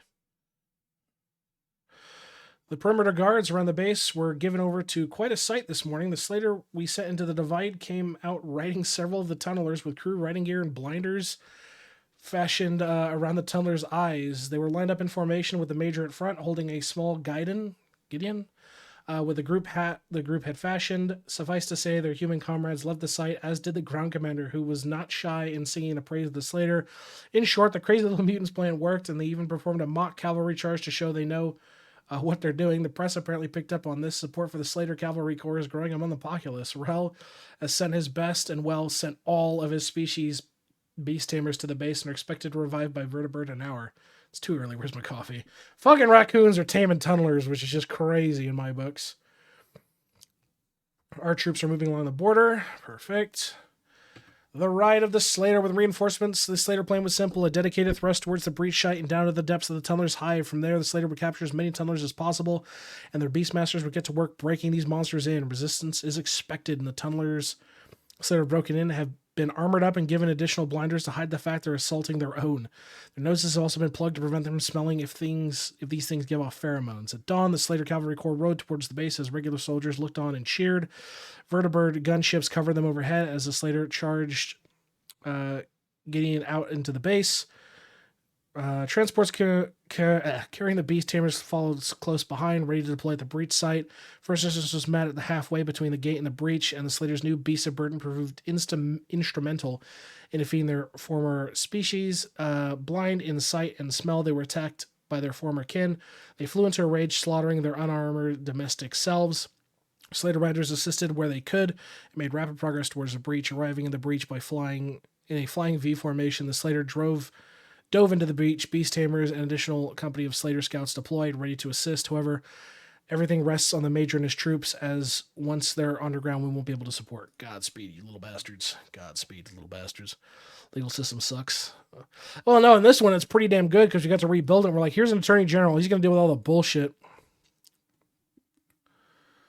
All right. Slowly but surely.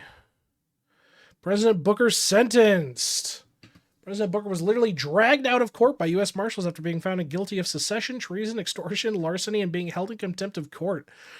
Reporters in the courtroom noted that Booker's defense was that since, as he wasn't a citizen of the United States, he wasn't beholden to their laws. The judge dismissed the case with the Attorney General mentioning that if Booker wanted to continue these claims, if you turn over to military and intelligence officials, of whom the Director of National Intelligence had been summoned by Representative Graham, again stemming from notions of the recent nuclear scare. Anyone who thinks they can get away with extorting American citizens in the United States still exists, and with the long arm of American law will come for you. Some legitimacy. Oh, don't you worry. Once we wipe these, we'll take a pause. Perfect. The concise AI. Just before the outset of the Great War, the DIA created the predictive algorithm machine, or PAM. It's the robot you can encounter in Fallout 4 that the Railroad has. Sophisticated AI that was the pinnacle of analysis AI. However, PAM was lost in Boston. It's going to be a while before we get back. Colonel Callahan, however, has been chasing its predecessor, the poorly named Mass Analytics Terminal. While it is not an AI, the basis of the technology will then to inspire the Zax computer and PAM, which is what led to the device to be mothballed. The device can perform hundreds of calculations a second from battlefield data to encrypted radio broadcasts, and now it's back in the hands of the rightful American government, and it's ready again to defeat America. Yeah, this gives you some really, really good stuff, which we should have arguably gotten whenever. We didn't really utilize it, so it's fine. Star for the future. Hernlong Reborns. We'll go ahead and get that cracked off, get that focus done. All right, perfect. Our men are in position for this assault. We'll go ahead and give them the orders to crush them. Let's go ahead and declare the war and wipe them out. The changing of the guard. It was a light snowy day at Colorado Springs. Despite forecasts to the contrary, it fell regardless, although almost as if the heavens were weeping. In a day, in the center of a reclaimed park stood a newly built monument, a single black obsidian obelisk. On the side were the dozens of names engraved of those who were on duty on NORAD on the 23rd of October, 2077, who watched the world end in nuclear fire, and for those who never made it out of the facility alive, and those whose remains were recovered, identified, and entombed beneath the obelisk. President Grant stood before the monument, and around the president stood a few military personnel and the new staff of the restored NORAD, of whom would soon begin work protecting America's skies once more. The crowd had also gathered to watch the ceremony, though more than for curiosity than understanding of what the monument represented. The president approached the monument with a somber expression. He saluted the fallen airmen and officers. Military members followed suit, as well as the crowd in various degrees. Not a single word was uttered. A moment of silence for those who had fallen. Rest easy. You just got to think about that mindset of just like, you watch the world burn. You know, how does that make you feel? You could do nothing. You couldn't spend your last moments with your family. You just watch the world burn. Has got to be one hell of a fuck mindset. Just unimaginable suffering. But yes, we're going to wipe these guys out, and we're going to take a small breather for that. Because with them conquered, we will officially own all of Mexico. Because we have Costa Coffee, who apparently did not side with us, which we will wipe them out. That's not a big deal. We can literally simultaneously do that, which I fucking will. Because I thought we had the fucking Baron. Apparently not, you little shit. Wipe the Baron off the face of the earth. Thank you. This.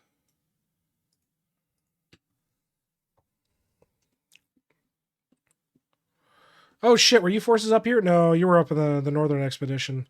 So yeah, you're fine. We've still got to clean up a lot of America, but we're nearly done. We're nearly done. So once those units are in place, we'll kick off that war, and we'll officially have all of Mexico and some of Central America under control. Because Gente de Sol is a federal republic, so that is that.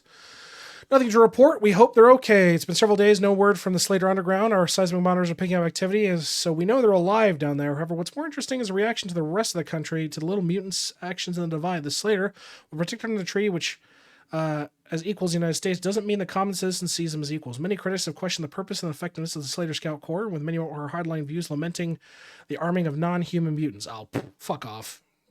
Our little raccoon bros are doing good shit. Leave them alone. Costa Coffee. I do need to get men down here because even with... the expedition to China begins. The route to Hawaii was calm without incident, with a few sightings of ghoul whales and krakens to keep gun crews alive and responsive. Near the islands, however, radar picked up several large identified ships moving at high speed. Too high for the vessels of the Kingdom of Hawaii. Our captains reported seeing several vessels flying the flag of China and are closing in. They don't seem to be on an intercept course. However, the image our captain sent us indicate they are not civilian vessels. Keep me posted. So we are going to wipe out Mexico's last bits of resistance. We're going to wipe out the Jewel of Texas's little bit of resistance and potentially meet with the Chinese. So this is big news for us all. Big news for us all. Forever Soldier. This is new. Red Storm rolled through Freeside, setting everybody inside for fear of radiation. Dornan himself were calmly setting up tables and chairs. He still didn't know what he was going to call the place. Maybe the oil rig? Nah. You have to think of something better. Setting up chairs, he heard the door to the place open. As Cleo marked not open, but word among the veterans community in the city was that Dornan always opened for veterans, whoever needed a place to rest, especially during a rad storm. Looking over, Dornan saw a man with a robotic arm and a decent suit walk by, sit at the bar, and there was a hint of recognition. Setting a chair down, Dornan walked over, pulled up a shot glass. All we have is the local stuff, sold cheap. Thanks, Drill Sergeant, said the man before drinking the shot. Drill Sergeant, huh? What rotation are you? Asked Dornan. January 78. I was the one that got his leg stung by a bloatfly. Private Romero. I thought I recognized you. Seems you lost an arm instead of a leg. Yeah, Centurion got lucky swing on me. Doc couldn't save it. So that's new. I see that suit you're wearing is an army issue. So a gift from the VA loan, where I got the arm too. Figured if I got some money, I may as well see if I can double out here in Vegas. Dornish finished wiping the shot glass down before looking at Romero. Romero, I did not train you to just gamble your money you just got that was meant to help you. So you didn't listen to me in the 78, and you damn well better listen to me now. They're wanting people to help rebuild those lands we just took, and they're giving discounts to soldiers. Take your money, don't gamble it away, and go east, young man. God, Dornan is such a great character. I really wish he got a lot more writing, because it's a fantastic character that he's based around. And I love what they did for the writing for his character in here. It's just so well suiting. Absolutely so well suited. Flashpoint. Ooh. Our captain has reported she's encircled the waters for several days. As the Chinese fleet, Robcode translator is acting a bit buggy, but for the most part, we can translate what we need. Language barrier hasn't eased tensions any, with many within our expedition getting anxious of sneak attack. Observers report the crewmen running around on their decks, possibly preparing weapons. Our captain is requesting on what exactly we want to convey to the Chinese fleet. Broadcast peaceful intentions now. Peace can change. As the Shi continue to converse with our Chinese ships, they agree to come alongside. For the first time in 200 years, the descendants of Shi Hang Ti looked upon their fellows as who are equally perplexed to see Chinese members alongside his American crew. After several emotional moments from the Shi, the commander of the Chinese ships approached our captain. With the Shi translating, we were able to describe it into a holotape. Greetings from the Democratic People's Republic, or Empire of China. We are pleased to see that you have also survived the great mistake. Based. After a few awkward gestures of bows and handshakes, as well as discovering both of them and ourselves were about to open fire, the delegation talked along through the night. They spoke of China's own vault program and the remnants of the Red Army and even Mongolian raiders, but were far more interested in the Shi, who they couldn't believe survived the great mistake. By daybreak, spirits reigned high when the messenger from the imperial house offered a treaty of peace and commerce on behalf of the People's Democratic Empire, and for the desire of the emperor to meet the president. Apparently, there's quite a market for Nuka-Cola in China. Can't be trusted, prepare for war! Wait till you try to censor this sarsaparilla. We're doing peaceful reformist. The war is over. We are no longer the governments of old. So we'll absolutely have that peaceful communication. I still have to do a lot of work in Texas and all this, but when we take all of this, it'll be fine. We will start the restoration of NORAD, bring that online proper. Finish up this war here. Fate of the Slater. Give me 1 second. You guys can read that. Just want to make sure all of our troops are... Fuck me. Do you have enough troops in this fucking border? Holy shit. Why aren't you putting the rest of it in, your actual fucking troops? Because, oh my god, you have all this shit, but you're just not... You're just stacked. Whatever. Our troops, I'm going to just set up down here as well. Just get all of our guys down here. The fate of the Slater. We received word from the Slater from the base. 2 messengers rode up to the perimeter this morning requesting additional reinforcements, supplies, as well as radios to communicate with the surface. Lead messenger, a Slater lieutenant, reported the tunnels beneath are large and expansive, and the Slater are operating in unknown territory. We don't know how large the tunnels are. The established the base camp, one of the larger nests, as well as basic aid station, but the supplies are running short. The ground commander sent a request up the chain. Supplies are on the way. Additionally, an entire battalion has been dispatched from the Burrs, many of whom Being veterans of scouts across the army, at the very least, we know our mutant troops are advancing underneath, which is welcome word to what has become a national spectacle. I knew they'd do fine. Exactly. You can't take down our raccoon boys. They're too fucking strong. Hold on. I think I did not select the whole army. Hold on.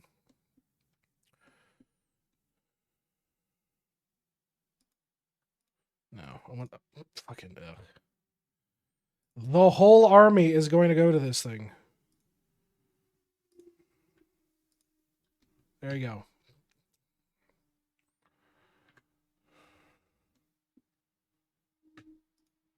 Perfect. It's one down, one to go.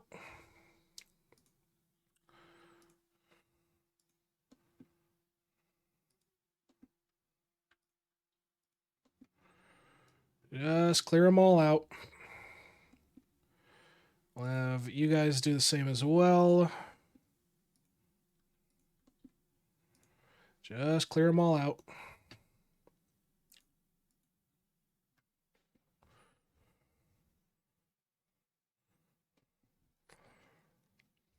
Old World Blues. Get some of our stuff back. NORAD's coming online. We will annex you guys in 60 days. A couple of other reinforcements. Power whatever grids we can. Still got plenty of construction we got to keep doing. We're going to rebuild America. We got to do it right. Yep. And we're just going to go ahead and take out the coffee baron.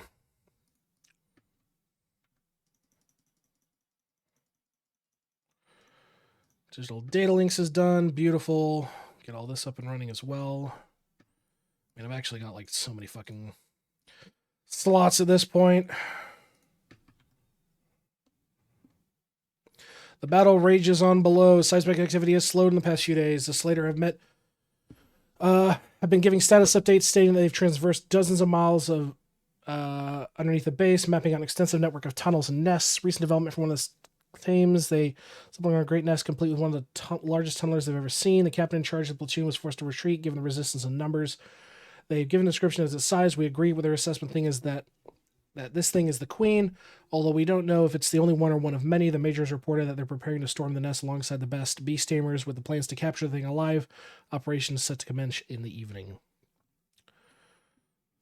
Give them what for, little guys. Give them what for.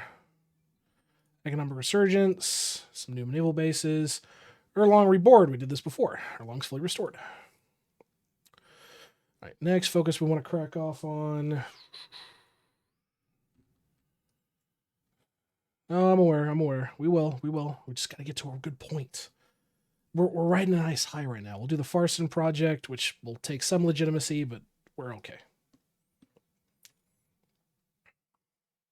Want to end on a good note. We're going to retake the remnants of the Texas shenanigans. And of course, we're meeting with China. A meeting of giants. The Navy expended nothing escorting the president to Hawaii, where the meeting was agreed to take place. With the largest and most decorated ships of the fleet, the president rode in ease and comfort aboard, further guarded by the Secret Service, Marines, and Army Rangers. Upon the arrival of Marine One, Granite's vertibird was met with fanfare by King Kamehameha. The 21st? I think that's correct.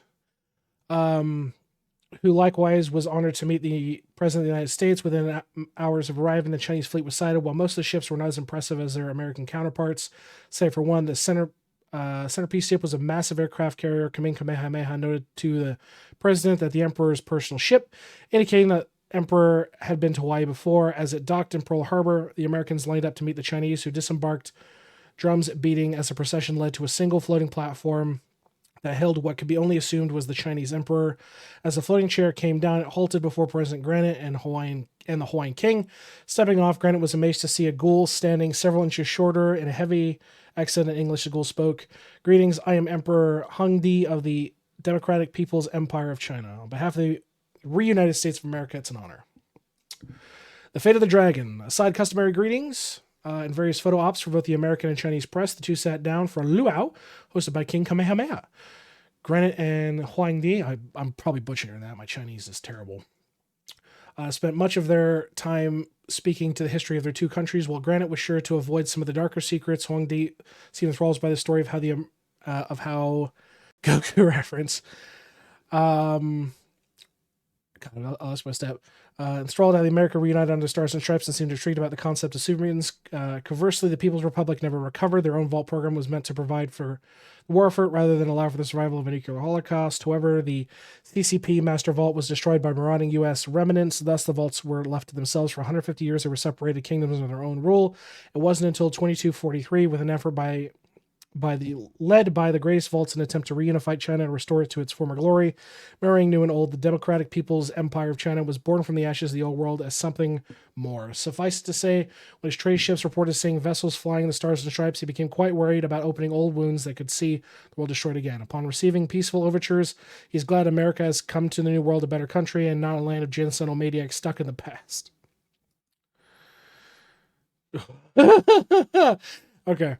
As the stories and meals come to an end, the main event comes upon everybody. While the Great War was an epoch event that saw the deaths of billions, the destruction of centuries, and the unmitigated eradication of nearly every species, the end seems so trivial. A simple paper with simple text stating the United States and China ceased hostilities, wishing to begin a new era of peace. The events were too far in the past to assign blame, and at this point, what does it even matter? As the Emperor prepares his own pen, Granite looks at the paper and reflects on the events he had happened, the events to come. God bless America and nobody else. President Granite shoots the Chinese emperor. No, the Great War is over. It's over. The end of the Great War. With a stroke of a pen, the Chinese emperor and the American president end the century of conflict. After 200 years of destruction it wrought, cheers went up among Americans, Chinese, and Hawaiian members of the crowd. Although at moments it seemed bittersweet, while hostilities were over, it almost seemed pointless in the modern day. From the Mongol raider-plagued wastes of the Gobi, the super mutant cannibal forests of Oregon, the idea of peace seemed superfluous, whatever. The Great War lasted just 2 hours, obliterated the earth, and neither China or the U.S. has been at war with each other ever since. And yet, as the president and the emperor shake hands for the camera, one can't help but feel hope for a return to civilization, a return to stability, and the two greatest powers of the old world can maybe make something anew. We won't know until we try. Main Street U.S. and China. So as the festivities continue, the question came up again about the American forces in China. After some talks, it became clear that most of the deployed armed forces devolved into raiders that died off over the years or perished in a desperate attempt to return home, although others have integrated with their Chinese counterparts. Oh yeah, what's your question? However, the center of all American activity in China, Shanghai, maintained a sizable American presence and culture not unlike San Francisco. Over the decades, descendants built mirror image of the United States, representing its pre-war ideals while meddling with the Chinese culture. Already, Americans are eager to visit the city, and many from the Chinese delegation are eager to see San Francisco. Good to know.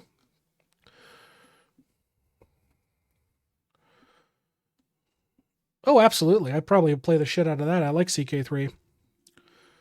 Okay, so that's the death of the Cherokee Nation. Let's get this wrapped up. And then we're going to wipe out Costa Coffee, Coffee Baron of old.